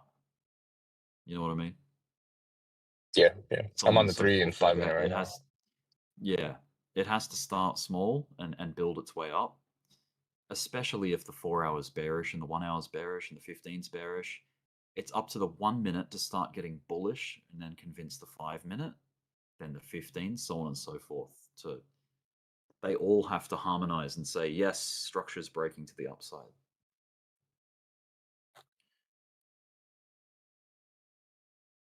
So yeah, we're down on the, if you go down to the 1 minute chart on Bitcoin, things are bullish right now because in my opinion, you've had, let's just pick out the highs, like the key pivots here. You've got a down here, you got a pullback here, down here, and then yeah, pretty much like a push up to a high here, pullback, lower high, lowest low.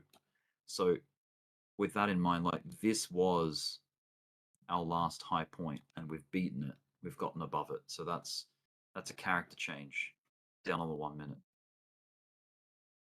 So we've got a green light on the 1 minute. Look at this little baby W, by the way, on Bitcoin. This is like right down on the 1 minute. Yeah, I'm looking at it. It's right there. It's very micro. This is micro scalping style of trading. Like if you were to try and play these setups, like yeah, it's very crazy, but things can get invalidated and flung around so easily when you're this zoomed in. So it's very dangerous and pedantic. Volume is slightly picking up. Yeah. Well, how's pre-market going? It got this crazy wick and it's just sideways. There's no real progress there. It's just stable.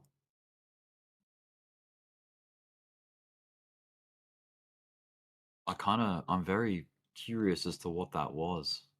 Like, did a whale just fat finger the button and accidentally hit the market buy instead of the limit? So I'm not the only one. Yeah. I don't know what happened there. But that's crazy. It could be a single, because this is the SPY, this is the index. It could have been just like a single asset that caused the spike. I'm gonna go and see if it existed on any of the top 5. That spike in pre-market. I have to go to the 1 minute chart for that. Okay, Google's not responsible for it. Amazon, kinda. Nvidia, kind of. Apple, not. Yeah, I don't know. Apple's actually kind of up in pre-market. Oh, Microsoft. Yeah. Okay, I think it was Microsoft and Nvidia. Those wicks as soon as the pre-market opened. That's crazy. Yeah, I'm not see, like right really now, up. Yeah. off that dog with the balloon, right now the balloon is being formed. Dog with the balloon. Yeah. That's how I see it, at least. Fuck it up. Sorry. Yeah.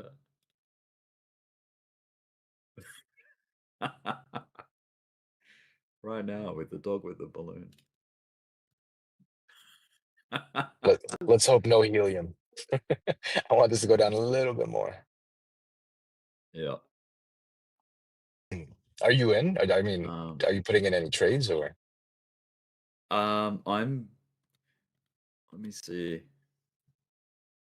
I was seeing if XRP was going to hold that uptrend, but it didn't. It's now. Wait a minute. What's going on with this chart? Oh, it's upside down. No wonder. No wonder, Mr. Squiggle. Chart is Oh, upside we're down. popping back up. I was like trying to figure out what the hell's going on. Not. It is alive. I did throw a trade at it. Volume's picking up a little bit more.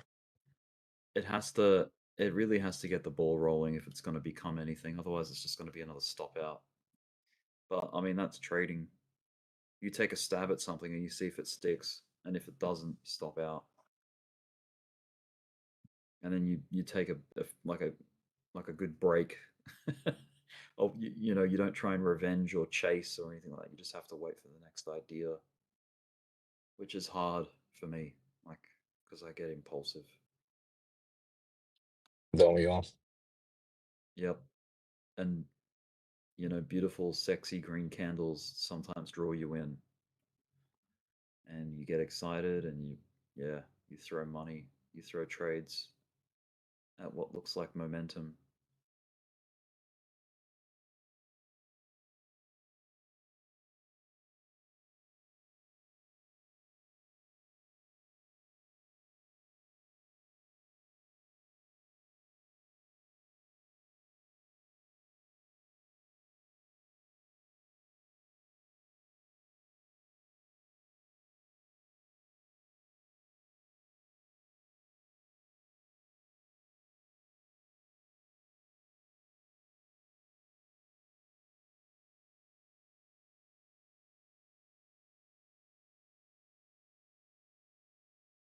Okay, that's good. It's just nibbles. Nibble, nibble, nibble. I really want this to catch so that we can get the ball rolling again, you know? Yo, Rick, look at But Litecoin. dude, what's that? Litecoin's just look at Litecoin. Litecoin's like in a league of its own right now. Oh yeah, yeah. Litecoin's been really good. Look at it Have on you a seen high it on the time. daily, man? Yeah, that's It's like crazy. it's doing very well lately. Well done, Litecoin. I love it when the dinosaurs do well.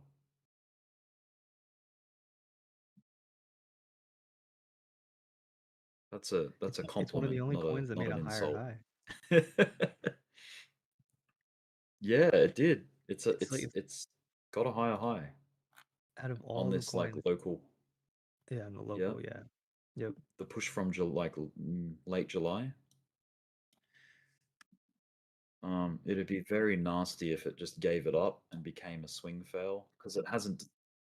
You're still like letting it play out, obviously, but you want to see it get a big fat daily, like to convince, like, and be convincing that yes, we have broken that point of structure. You know, you I don't feel want like it to be a Litecoin mistake. could be front running the potential reversal here for Bitcoin and everything to go up. Maybe. You know, sometimes you'll find coins like that. They'll be front running Oh like a yeah. potential move. And I feel like Litecoin's the move, like the one that's showing the way. Or Isn't it it's fascinating how faking out. sometimes the market can pivot all at the same time? Like they all did the same thing. I think that's wild. That there's something's up with that. You know what I mean? I guess it's just algos all Yeah, I was reacting gonna say off the it's just same algos. Yep, the yep. But that's why, market-wide, like, you know, momentum. if you find something that's like going against the algos, either it's got some other fundamental narrative that's pushing it, which I don't think Litecoin does. There's no narrative other than the ETF, but it's the same thing as a bunch of other ETFs. Yeah. So I don't know what's changing Litecoin's algo to push harder than anything else other than it's a potential front run. I don't know. Yeah, I'm not sure. There's all sorts of I reckon you could find all sorts of speculations as to why Litecoin does that.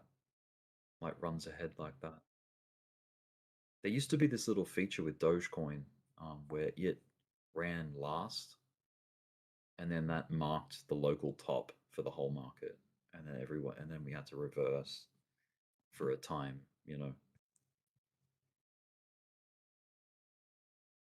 I remember that. Yep. And also like XRP, it would have its exhaustive like push at the end, and then that would be like a reversal. Yeah.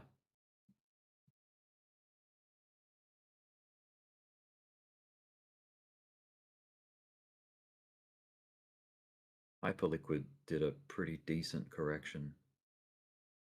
What did? In the Hyperliquid hype.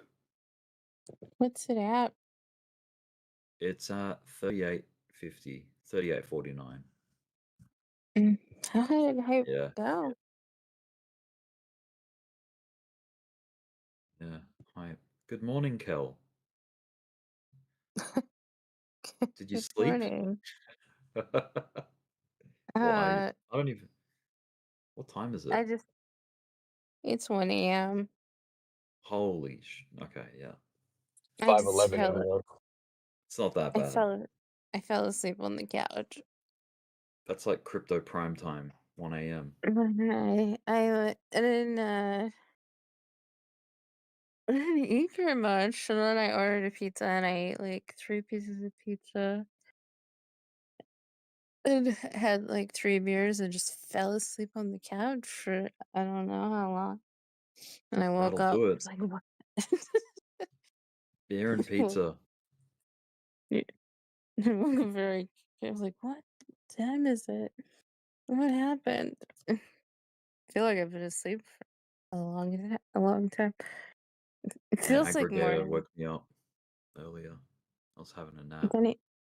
anybody dancing? No, it was just singing. It was like there was all this buying going on. It's singing? Oh no, it was selling. There was a whole bunch of selling. Yeah, it was singing. It was going, like it sounded like a casino. And that I was like, "Wow, it's singing. pay That's attention. new." I was like, "I've seen the dance." I was like, "If it's dance." Yeah. Ah, Oh, look, oh the shoot, is little this thesis is correcting? playing out. Shoot, is this Okay, reversing? I need to buy something. here comes the impulse. The impulsive. I need to. I Yeah, didn't no. but To I be didn't fair, buy anything. yeah. There's I this thing that didn't a falling I wedge didn't backtest. I call it a bounce off the flipper, and I think Bitcoin's doing one on like, say, the 5-minute chart. I don't know. You could call it a channel. It's a bit tricky because of this deviation. It's hard to sort of define exactly what that bottom line says, but it's either that or it's like that. So either Wait, one way, second. it's a wedge. I wasn't looking at your chart. Yeah, that's all That good. could explain why I was so wait, what are you talking about? So I'm looking at it now. yeah, so this, whatever this is, either way you cut it, both are wedges, which is the cool thing. I So see a wedge. no matter if you want to say, oh no, it's that line, or no, it's this line, it doesn't matter. Wait, They're what do you both mean? wedges. What do you mean both? What was the other? So here's the other one here. I'll just extend it so that you can see. And you can see both come to a point. Both come to an apex, whether it's this one or whether it's this bigger one.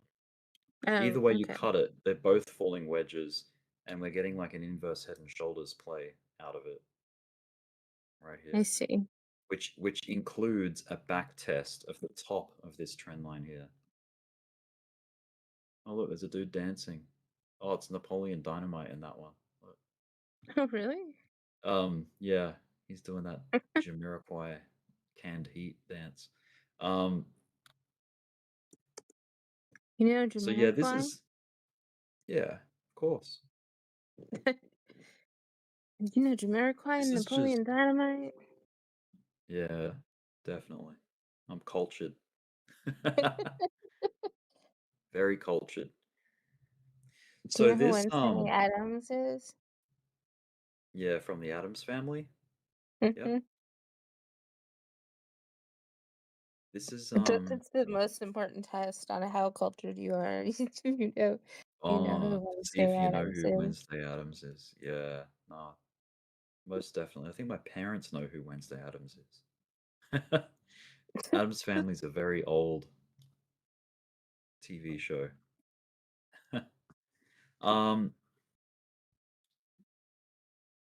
Still waiting for launch, but that it looks good on the micros, you know. But ultimately, I think even on this time frame, we still have to deal with what would be the neckline, or the way I have it drawn out here is like a range.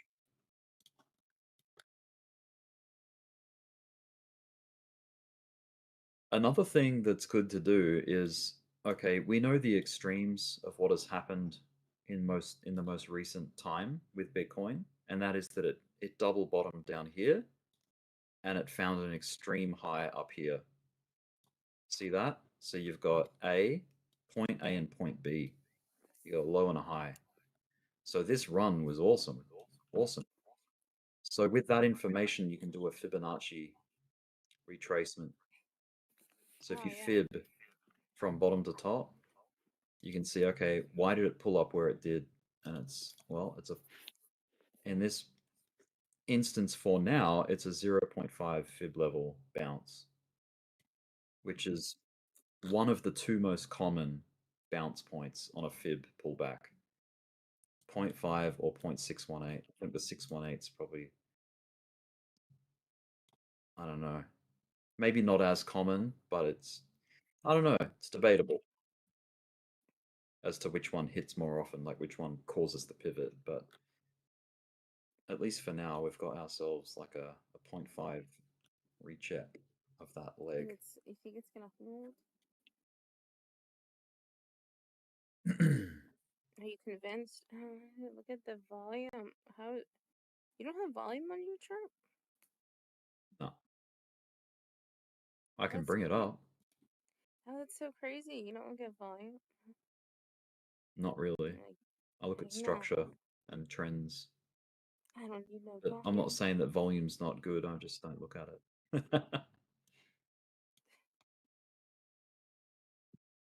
So,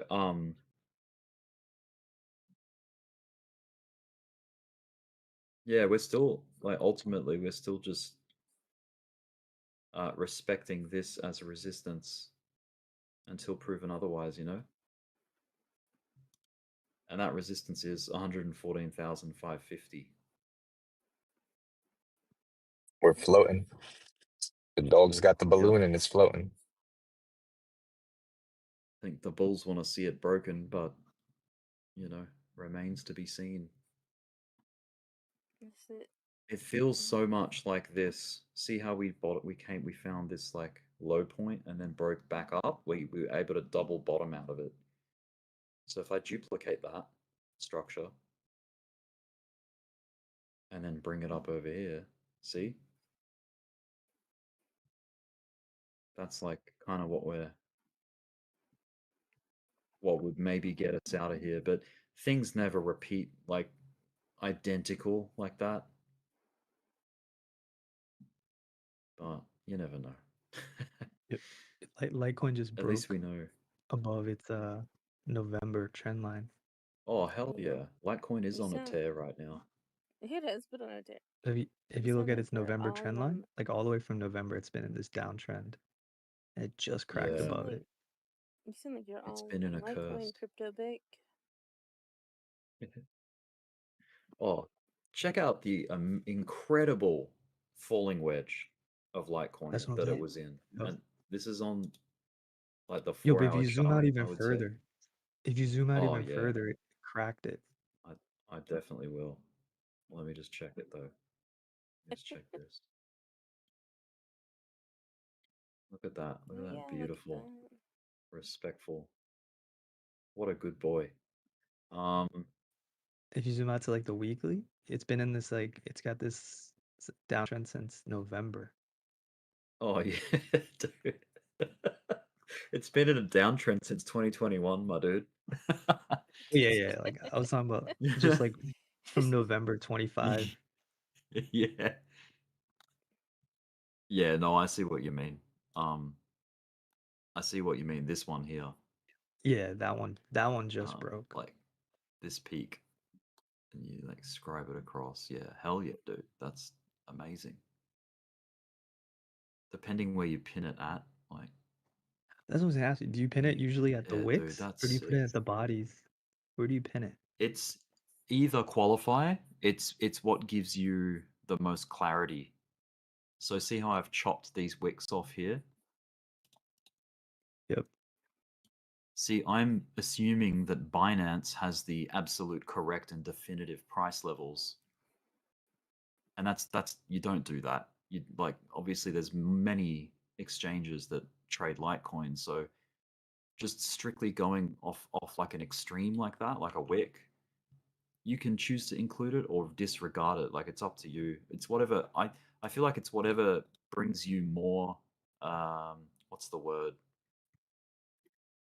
What price has Clarity? shown the most confluence at, or there's this word that I've been using. Clarity? I'm trying to think of it. It's like uniformity. Like, yeah, you're just trying to find as much. It's like a vote. The price has voted, and it's cast many votes at this line here. See? There's so many votes for the line to be there, and only 2 votes Great. for the line to be up at that wick. See? Yeah, I got you. Yep. Yeah. So it's like So where like it's the I most see amount it of as like touches. yeah, it's consensus. You're looking for consensus. The You most look amount for of the most touches, touch exactly. points. Yeah. So more touch points is what you're aiming for. So if that, you know, if you have to sacrifice some little deviations here and there, like that is okay, I think.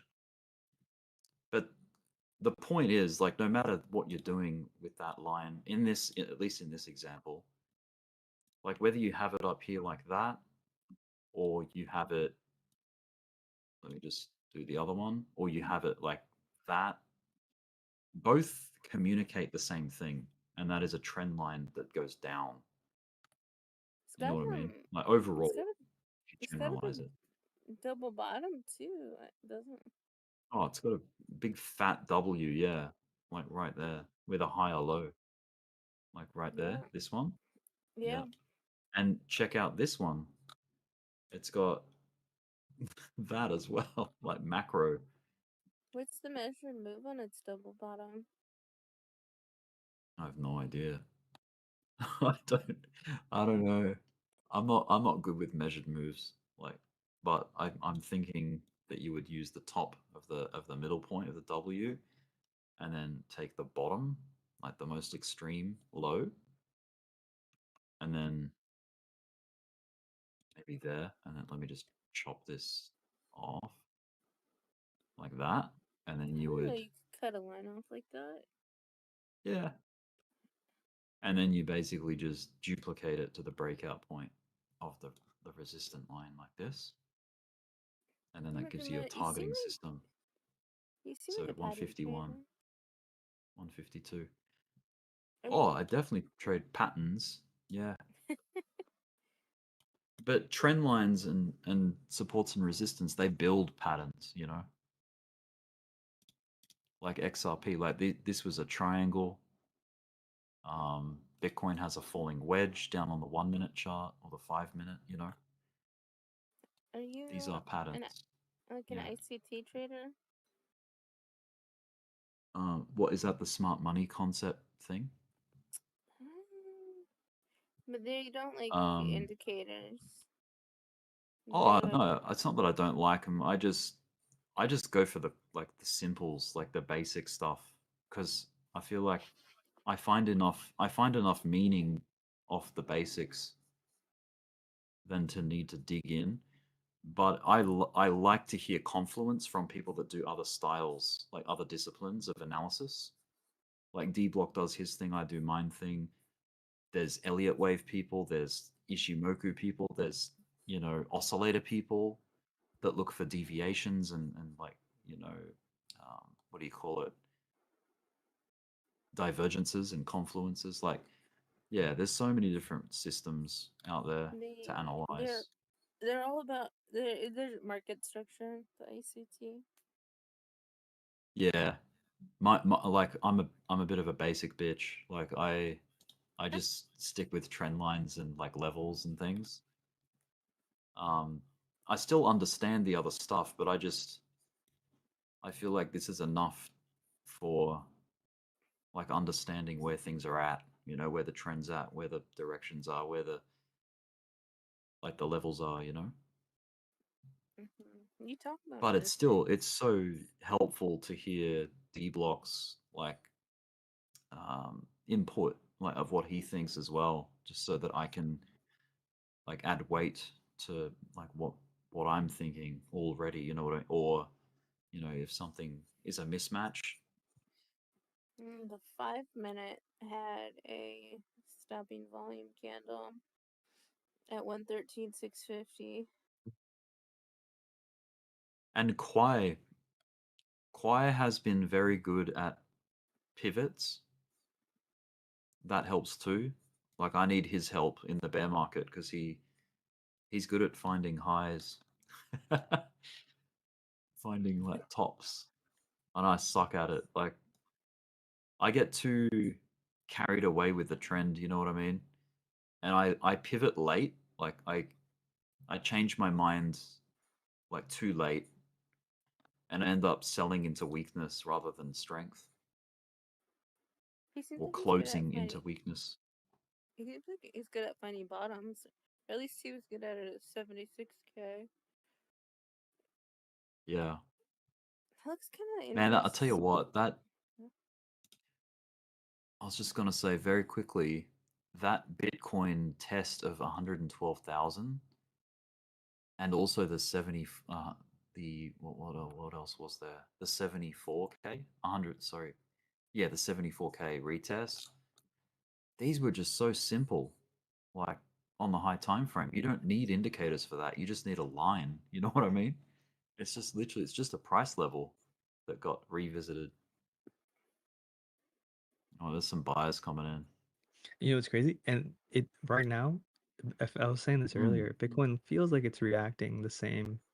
Although we broke the 232 right here. How it acted when it bounced off of the 74. I feel like it really slipped to the bottom. Did you get Check along out with it? that. It's so neat. See this? Resistance 112,000, which was at the time the all-time high. You visited that level again right here. You got rejected at it, and then you broke out. Yeah, it's amazing. I love it. $9.3 million, $13.6 million all at once. Yeah. I'm gonna buy some. See, I need to buy something. I really Check it do. out. It's a bounce off the flipper on Bitcoin on the 5-minute chart. And it is breaking that range. So we're getting a break of structure on the 5-minute to the I need to buy upside the here. dip while I still can.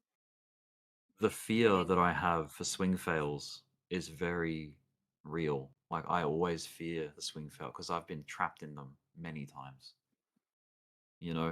Trying to be a breakout trader, the most dangerous form of trading, if you ask me.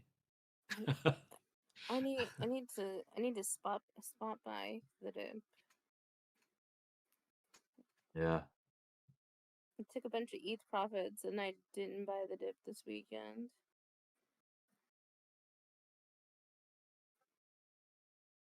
Yeah, SPY pre-market's flat as a tack. Like there's nothing happening. It's just sideways. So that's good. You I don't want drama out of the stock market. Like we shouldn't want drama unless it's up. But if it stalls, like if it just goes chill for the day, that could be good for crypto. It's like that no news is good news effect, so to are you speak. long on XRP? Yeah. Are you on like Uh, from the bottom? no, no. I'll show you what I did. See this dashed green line down here? I got in Yes. down here, and I took Pretty good. profit over here. So I basically rode this whole thing, Pretty and good. then I have recently, like, it's pretty much dancing around my entry right now. I got to be careful because it could stop out. But That's way above I'm trying to play the breakout of this trend line here. Like, see how this is coming down. Isn't this way I above want it. your I want it entry? to do this. I want it to do that. Is this like a second long? Yeah, this is a new one. This is a brand new long. I opened it like literally 20 minutes ago. How's Actually, Fartcoin more than that. doing?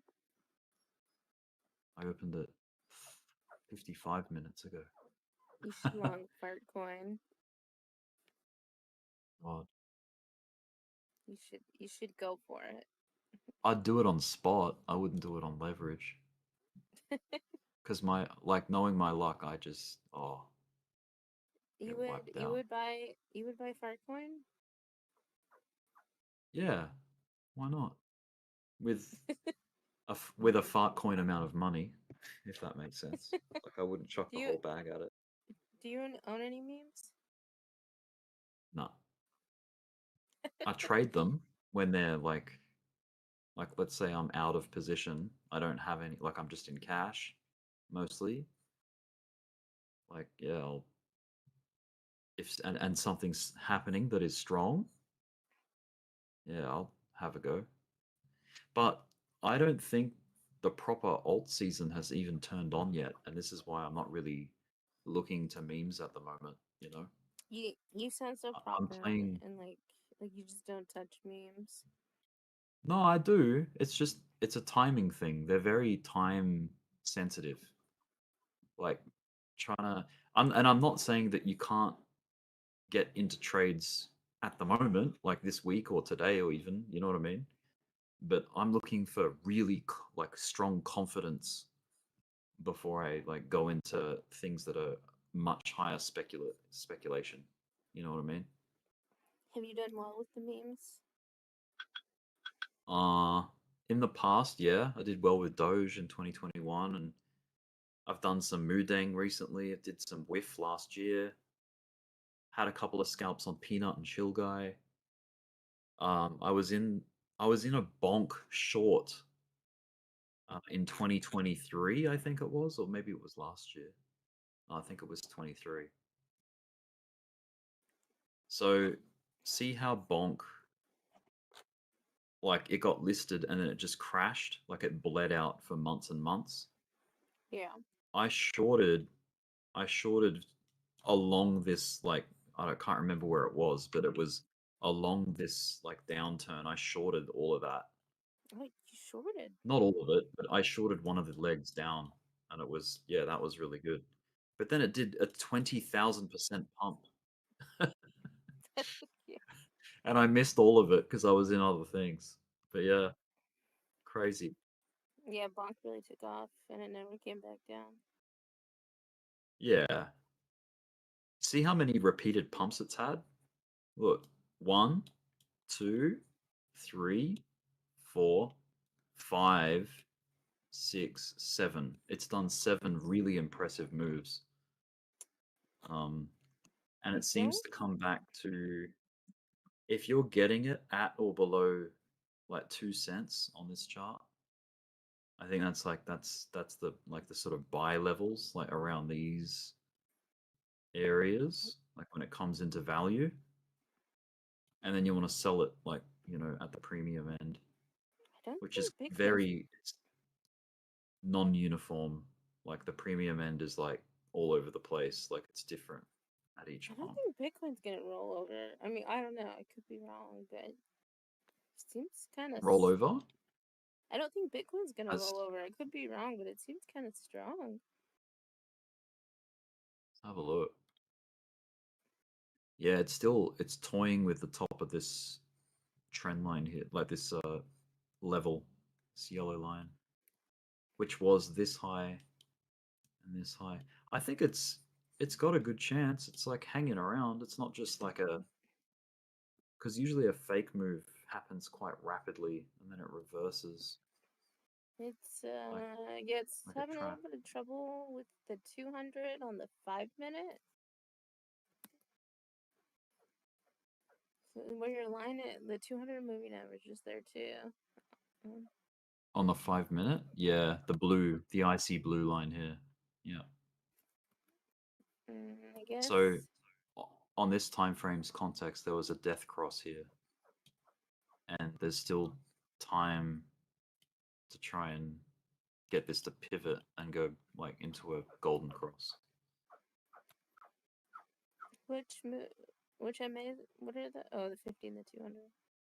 Yeah, 50, 200 EMA. So death cross, golden cross, that is not like exclusive to any time frame or EMA length.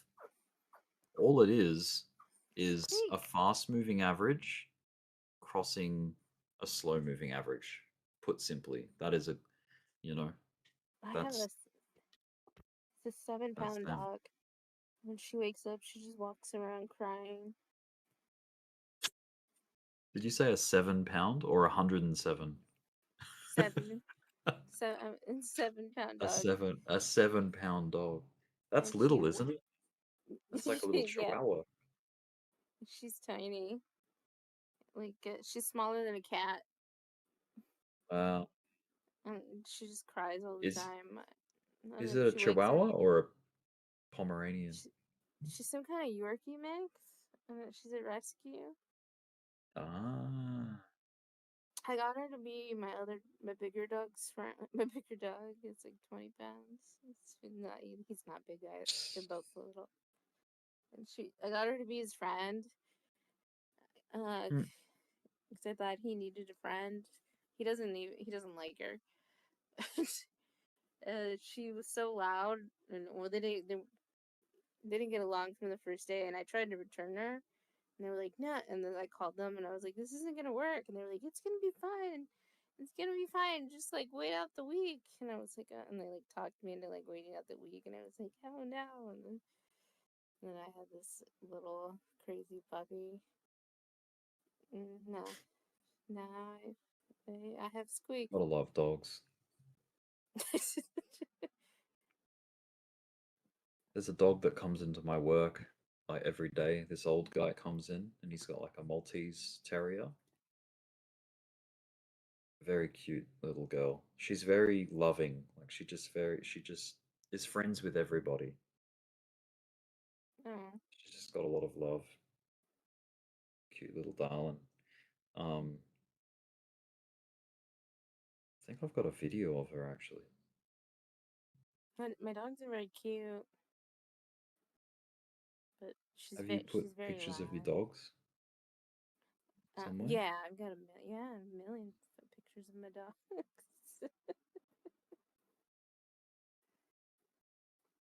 Trying to find this video that I've got of her name's Misty. That sounds cute. Squeak. Crazy. I'll put it. Let me put it in off topic because it's a little off topic, isn't it? But that's all right. This is Misty. She's great.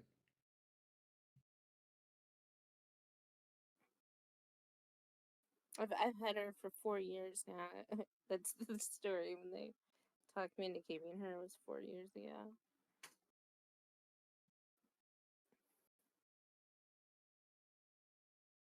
You know if that works.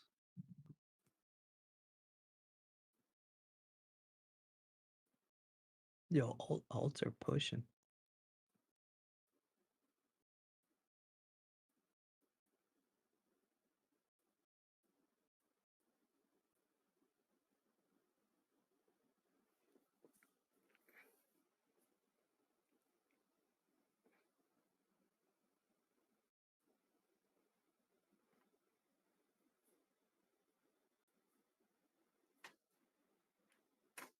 You gotta get your chill guy, Rick. Chill guy. You gotta get your chill guy. Who's that? What's chill guy? No, what's it doing? Where? Why? Oh, just cause they're going. Litecoin's punching, dude. Whoa. Dude, I've been telling you, dude, that trend line when it broke. Yeah. But What like is it's going coming up it- on the on? it's coming on at 786, which is It's 129. dude. It's not just now. It's been doing it for 3 days, to be honest.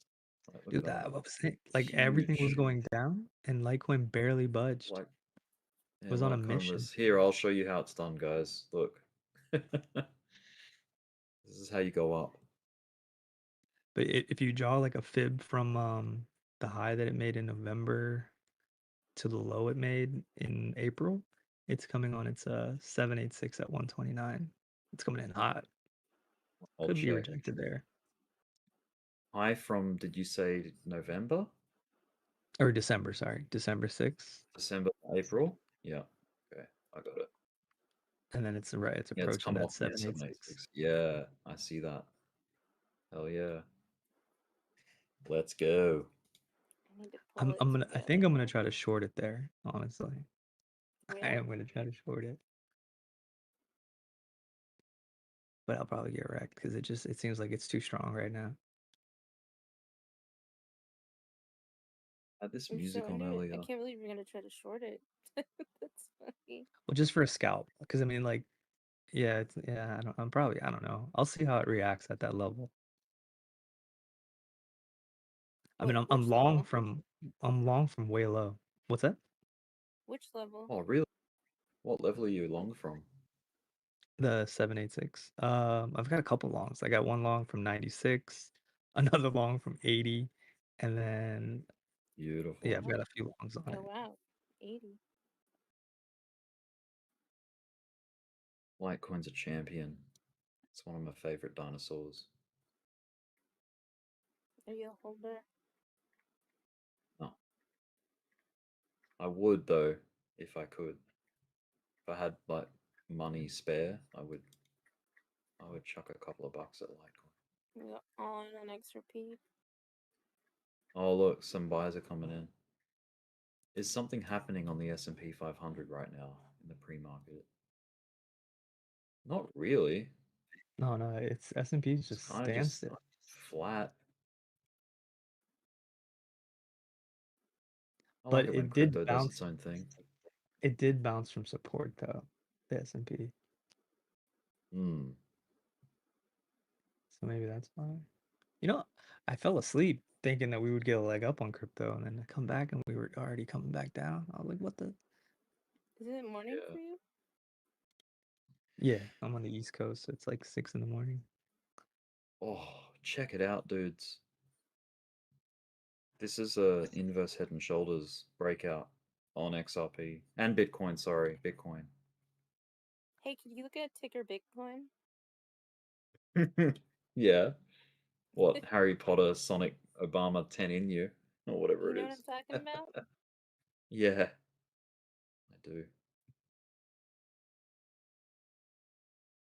Yeah, dude, this is lining up with the music that I'm playing right now. I know, I have it in the background. Can you Very hear it? calming. Very calming. Stopping me from being impulsive. I'll turn it right up. These are called beta waves music. So these are like, and this album's called Music for Concentration. Oh So hell it's yeah! supposed Throw to in help some you alpha waves. concentrate. I'm ready. Some alpha. May as well just skip straight to the drum and bass. Hell yeah! I'm about to leave work in like half an hour. I want to be on the road while all this is happening, man. How Jasmine's on E?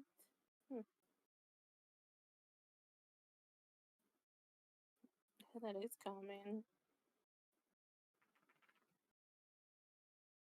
Yo, Rick, I got a question.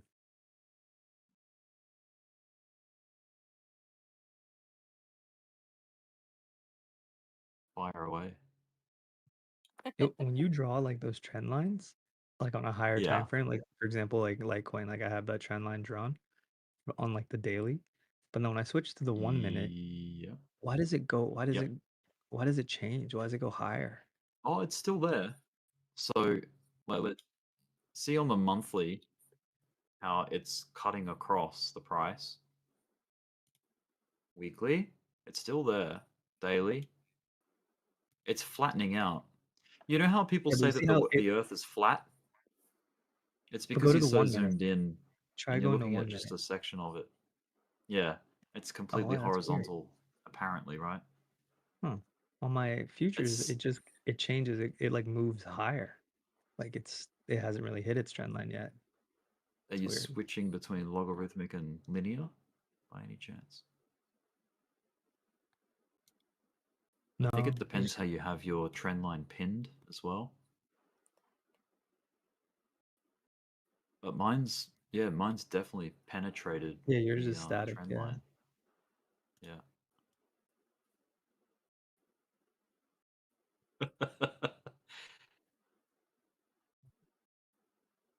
um, delete that one. I think this is actually no, that was the good one. Delete this top one. What gives the most harmony?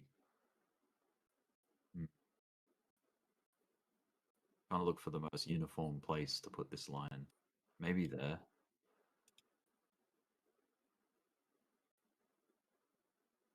What do you reckon?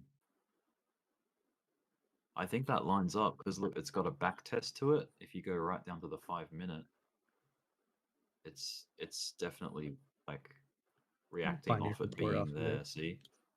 Yeah. Yep. Yep. So I like that spot for it.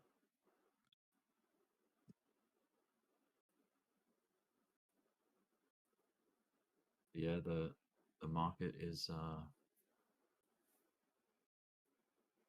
waking up. I hope it stays up, you know.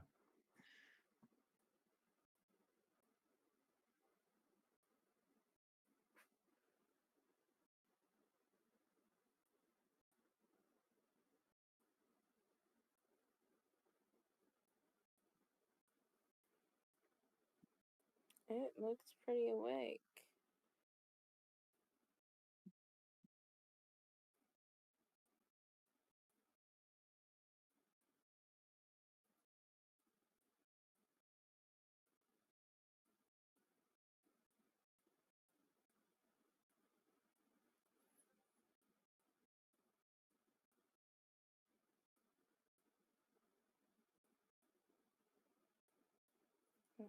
I missed the bottom. I keep missing the bottom. Maybe I should just buy a bunch of ticker Bitcoin.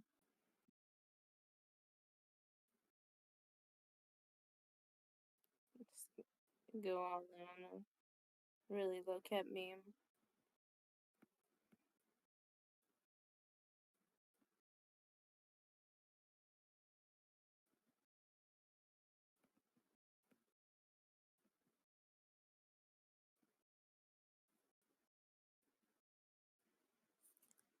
$369.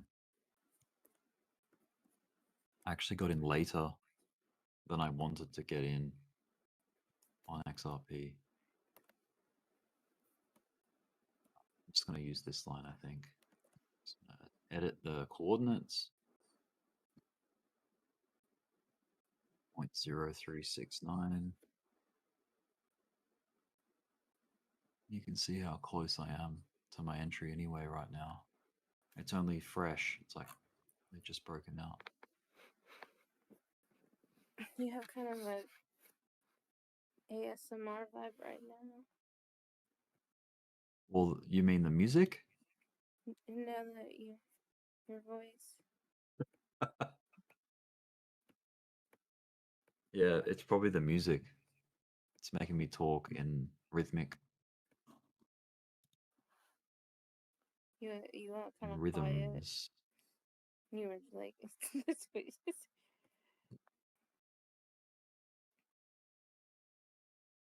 Sema, I do have a condenser mic, so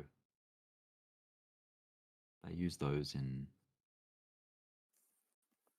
Like they scratch it and they click and flick things around it, and people like it for some reason.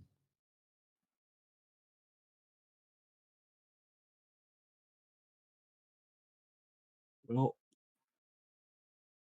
now that we've broken these local structures here,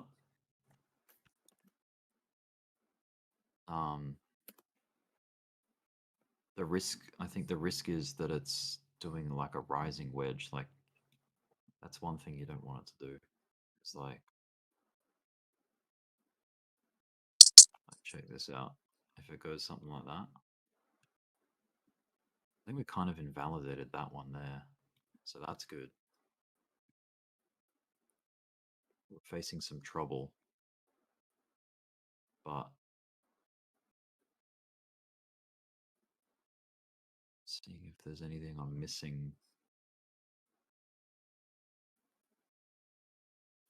I think I had it right before, like this. Because look, you got 3 touches. And a back test. See the back test? It's very small. We just back tested the top of that line to XRP.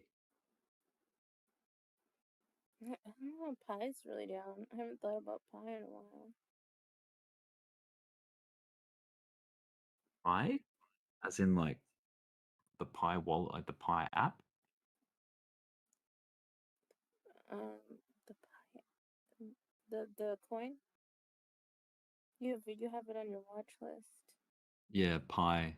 Yep. I mined it for like 4 years, or however long it was. Oh, that's a long time. I was able to get, yeah, $2,000 out of it. 2,000 US from all the Pi that I mined. I sold it at, where did I Pretty sell good. it? I think yeah, it's not bad for just pressing a button. I mined it for like almost a year, I think, because my friend was like, "You have to do this," and I never got it. Yeah. Yeah, I sold at 220. There it is. I sell the orange dotted line over here somewhere.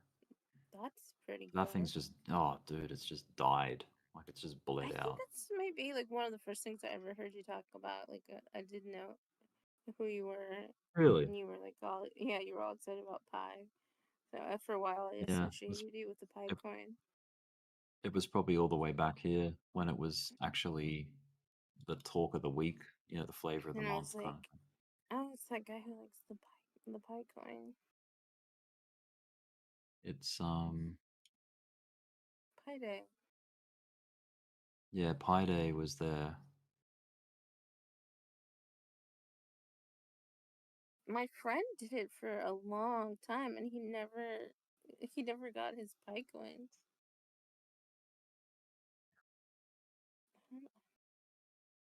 It's way down now. Yeah, it's crazy down.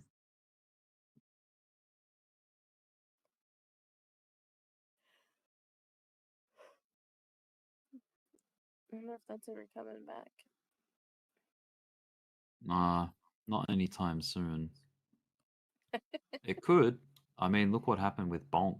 It bled out like this, and then all of a sudden, bang, 20,000%. They did that in Bonk House.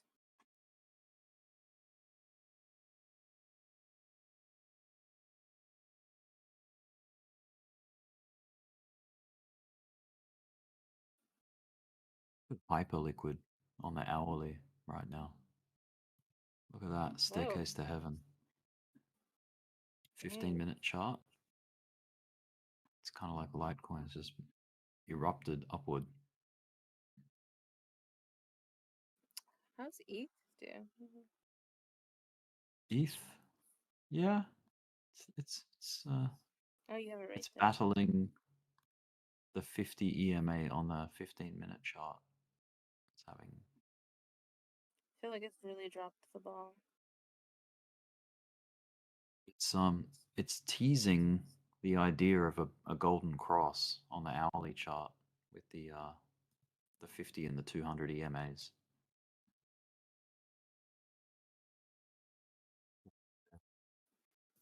Interesting. From a daily perspective, if I hide all the drawings.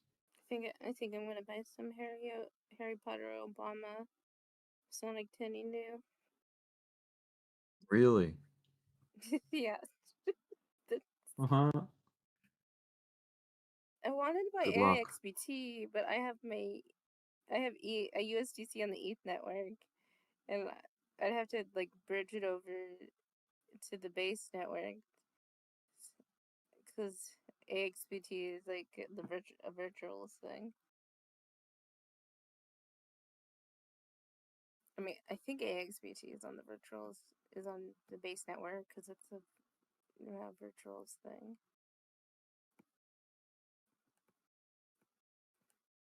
Something I should have thought about before. There we go. XRP's getting a little bit of a pickup. A little bit of a pick-me-up. I feel like it's this unangelic music. Like summoning it to rise.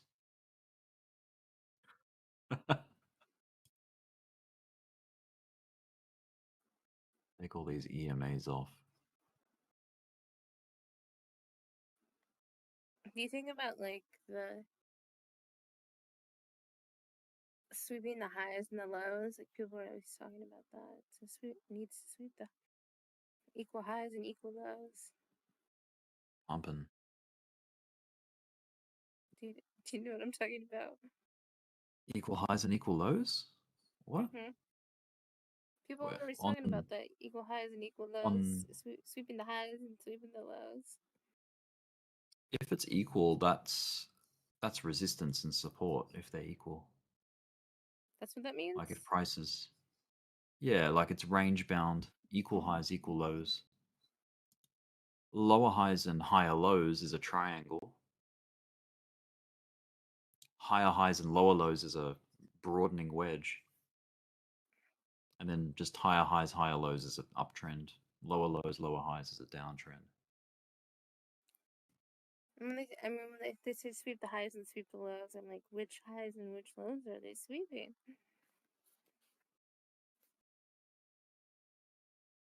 Which one are you talking about? Ethereum? People are just always talking about like Oh, any just in coin in general. general. Like it needs to sweep the lows, or it needs to Yeah. sweep the. So a sweep of the lows, as I understand it, I think Bitcoin did one on its W. So see this? See how Bitcoin had established a low point here? This wick that came down swept that low. And likely a lot of people had their stop losses just beyond that low. Like let's say they got long in here and their stop loss was set like here. This wick was to probably go and hunt them out. And that is sweeping the lows. That's the one that It's like got a me. swing That fail. I had a really Yeah? good long right there at like 112, Man. and then I fell asleep, put my stop right below the swept it. wick, and it got me when I Oh. woke up. I was like, no way. Like I had Yeah, a they do good it on the entry highs too. too. Yep. Like if a person shorted here because they saw this coming, let's say they positioned their short like somewhere in here and they had a stop loss like above the swing high, this sweep took them out of their position and then the real move happened. So a good way to overcome that is to wait for the sweep to happen and then you avoid getting stopped out. Like when you see a lower low but then a pivot, you know that that was like a stop hunt or a liquidity hunt. You know what I mean? Look at this one. There's one here too. They're everywhere. You'll see them everywhere now. Now that I've pointed it out, because I had it pointed out to me, and we like I don't know if Kwai's there or not. He's probably not online at the moment. But anyway, like there was this day we were like, on the hunt for like swing fail patterns, they're called, like where they swing the low and then reverse it. And we were like, okay, let's just find one. Let's wait for one to happen. And one happened. I think they were, I like, we all looked at it and found it. like a group of us. I didn't trade it, but Kwai and a couple of other people traded that swing fail and made like this awesome trade off it because it reversed and yeah, it was really good. Oh, some buyers coming through.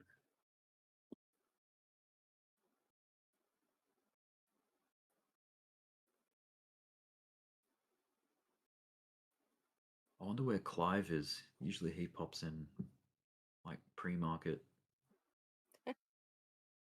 with his little updates. Oh, that's the hourly. The hourly just closed. I think they're yep funding. Oh no, not funding. Not funding. Just the hourly candle. So Lots of 6 Bitcoin. a.m. New York, 3 a.m. in Los Angeles.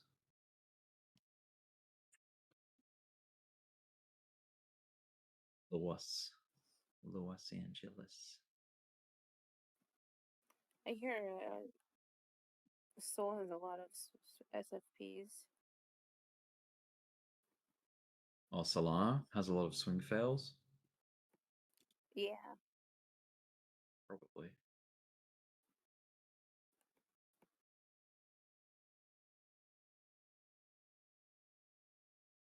Maybe we go down and test that that downward trend line.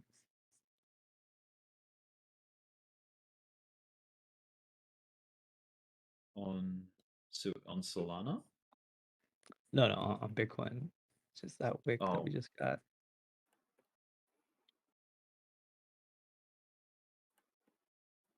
just sorry, one sec. I'm just gonna try and see if I can see anything on Sol. Okay, I see a trend line that has one deviation. Oh, wrong button. Solana. See this little outcrop of price poked out, but there's uniformity here, It's a good downtrend. here, and here. That's all uniform. So I'm willing to sacrifice chopping off all of that price action there so I can have my trend line in.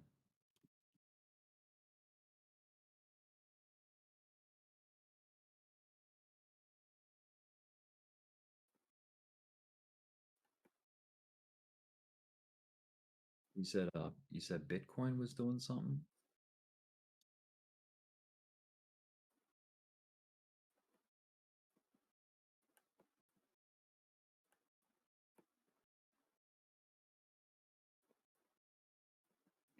When did you get into XRP?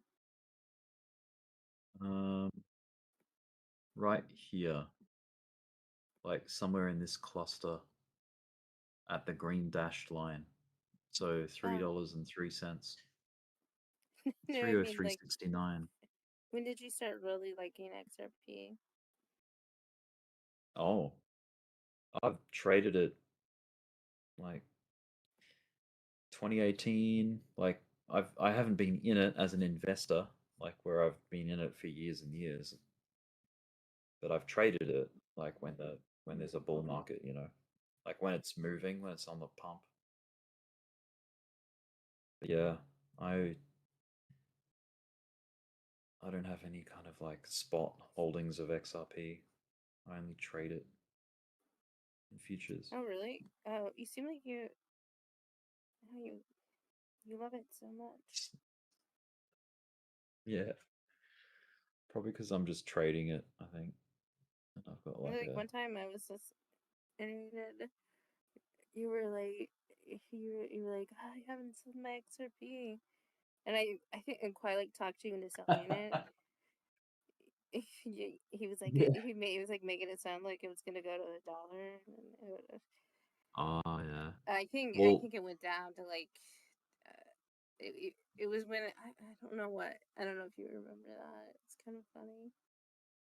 yeah.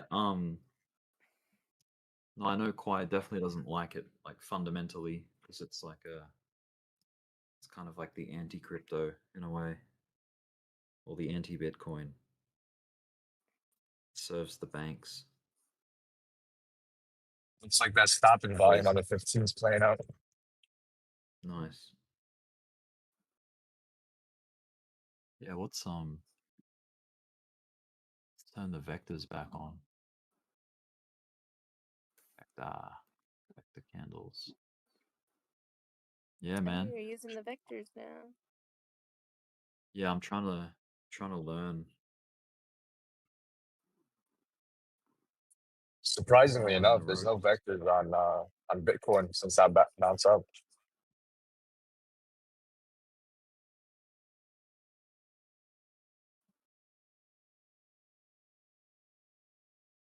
Which makes me wonder, when is market maker going to jump in and what direction?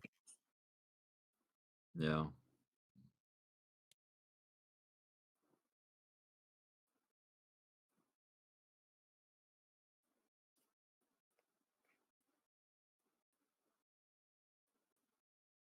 I'm gonna do my split screen.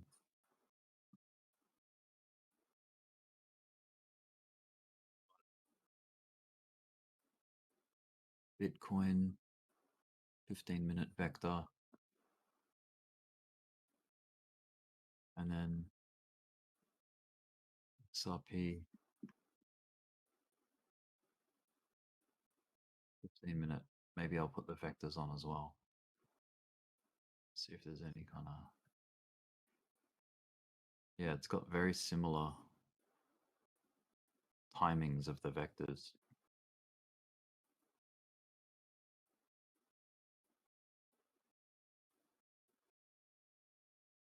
Similar in directionality, but yeah, it hit different time, like different heights for things. Like highs came in at all different sort of times, but other overall directions similar, which is that's pretty much what you expect, I guess, with crypto.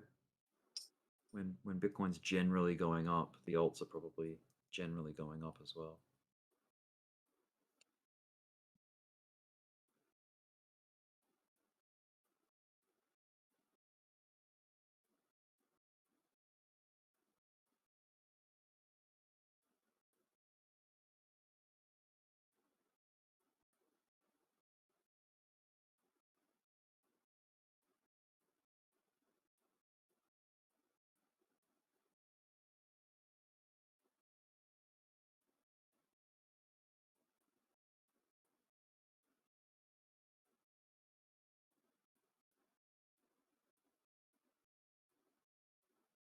All right, time to move my stop loss into profit.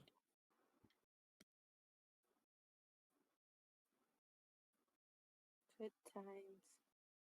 Trend, What time baby, is it? trend. For Did you me, say trend? Did you 7. say trend, baby, trend?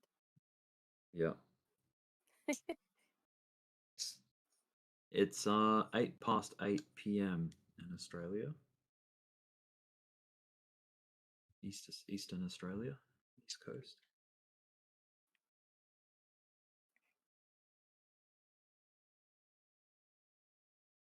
Do you still get up at like 5 in the morning? I get up at all hours at the moment because of crypto.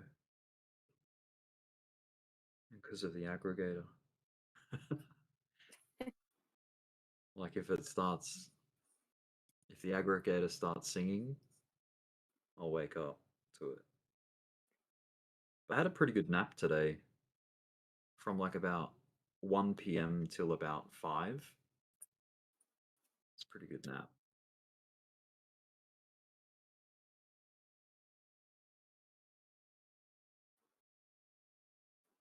I had cooked a chili con carne. Oh, that sounds good. Yep, and I slept. I put a picture of it in the bubble chat, I'm pretty sure. Are you chilly? Yep. Did you see the bear that chased the Seattle hockey player in Alaska in the bubble chat? No. It's in the side chat, is it?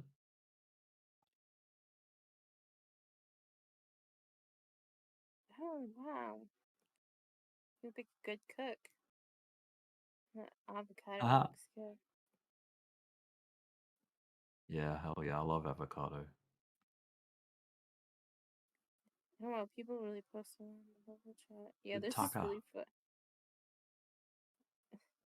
Maybe I'll post Ah, it. that video.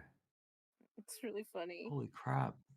I mean, it's scary, but it's like it's funny because the guy's like wearing the mascot. Why is he wearing that? I don't know. They came to Alaska, like went fishing, and I guess yeah, he was wearing the thing.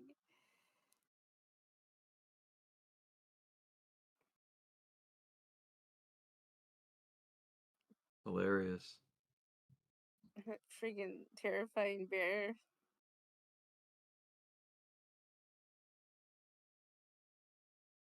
He's just fishing. The bear is. Oh, he growled at them.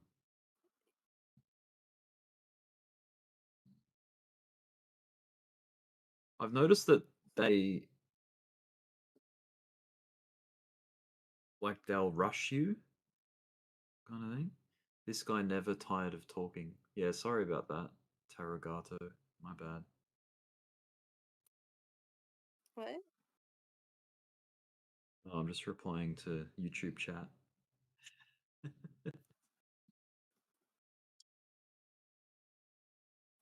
Market makers and 7 dwarfs. You can see it from behind. Like he like chases after that guy. But I would not want that. I would not want that bear chasing after me. They're pretty calm. It's a big bear.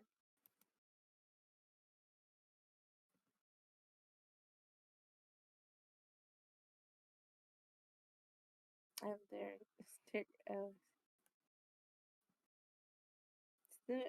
in the middle of the night. Who else is there to talk? Yeah, it's I don't know. That's why I bought a microphone. Why I'm on Discord. I think they prefer to have, like Joe or Clive on. Oh yeah. They hate Qui-Gon. I do understand. Like, it's when you hear someone just non-stop talking, it can get a bit tiresome. Nah, but So it's I good do hope that information though. I mean, we're talking TA, we're talking prices. Took a little break on the yeah, bear, which was Yeah, pretty not, crazy. right. not all of them, but some of the parabolic hates Qui-Gon. Who hates Qui-Gon? Parabolic, I think. It's parabolic. He's in the chat a lot. I love my critics. He's pretty funny. Like, I mean, I'm gonna clap back and say that this guy never talks. Come on, Tarugato. Speak up. Or forever hold your peace.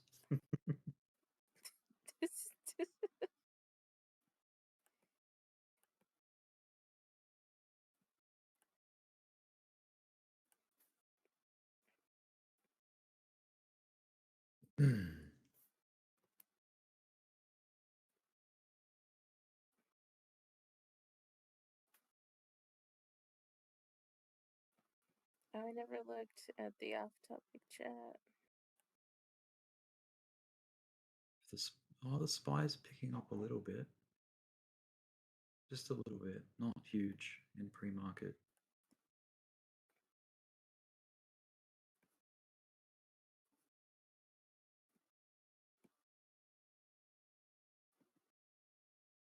Baby steps.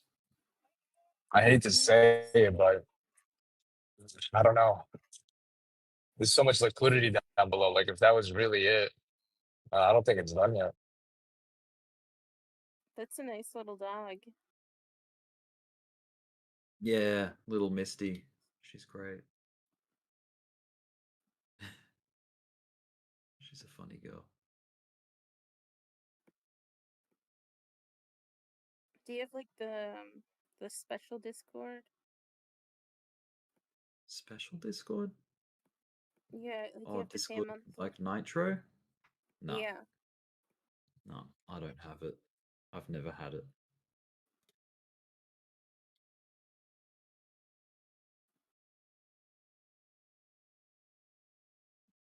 So he's got some liquidity down below. Careful of that. Oh, but look, there's a lot of bright spots up here too. That dog, that dog looks kind of like Zeus's dog. Oh, does Zusi have a dog? Zeus has a really cute little dog. Yeah, he talks about his dog a lot. Nice. And I was talking about his dog with him, so he sent me a picture. It's a little white dog. Oh, that's cute. He sounds like a very good dog owner.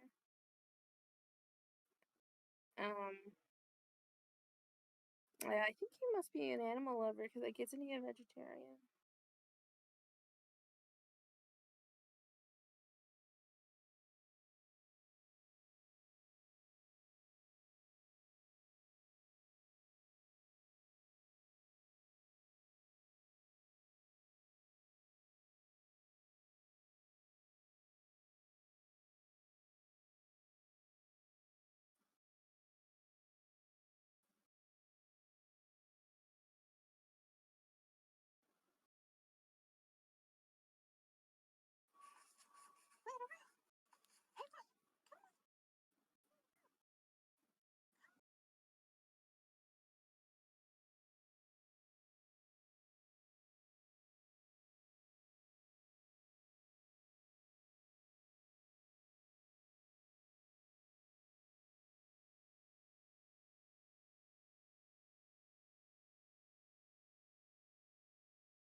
Alana might be breaking out here.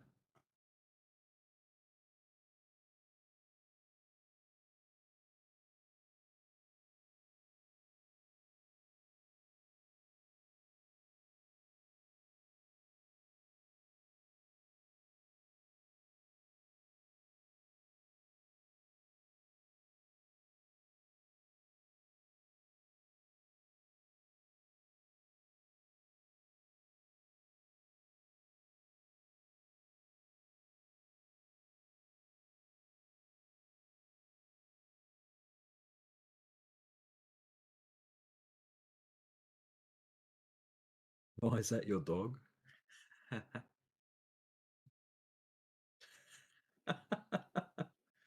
Yeah, So my two little. crazy little dogs. So cute. So when I took him, that's tonight when I took him to the park. I feel like I should have muted that. I didn't realize there's like some like really high pitched noise. I didn't notice that. I think that maybe there was some construction. I don't hear it.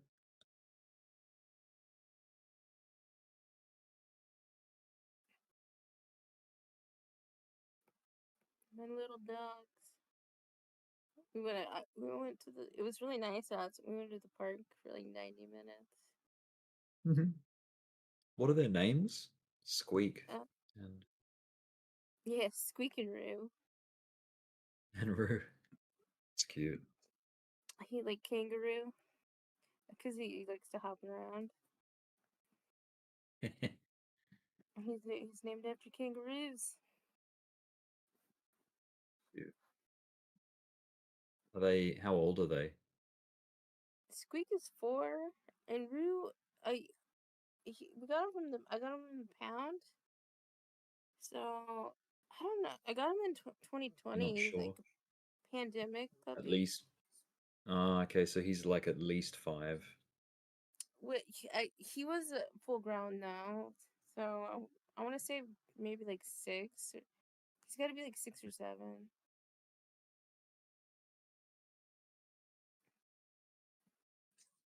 What is your avatar picture of, Cal? Like a little Oh, it's an cartoon NFT. person? Oh, it's an NFT. Ah. That's cool. Last year when I like got into crypto, it's like the first NFT I bought. Cause I thought I thought I was gonna do well, and it did not. It did not do well. But I was like, well, I guess I'll use it. And I still, I don't use Twitter at all anymore, but I kind of used crypto Twitter back then, so I've used that as my PFP, and then I put it on here too because I was like, well, I bought it. I thought it matched me. It spoke to me, the red cardigan, Mm. and I'm brunette. I said that to who did I say that to? It was like Ghost and Choir or You've something. got And blue like hair. yeah, that's what they said too. They were like, the hair is blue. It's like, May as well. it spoke to me with like the cardigan and the cocktail, and they're like, there's it has like pot leaf earrings, Ah, yeah. Yeah, I see that. and I was like, yeah, everything about it speaks to me. That's cool.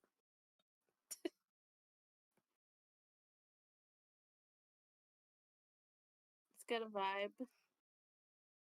They're called it's a line of NFTs called Relaxio. Relaxio. I have to look it up. Relaxio. It's Oh, Relaxio. yeah, Relaxio. It's a derivative of the it's like a big one. Like a really like well known popular one.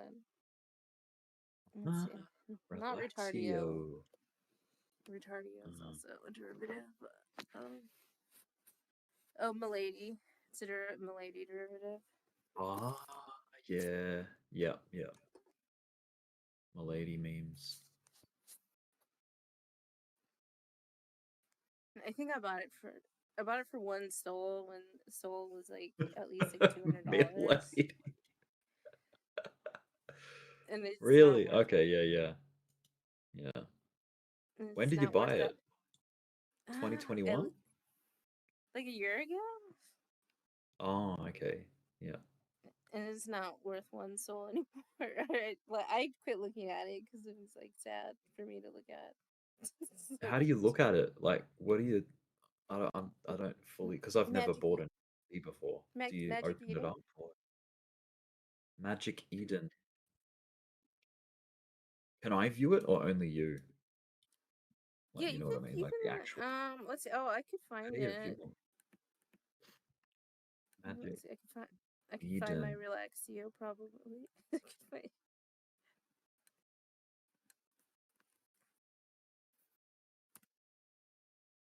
Oh, that's like a big NFT marketplace, Magic Eden, huh? Yeah. You can buy like pudgy Wow. penguins, little pudgies. I actually prefer Blur.io because you don't have to pay. You can sell without paying royalties, so you can like make more money. But Magic Eden is like looks nicer if you're just browsing. I don't know. Maybe you don't have to. No, I Wait, think what did you you have to. call it? Something not Retardio, the other one. Relaxio, Oh, Relaxio. Okay. and it's on the Soul Network. Ah. So you have to like go to Soul. Oh wow, they have AVAX on there. And there's AVAX NFTs. I don't know if anybody buys those. Well, I'm sure. Well, somebody Relaxio. does. Is it Relaxio Resort? Yes. Uh-huh. I think I found I it. haven't looked at it in so long. Check it out. Oh my god, it's so down. I can't believe how down that is. It's so It's like down. worse than I thought. Oh, there's heaps of them. It's down to 0.14 Sol.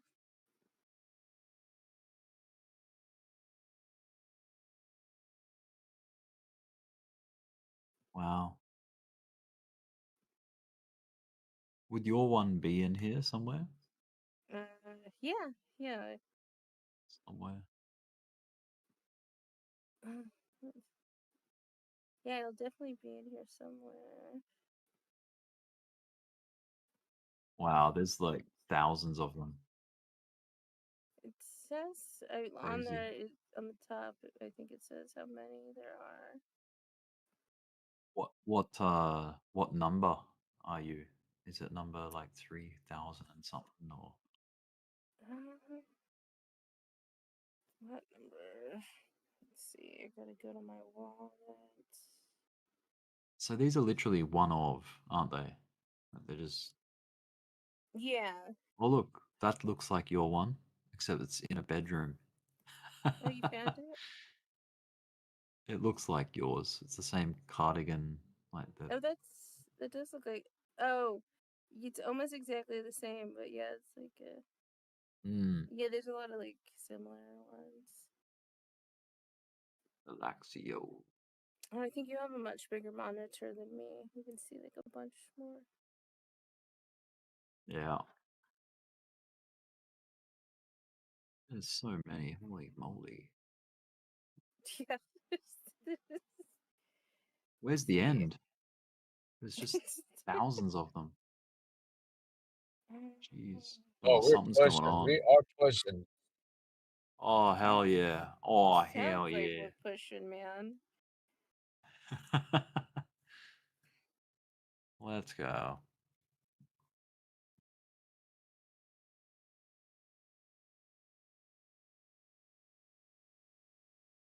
I bought some Tigger Bitcoin.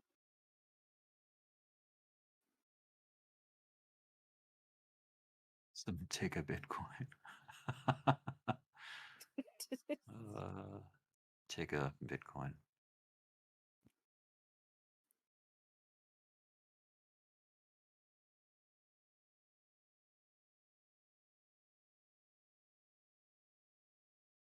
But he's going for that V recovery.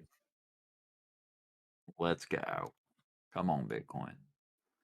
Well, I think it's safe to say that we got out of that resistance, that channel that I had drawn up.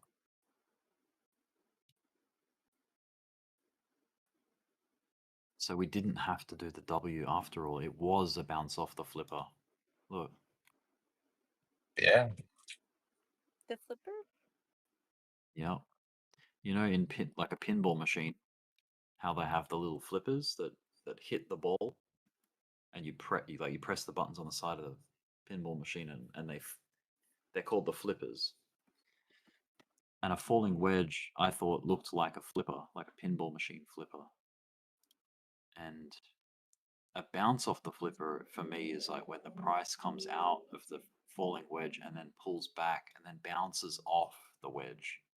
Like it's like the retest. And I call that bouncing off the flipper.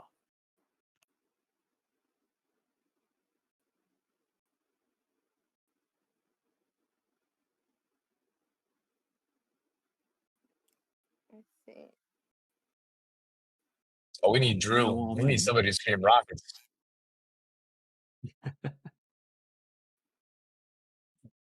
I hear my voice, I think, off your stream, and it's very crackly. Am I cutting in and out? No, you're all good. I can hear you.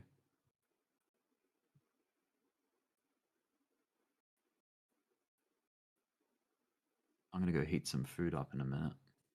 Some dinner. Chili? Yep. You know it.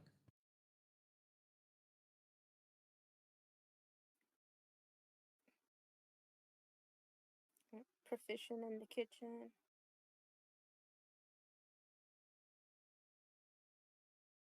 Market maker made a decision. Up they go. See, that's a vector candle, right? Because it's green. Yep. Big green vector.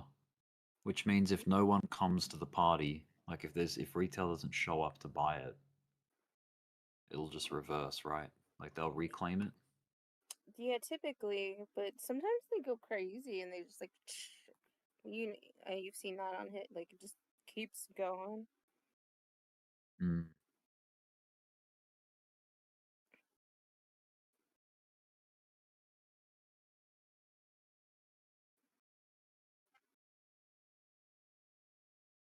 I wonder how Chainlink is doing. Dbloc's been talking about Chainlink. I like Chainlink. Fundamentally. You say you don't like Chainlink? I've never really No, been into no, it. I do like it. I like it. That's what I said. Definitely, I think it's great.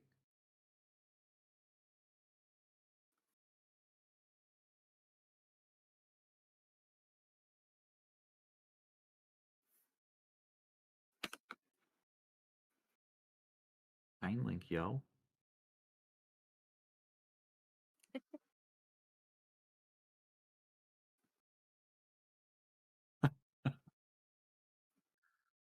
Man, these relaxio things.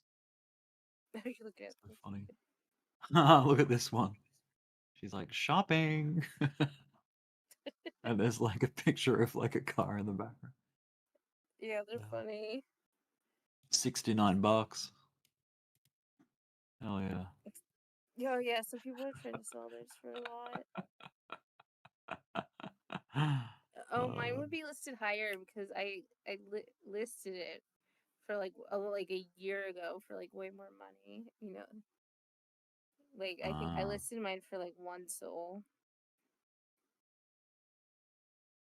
So is it possible that yours does not show up on here because you're not selling it, or It'll show up, but it'll show up like with the ones that are listing for 1 soul. oh, So you got to like I see. 0.4.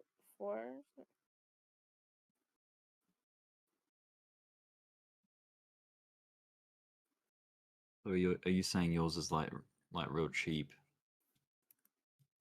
like low to high, if I arrange the prices? I have mine listed like with really expensive. Oh, okay. So it's like a few soul or something. I think I have mine listed for like 1 soul. Nice.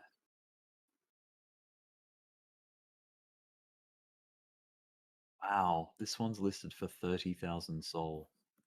What? Look at that one. Oh, that's crazy. 30,734 soul. That's crazy. Look, $5 million. Where's 5 million? Yeah, it says $5 million. Like that's $5 million. Oh, yeah. Yeah. That's crazy. Sure, yeah, that's really crazy. Imagine paying 5 million for that. Yeah, for a relax. Yeah, I mean, that is not a successful NFT. That's not the NFT to spend a Terrible. lot of money on. Even the successful NFTs, like, oh man. It reminds me of Justin Bieber buying that Bored Ape for like millions of dollars, and now it's worth like $5,000 or something. Or less.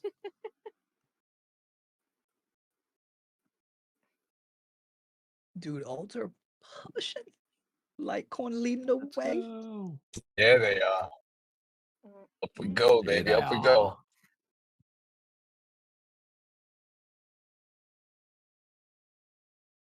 Just when you thought it was over.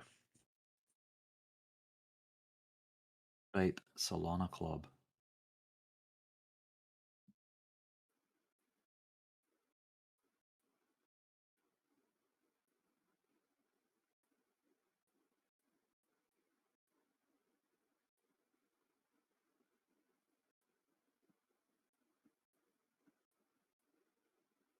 Wow, this Bored Ape is worth or listed for $185 million. That's insane, dude. 180. That's That's so dumb. the ones that are really where some one of the punks. The punks are. Oh yeah, the crypto punks. Mhm. Those like pixelated looking ones. Yeah, those have a lot of God, what's the word? If you have a punk, like people, it has. People are like, oh, punk.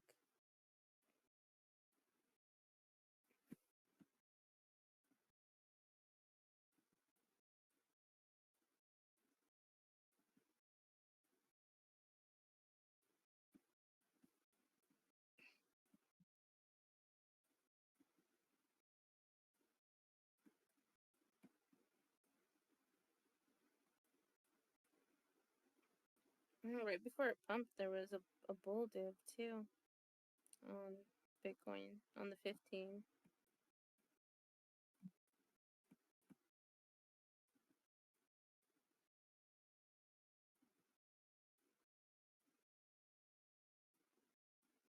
Do you look at those? Look at what? Bull and bear divs? Oh, nah, not really. But they are relative. They are like good. I'm not saying they're bad or anything. I just don't. There's like 1,000,001 things to look at. Yeah. Yeah. There's a bear div on the hourly, but it's like back, so I don't know if it's relevant. Oh, we went down and then up, so I guess that happened. Yeah. There's I a think they're really good for high time frames. oh yeah, Bullish, bearish. we got a vector on the hourly time frame. This looks like a pretty strong double bottom.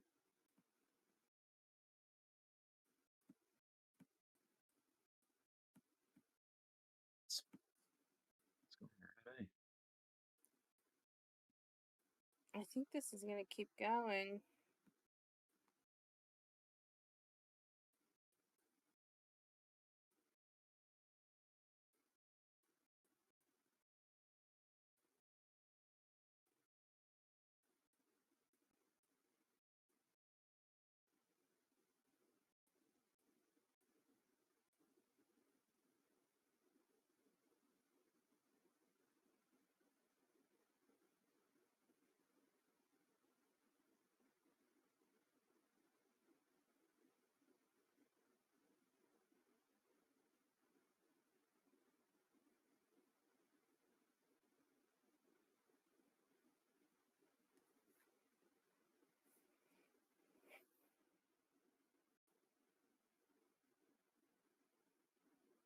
Rune looks so sad.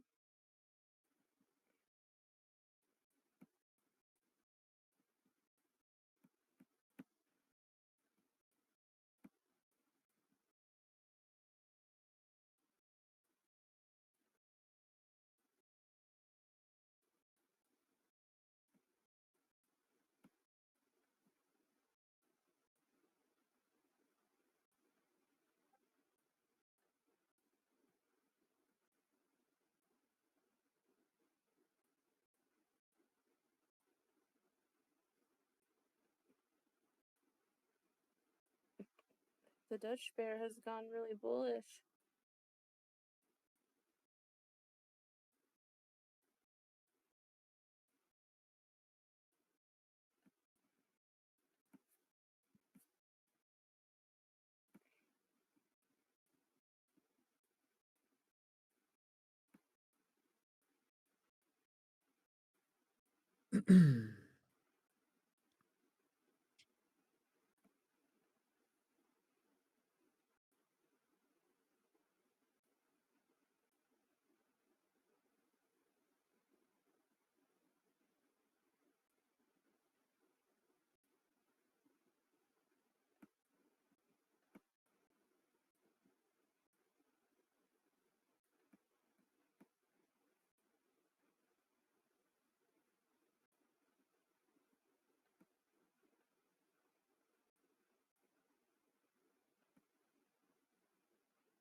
There's a few people tripping out listening to my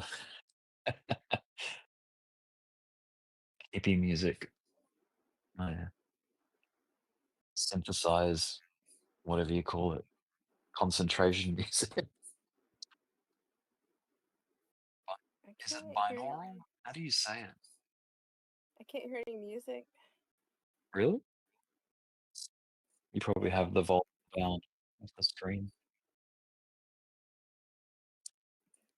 That's weird. Boost it a little bit.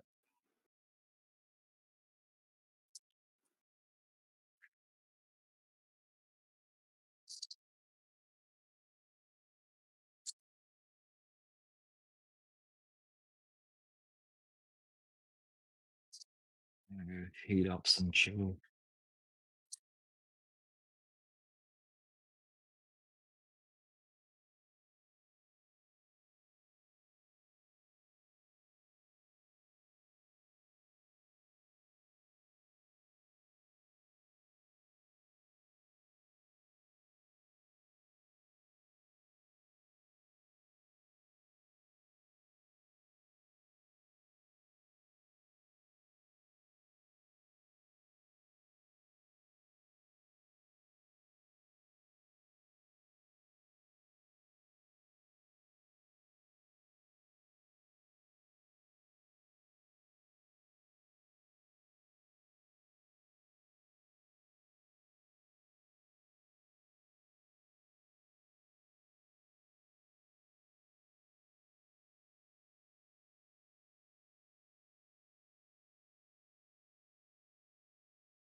So 50% of that green vector got recovered.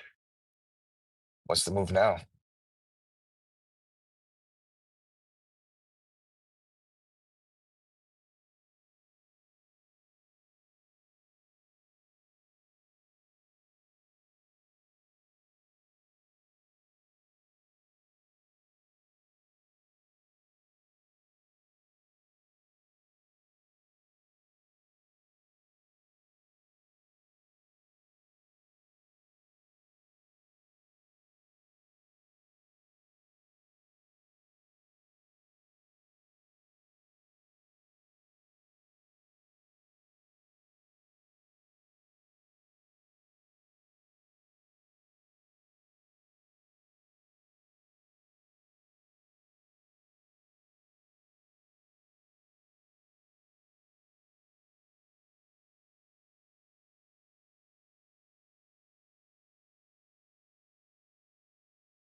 Yo, Trump. Trump's about to speak in 20 minutes.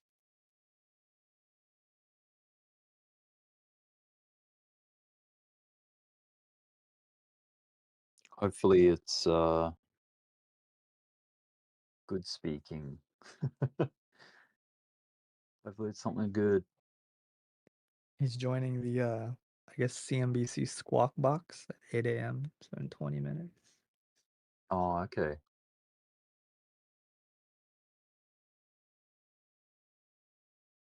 It's The probably gonna be Squawk about. Box.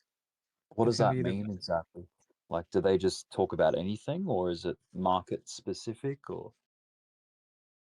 Yeah. Pretty sure it's like a financial show about like financial Oh, markets and stuff. okay. Nice.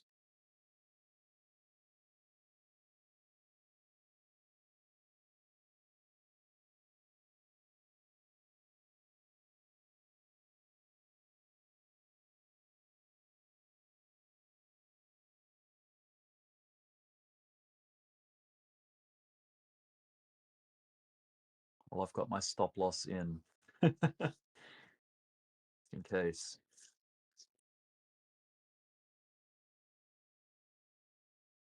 Who's that guy? That guy that whenever he says stuff, things go down. I can't remember his name. He's like Elon a Musk. analyst. Oh, No, Jim Cramer. Bog. Yeah, Squawk. Yep, he's on that show too. Jim Cramer. Ah, okay.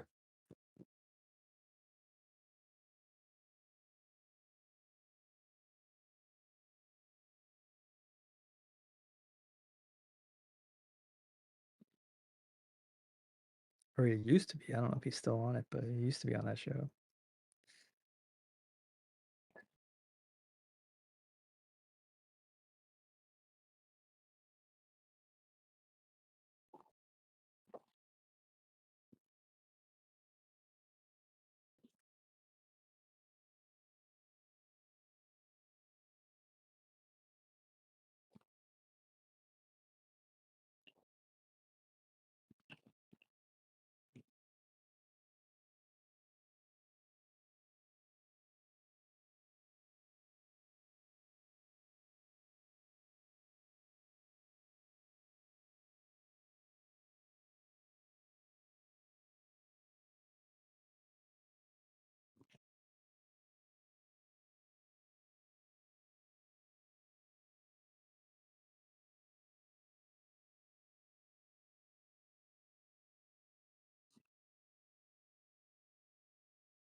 My PYR is finally taking back off. The thing needed help for a long time. Thing's ripping today, 70% up.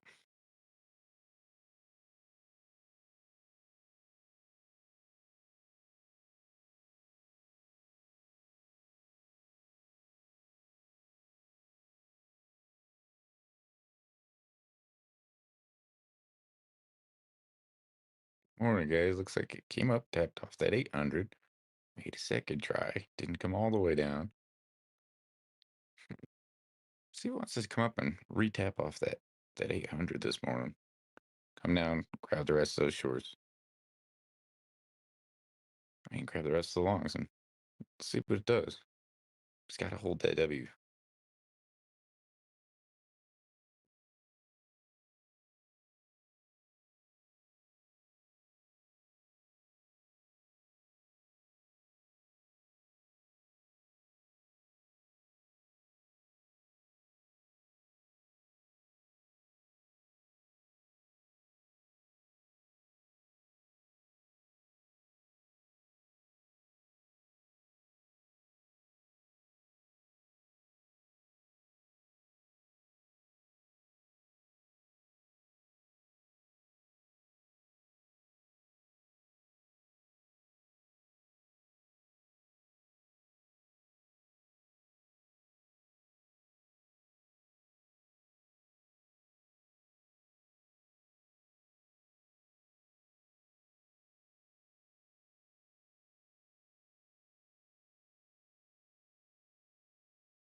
Yo, anyone there?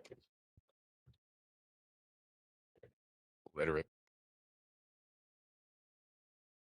What are you seeing? What was that? What are you seeing? What's up? Yo, up? dude, craziest thing happened to my exchange, right? What happened? So I wake up, and I'm in a short on BTC. And I'm like, what the fuck? Like, who traded that, right? So I'm just staring at it, but it's in profit. And I'm just staring at it, but it's in profit. You know what I mean? And I'm like, did I sleep trade? Sleep And trade. I looked at, and then I looked at the position, and I was like, that's nuts. It's on 100x, right? What? 100x short. Perfect. Where this rejection is on Bitcoin. This rejection right here, like that little top, it's right there. You wanna hear the crazy part? What? How I think exchanges are actually manipulating this market? So I dive deep, right? I go into the VVIP community, right?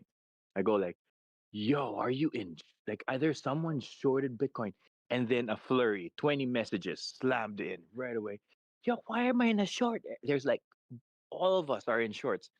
Then we realized we were gifted. It's not even like, okay, when a exchange gifts you a reward, it usually just stays in your wallet, right? It doesn't open a position. Yes or no? Yes, right? Yeah. Dude, we were airdropped a short position. That is so That random. So we were airdropped a short position for VVIP members, and then not it violates kind of my privacy because it opened the short. So wild, man. It opened the short based on the airdrop that was sent to us. Was it a decent like profit? I mean, yeah. I mean, I'm still in profit. It's kind of swimming sideways, but I'm still in profit. Nice. But it doesn't matter. I'm like, I just looked at it. I just sat on the table. I'm about to have dinner, right? And I looked at it, I'm like, huh, why the hell am I in a short? That's I'm waiting to really, buy. I'm not waiting to short. I'm waiting to buy.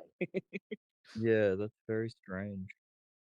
Yo, dude, they opened a position, and I told the moderators, I was like, guys, if you want to airdrop the position, give it to us as a token that we can click on, so we can open the short. Don't open the short for us, because what if some of the guys, their short positions are on 200x Bitcoin and they're on cross?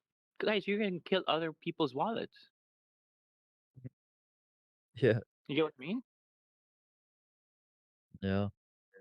And I'm on 100x. Good thing it's an isolated when it opened up. Never heard of them opening and starting trades for you. They'll always give you a certain coin or give you dollars back, but I've never heard of them No, starting and opening yeah, a exactly. 100x That's short position. yo. That's what So if happened. you're So in when I profit, check take my it. If you're in notifications, profit, take it. there's your airdrop has successfully been sent to you. Your positional airdrop has been sent to you. Yeah, that's the difference. Positional airdrop. So they started a trade for you and threw you in the driver's seat. That should be like against the law. Instead of being like, here's your Dude, gift that's card, go buy what you want. crazy. Yeah, I want something big. I want something big because they know I got volume. I want them to give me something. I want them to refund me all my fees for the past 2 months. I'm happy with that. Yeah, your Dude, they fees would have opened. came back at a way bigger position than their weird Bitcoin short they gave you. Oh yeah, for sure. My fees are great. It's so crazy. But yeah, like they opened the short. And that was just the That's 20 why. people you talked to. I wonder if you dug deeper No, to see how not. many of Of those course, I they mean started. the first set of replies were 20 people. You get what I mean? Yeah, I And wonder it's how just many like, of those orders they actually opened and started. If they're all in the same exact position and they're all no, shorts, no, it all then started at the same time. Like, some of them are gapping me. So I check. So they sent their like the PNL cards. Some of them started a few minutes before me, a few minutes ahead of me. So they've been sending these airdrop positions for the past hour. Because I was really surprised. I just stared at it. I was like, "The hell? I'm like, what is that?" I'm like, "Why would I short? I'm looking to buy. I don't want to short." And then I stared at it for longer, and I just like thought about it. Was I crazy enough to trade in my sleep? And was I good enough to trade in my sleep and actually short the top? does it even show up in your order book, or is it just something that was literally tossed in your pocket? It's in So my is it order an history. in Dude, order history? That I'm means they went into 18%. your account and started a trade Yeah, on your yeah, account against your will. yeah. Yep. I'm 18% up already. Take 18%. Huh? That's crazy though. That's crazy, bro. It's Yeah. I'm 18% up right now. I'm just staring at it. who you using? What platform is it? Mexi. Oh my. He's up to something. Dude, perfectly. They found the top perfectly.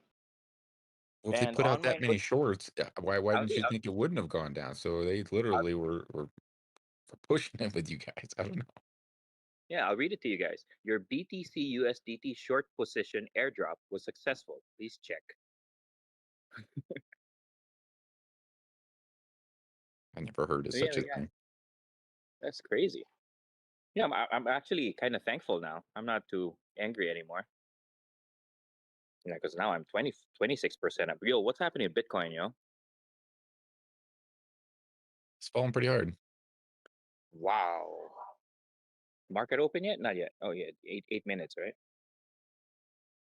Yeah, that's a strong push. Another hour and 8 minutes. Wow. Oh, that's Look a at that. pink vector. Ah, shit. Oh wow. So now I'm not upset with them anymore. I will not file a complaint. I'm 38% up. Yeah, GG's on that, bro. That's pretty cool. Weird, but Dude, cool. that's market manipulation, right? They shorted. Okay, my entry price is 114,850. That's a good position, right? Yeah, yeah, definitely.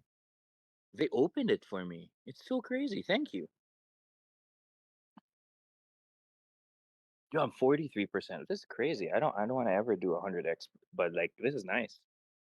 We might be going for those 100x's down below. So if that happens, No, we you're gonna be should, man. chilling. I need to buy my spot back, dude. Like Yeah. I completely got front ran over the weekend. A little pissed. We all did, bro. We all did. Trust me. Missed me by $150. Oh yeah, I heard that. I like cringed for you when I heard that. That hurt me. Yeah. And I was overconfident too, because when I saw the wick, I didn't like want to draw a line to see if it hit it. I was like, okay, I'm good. You know, my spot's good.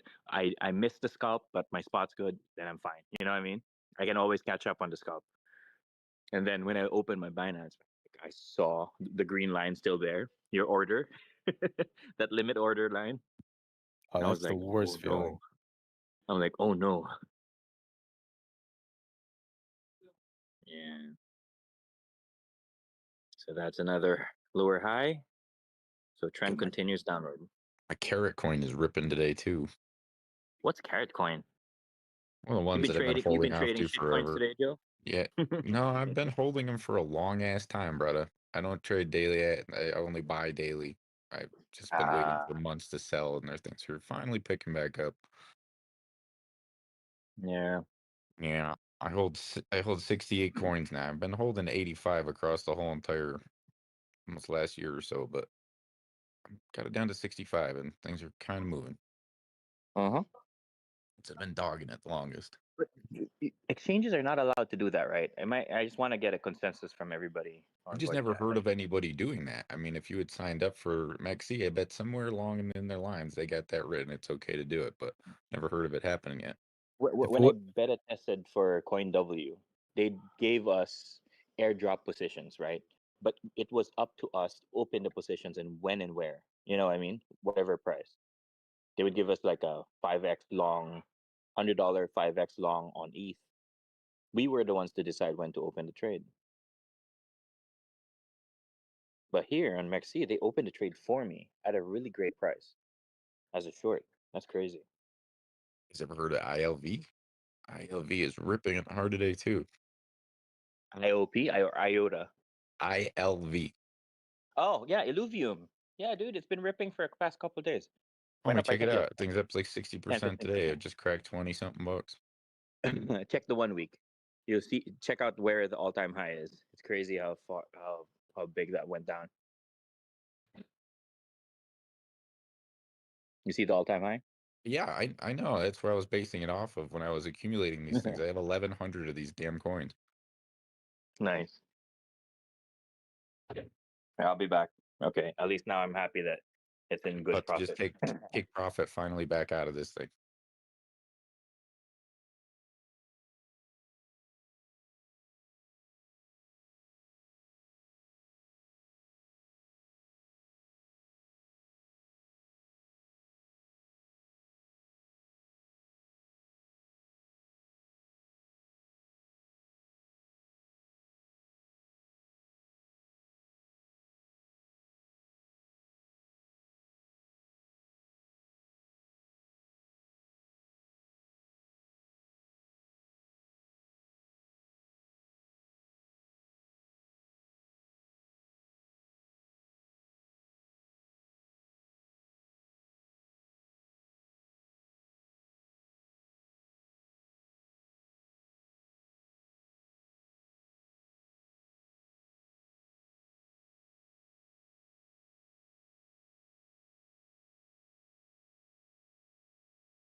Some big volumes coming through here, guys.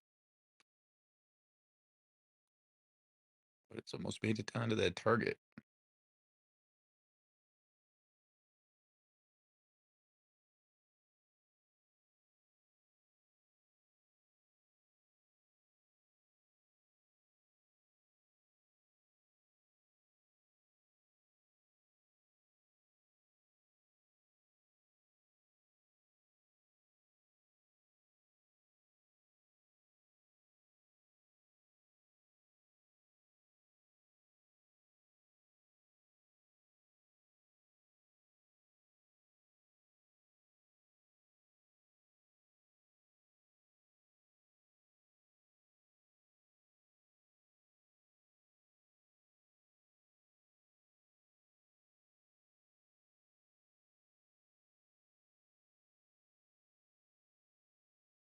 Looks like we still have a gap over that, like 12.2 to 12.8 from the W before on like Dbloc's chart. You can see there's a blue and a green vector down at the bottom of that W from way back when we can see it still on Dbloc's. I think that's where I might want to come down to. Maybe even tap off the all-time high, but it would clear all those liquidations right there pretty quick if it wants to.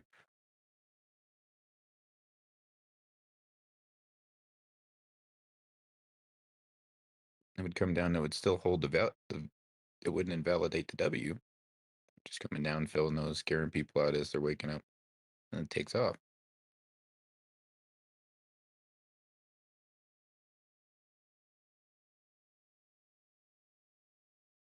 What's surprising to me is the dominance is holding as consistent as it has, with Bitcoin doing what it's been doing.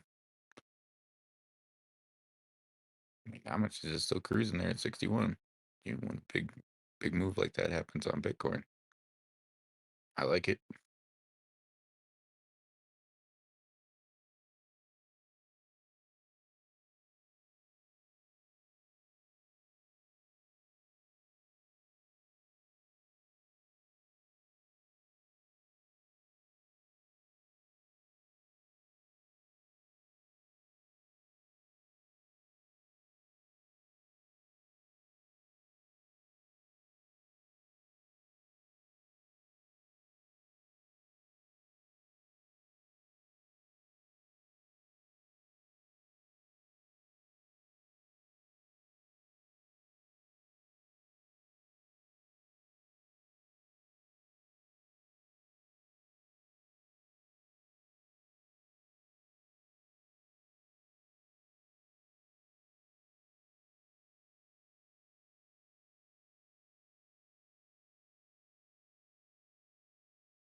Hello, guys.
No, I'm here, but I had my mic off.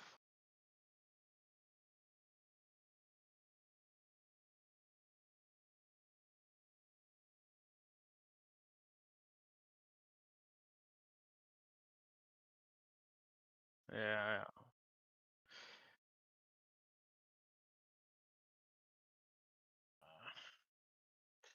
it can happen. I'm.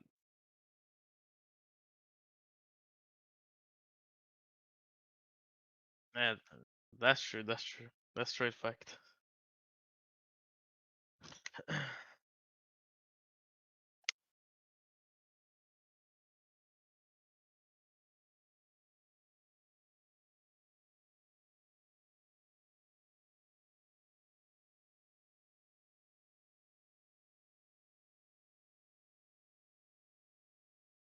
Yeah, I was in actually in NYX. It exploded today. Yeah, I got a very good gain. Like I did my 2-month goal just today. That's very chill.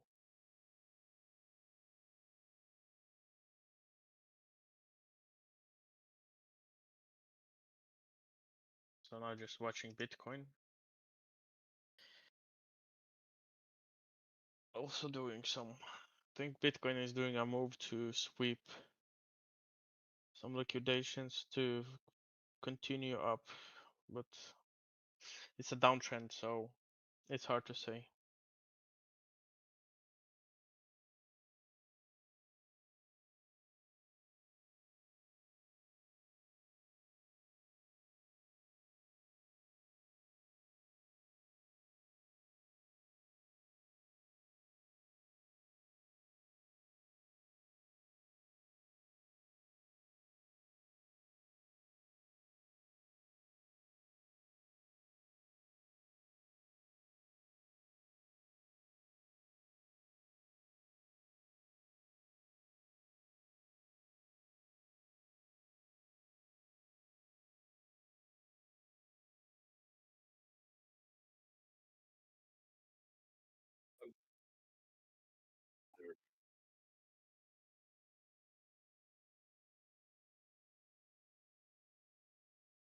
What price points Yeah. were you guys looking at?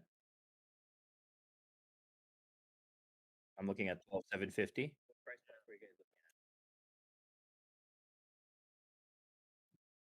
Like, what lines you guys looking at for a bounce or a buy?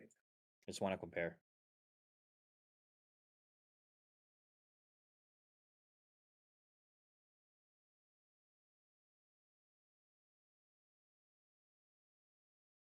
Are you talking about ETH?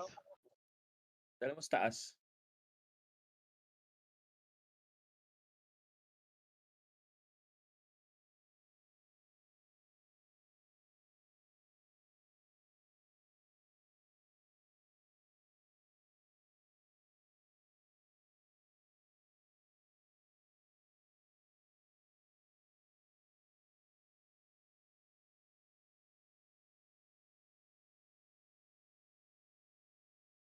Yeah, on ETH, I'm not sure. I think maybe yes, 3.6.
Yeah, so we have 1/2 hour to market open.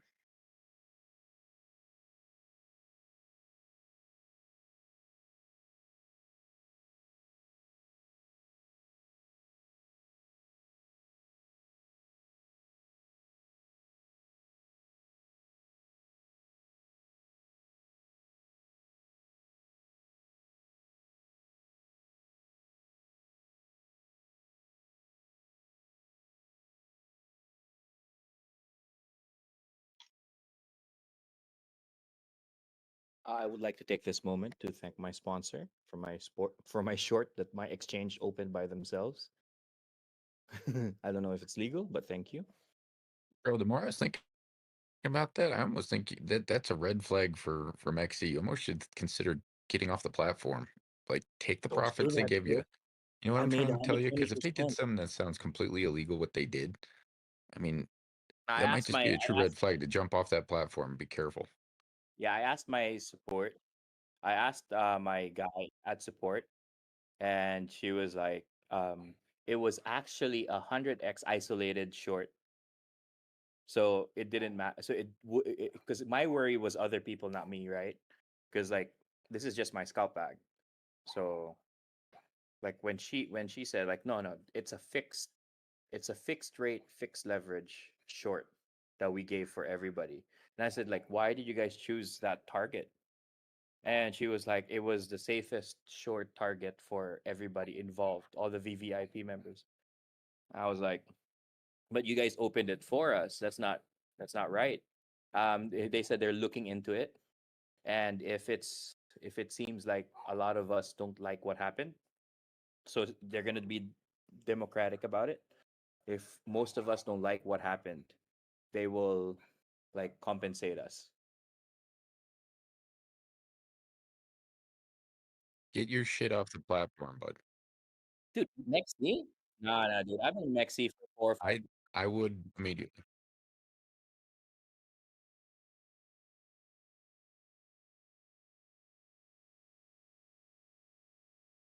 Oh, I already took the initials of the trade because it went over.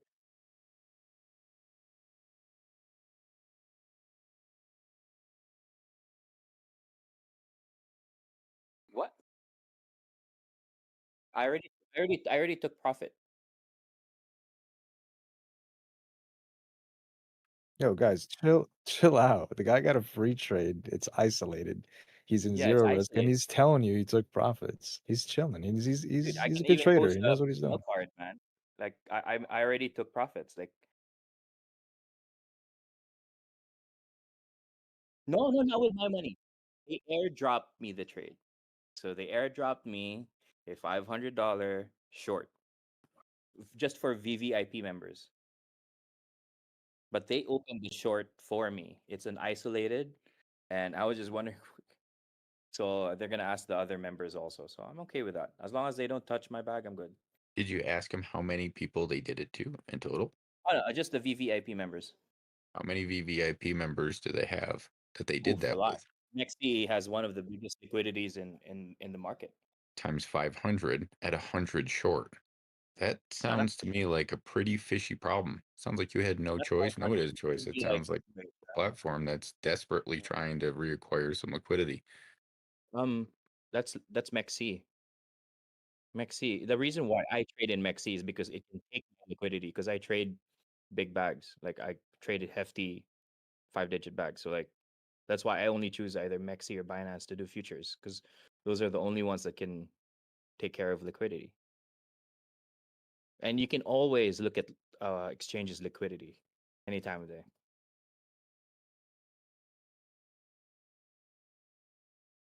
Now they do this, but they just don't open it for you. CoinW does it. KuCoin has done it before. They airdrop you a position, so the position is locked. All you have to do is open it. Like click on it, and it opens the position. It's an isolated. So yeah. In Is any that case, Maxi that gave it to you? yeah, Ghost? Mexi. Yeah. Yeah. I use one platform. They give me, these kinds of vouchers to open Yeah. a short position and Yeah, long position, exactly, but right? not with They the give you high a voucher. leverage, not with the high leverage, but just let's say 10x, 5x. That's the Yeah. maximum they can send me, and the position automatically close after 24 hours. That's what they send me quite often after every Yeah, week or two. that's what they send me in CoinW also. Like it's just like 5x on ETH up or down. It's up to you. And then they airdrop you those coupons, those vouchers. Does Weeks have Yeah. better liquidity than Blowfin? No, Oh, Blowfin. So Blowfin is shit, man. Yeah, I because I would got be my trading big rewards bag. from Blowfin. I got like I'd trade it. $4,000 worth of rewards. I left Blowfin right away. Took it all. Gotcha. Not Blowfin. I'm sorry. Bybit. BitUnix. Oh, Bybit is second. It's coin. It's Binance, Coinbase, Bybit, Binance, Coinbase, Bybit, and then Mexi when it comes to liquidity and volume. Bybit, I might have like a 10,000 stop loss on $1 million trade, and the stop loss would be $5,000 away. And Bybit would split second wick down to those stop losses, take that money and go right back up, and I'd look across all the other exchanges, and it didn't happen anywhere else. Right. That's why you Yeah. have to. Yes, sir. It looks like a full body candle too. They make it look real. So what's happening there? No, it's because whales. Yeah.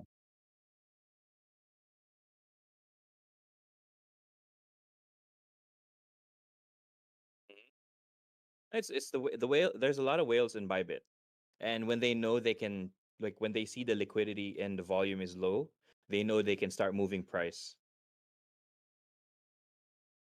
and that's how they kind of chase you down.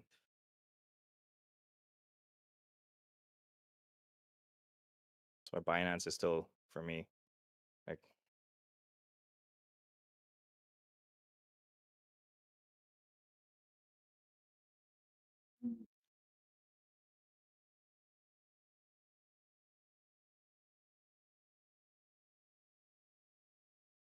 I don't have the exact math, but what I know is that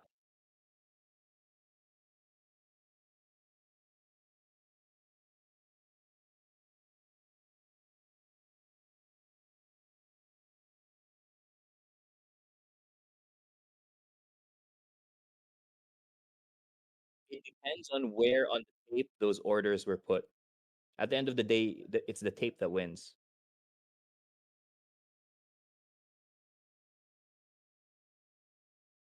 Ooh, yeah, it'll move. Yeah, it'll try to fill up the price.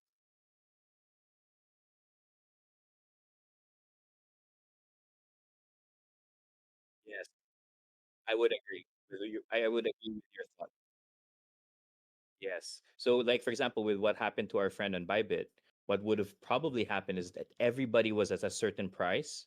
Then there was an order that was bigger than that entire limit order that was piled up in a certain area, and then the tape downwards was just empty.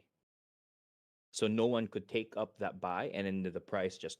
That's why you have those wicks, because there's so many orders, there's no cells to fill it up. Since there's no cells to fill it up, the liquidity goes down. Like you have to go down the order, you have to go down the tape, and so you can fill up those orders. Yeah, yeah, yeah. That's why sometimes I actually have a chart where I have BTC spot Binance, and then I have BTC perps Binance. Because a little trick is that when you have the perps Binance higher, the price is higher by a few dollars than the spot. That means we're actually on an uptrend. Yes.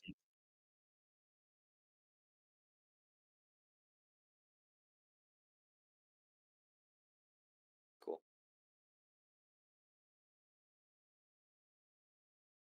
Yeah, alts are gonna get smacked today. Look at dominance. Is dominance gonna bounce? Ooh, that's a higher low on dominance. Hmm. It looks like a W forming on dominance right there on the SR flip. Perfectly too. Good morning, guys. Morning. Morning. So market is stock market legacy is green. It's looking How good. green? Oh, 0.5% or so. It's pretty strong. Yesterday was the best day since May, which I did Yes. not expect at all. Because it took a dump on Friday, right? Like a big Oh one. yeah. It was horrendous. Yeah, it's bad. Have you checked Legacy recently? It's taking a pretty big dump. Since 3 a.m. Nah, Trump was just speaking 30 minutes ago. You dumped Oh it. yeah, about he's not going to run for president. Tell him shut up. Nah, it was about 30% Europe tariffs. Okay. That's what dumped it. He's so pissed with Europe. And India tariffs. I got you. Well, market looks. Let me just take a quick look here. SPY is Are you what? sick? Are you sick today? You should rest, Clive. Yeah, that I have a bit of a cold. I haven't had a cold in a decade at least. Dude. SPY is flat, 631.55. Sometimes this happens in the morning. Mm. Rest never. What are we looking at today?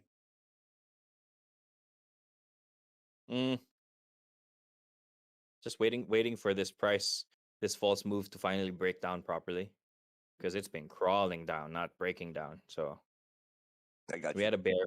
Yeah, we had a rising wedge, sort of a bear flag for the past 2 days, and I've been waiting for it to break. Gotcha.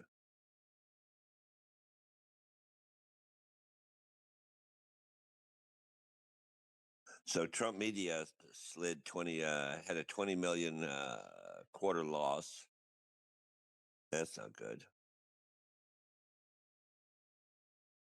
But hell, what's $20 million? Jesus. Seriously. It's walk around money.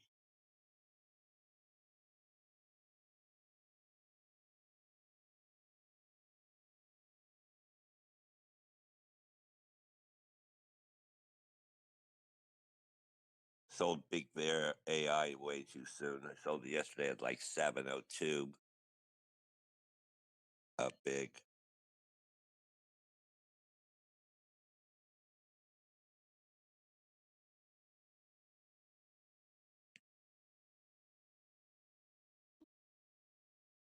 I mean, we're in pretty damn good shape overall. I'm sorry.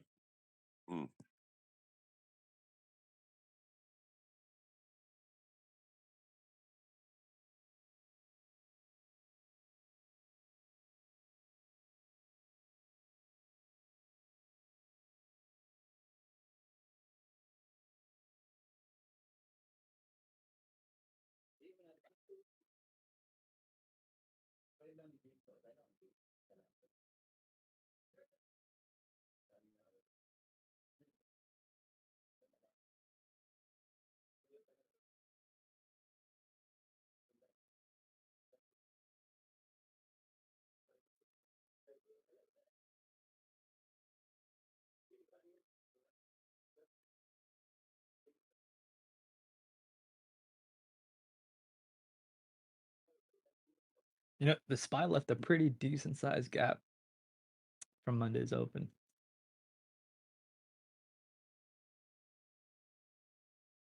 It's about 1.5% back down. That's crazy.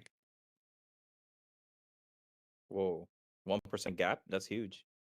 I don't know. And they didn't even try to fill it. It just went straight up yesterday. And now there's a big gap down there. Yeah, I think that was intentional. Yeah.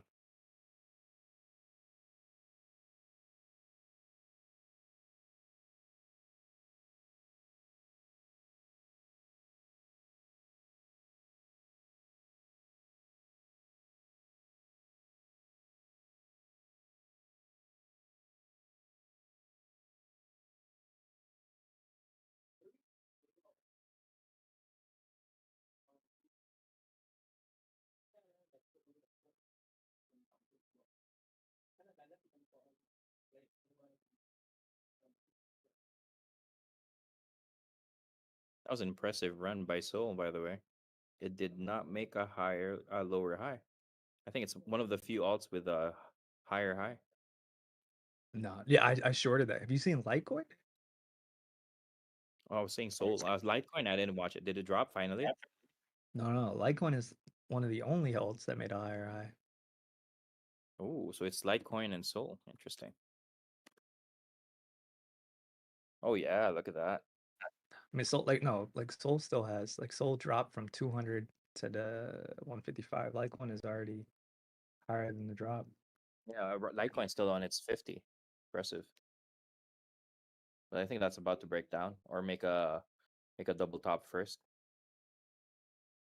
Yeah, it's rejecting off of it's a 786, but it did break this nasty downtrend it had since like December. Oh yeah, dude, Litecoin. A lot of people just gave up on it, and then when everybody gave up on it, that's when it started. Like a story of our lives, right? When you least expect it, that's when that thing starts moving.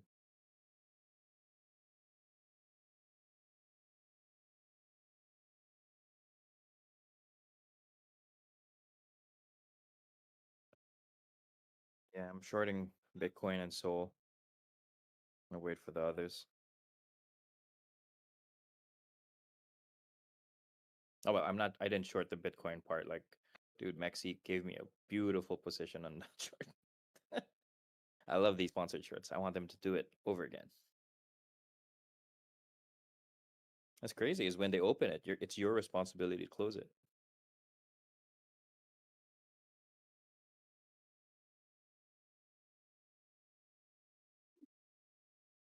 Yeah, I got a short on Soul, but I'm taking prop. I feel like we're gonna go up.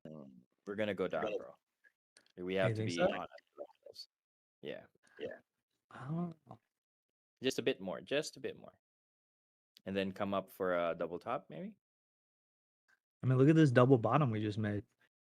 That little wick just took the liquidity. Yep. I honestly think we're going for 116 first before we make any new lows. We're gonna go for what? 116 too. 116. What are we talking about? Bitcoin. It's gonna be a Oh, while. We hit 160. No, 116 too.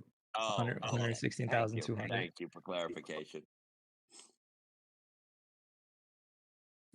I mean, if crypto has a chance here, if SPY falls back a little bit, crypto can gain a little bit. You don't think they're directly proportional? No, You no, think they they're are. inversely 100%. proportional? No, they You are. They think are. it's But there's inversely? no, they're proportional, 100%. Okay. I Like to a understand. T for the overall move. But then Yeah, I there'll be understand. like Okay. moments where like it can Right. just front run a pull Sure, up sure, or a sure. pull down. Yeah, people move money into et cetera, et cetera. I mean, when This you've would be got like this would be like the perfect moment where it could like pull up while the SPY kind of like Sure. consolidates and maybe pulls down a Oh little yeah, bit. I mean they're not tied at the hip. Let's put it that way. But of course, you get You get nothing's happening over here in the SPY. Let's move over there, et cetera, et cetera. I mean, again, we don't matter to a hill of beans, honestly. We're a No, blip on no. the chart. All day traders combined. BlackRock walks in. Okay, it's over. Party's over. What do you want to do?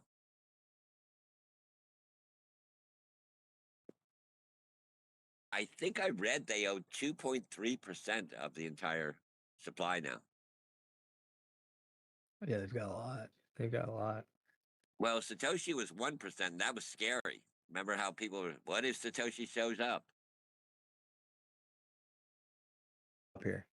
It goes. I don't know. I mean, I closed most of my shorts from. I caught Sol at 171. I caught ETH up there. I caught Litecoin up there. I think we got a pop to the upside. 116. That's a little high for your target, bro. Maybe do a Nah, double top right here, but not like a blow off one. Looks like a head and shoulders right here.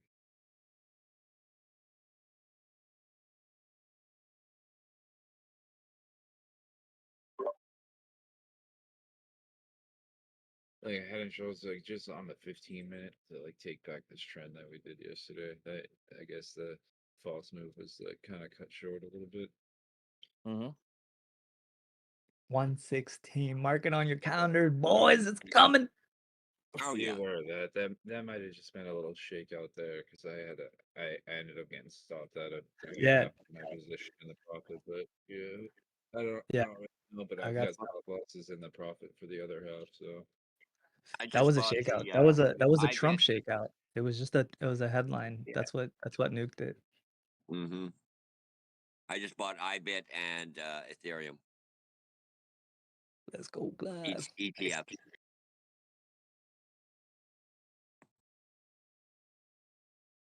So anyway, yeah, that was the false move up and like I guess 3-day down. So it kind of fits with this would be the first day down. So, I don't know, maybe tomorrow there's like a dead cat or something, and then we go take those levels that Dbloc wants to take. Oh, but quick, I'm just quick. Go ahead. Go ahead.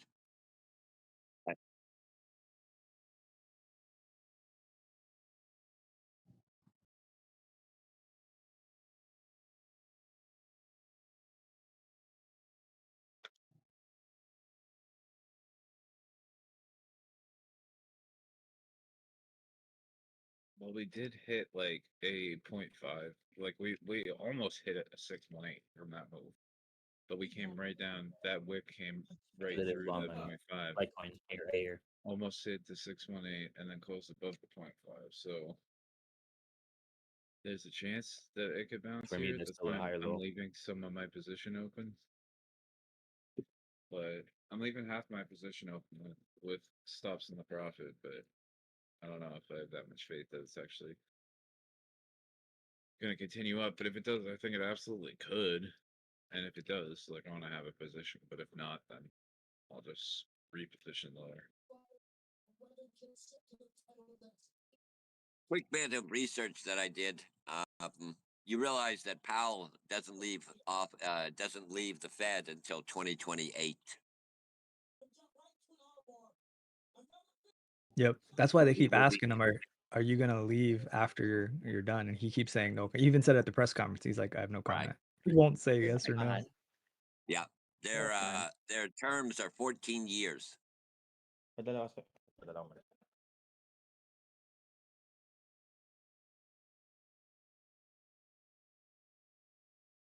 don't think he's gonna leave, honestly. 'Cause I feel like he's gonna feel like he's No. being pushed out, and he doesn't want to feel like he's being pushed out. Nope. Nope.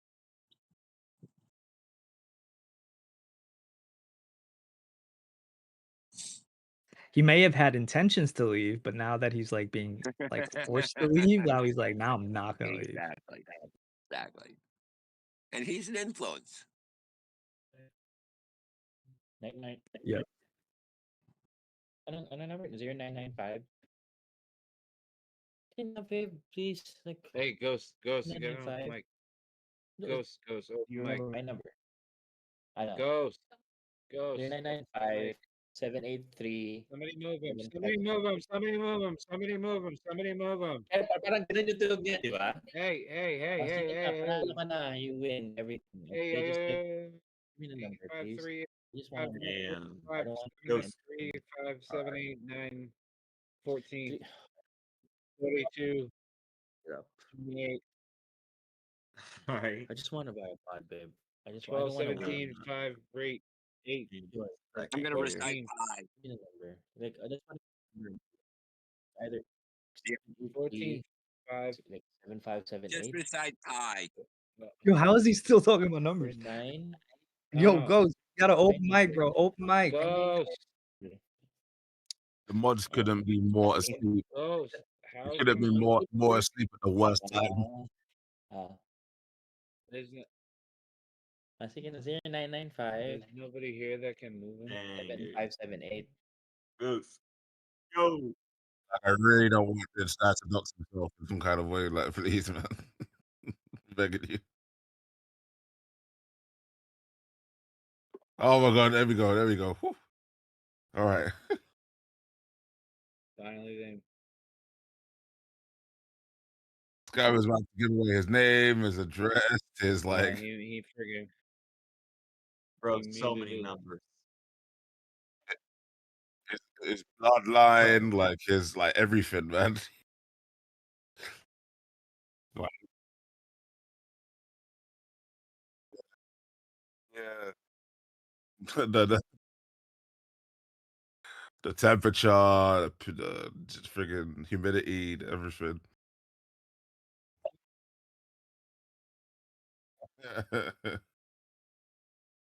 Oh my god.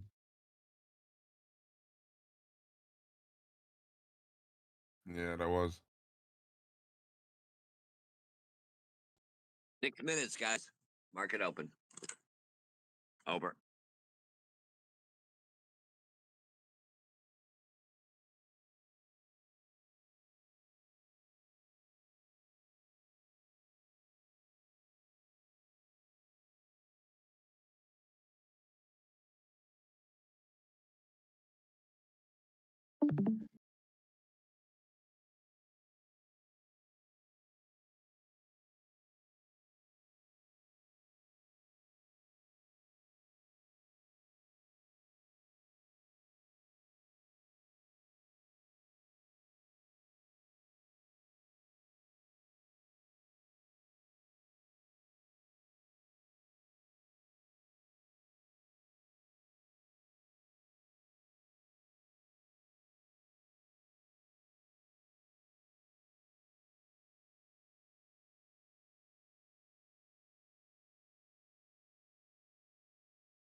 I do.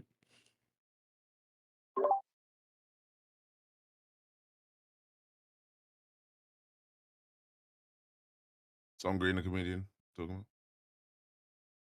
My bum is on your lip? No, but I don't remember the number part.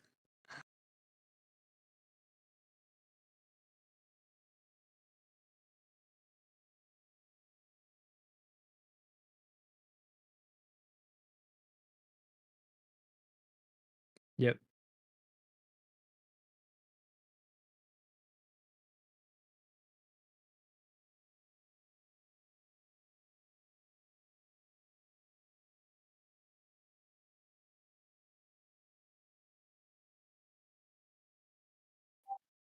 Can't lie, that's insane. But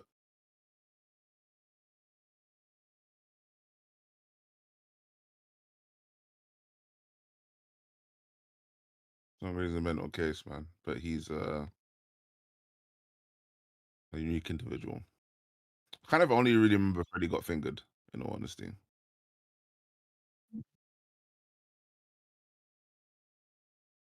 Yeah.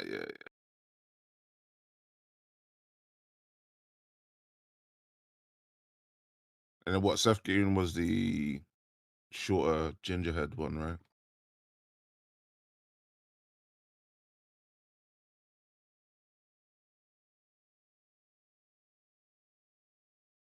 Is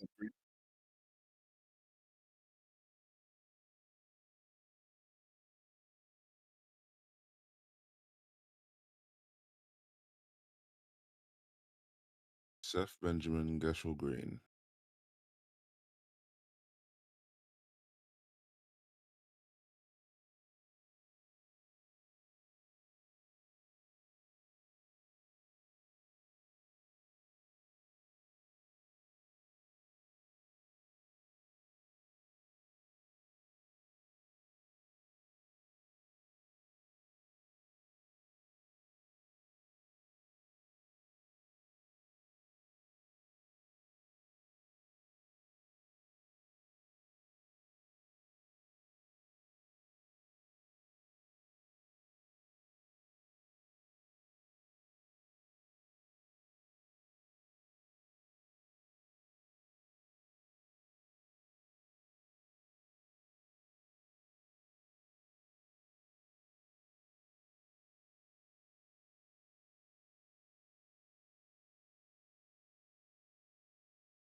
The biggest casino of the world, I mean, the US market just opened.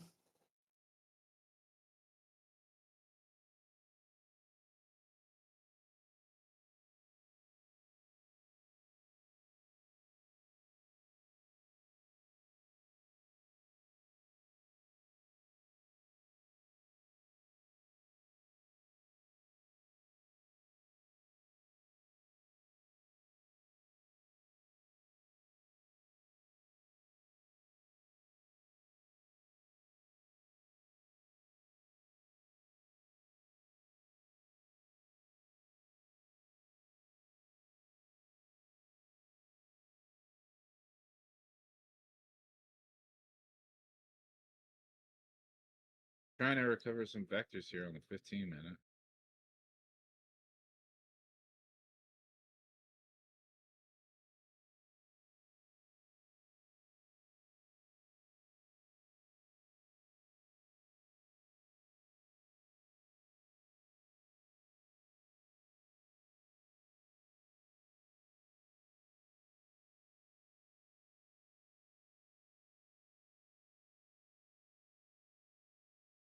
I mean, I guess my plan worked out.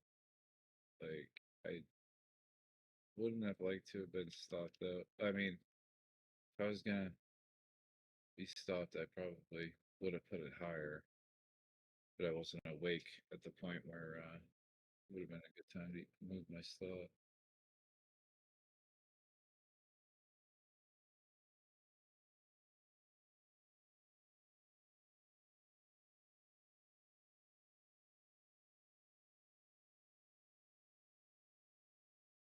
Doesn't look that great.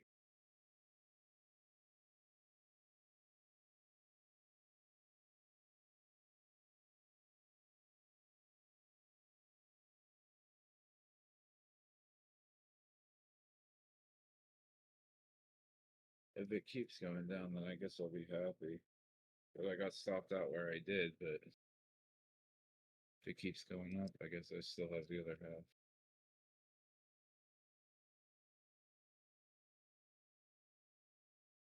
Got a few buys coming in. Big buys.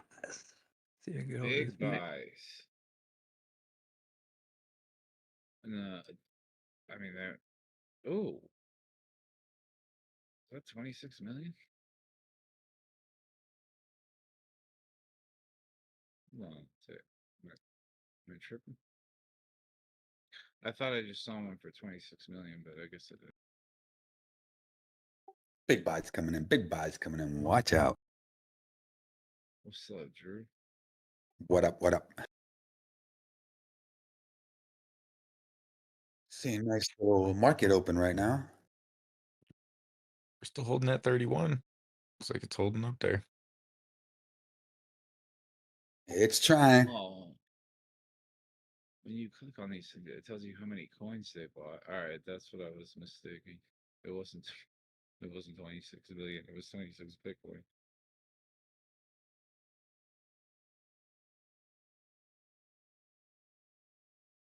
Yeah, I guess we had enough FOMO yesterday where we got the chance to build up some longs underneath us.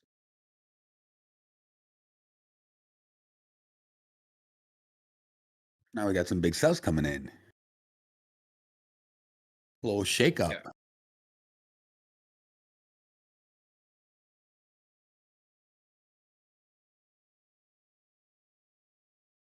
My heart was trying to tell me, hey, no, they left the shorts behind for days on a, like they can leave the longs behind. Like I was trying to tell myself that. That's what I think, dude. I think they give you a little gap.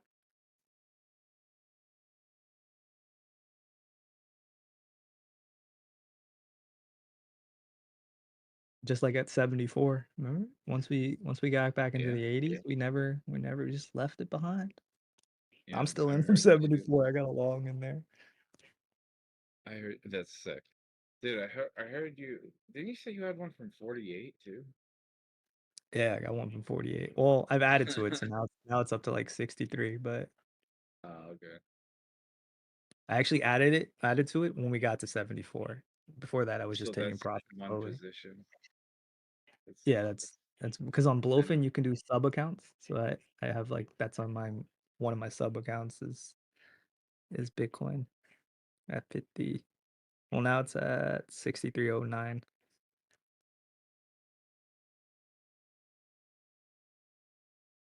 I have an XRP on there still from 77. Doge. Out of the only three positions that survived from like last year's like lows was XRP, Doge, and Bitcoin. Because I got so many positions from the lows that just got wiped because everything made new lows except XRP didn't, Doge didn't, and Bitcoin didn't. Pretty much everything else made new lows.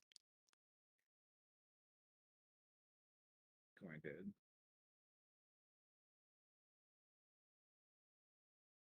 Like this Doge one is from 10 cents.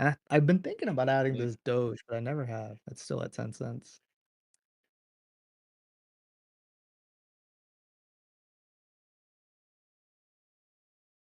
I should have on this last dip, honestly. That'll be 10 push-ups. Dude, yeah. I mean, and are you talking about 112? You should have bought, or you should have bought this? That's happening right now. No, I'm saying Hold on, like he's doing push-ups. I still have a Doge position open from 10 cents that I have not added to, but I should have. Oh, there goes another 10 push-ups. You owe us 20. There's another one, dude. Keep it coming, soldier. You're gonna be ripped by the end of the day.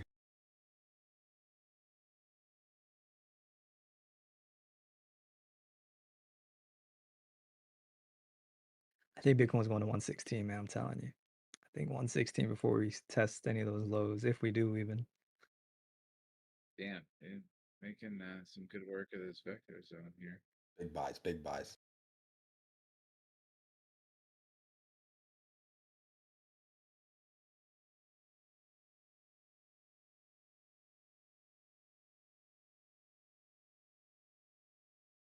Actually, these buys aren't even that big. The order book's pretty thinned out right now. You know, sometimes you look at the candle and you're just like, all right, it looks like those had to be big buys. But then you're looking at the order book and you're like, oh, okay, they weren't.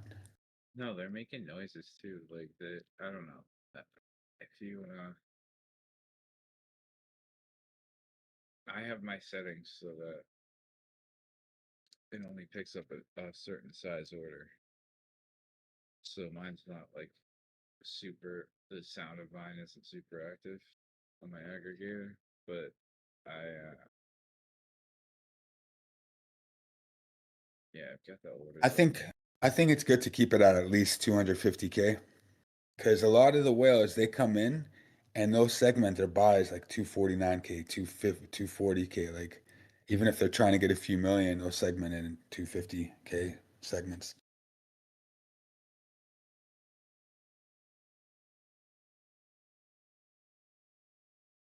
Dude. And you ever notice there's times you hear the same exact tone, because that means it's the same Over and exact over and amount, over. and it's consecutive, like timed perfectly. It's like usually every second, it's like ding, ding, ding, ding, ding. That's that usually I'd say 8 out of 10 times when you hear that, that's gonna be a reversal. You know, it's either on the buy side or the sell side. So if you hear the ding on sells, of course you're you're gonna be close to a local top. If you hear that on the buy side, you're going to be close to a local bottom 8 out of the 10 times from my experience. Holy shit, yeah. I mean, now that you think of it, I have noticed like the repetitive tone. Oh, it's happening right now. There's cells.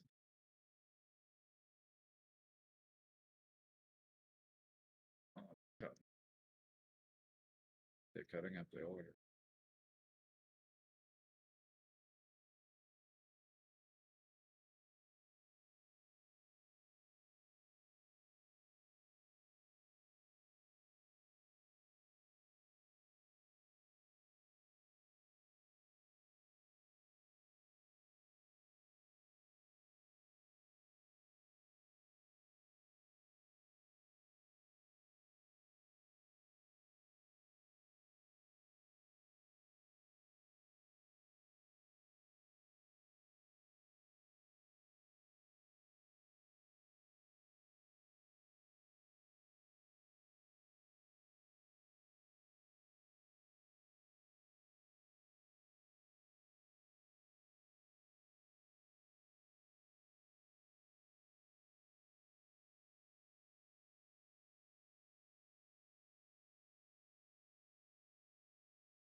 Yo, Qui-Gon, are you there?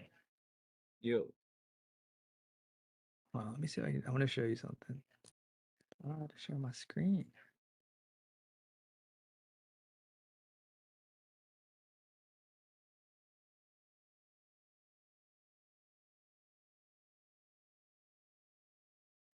Oh yeah, there you go.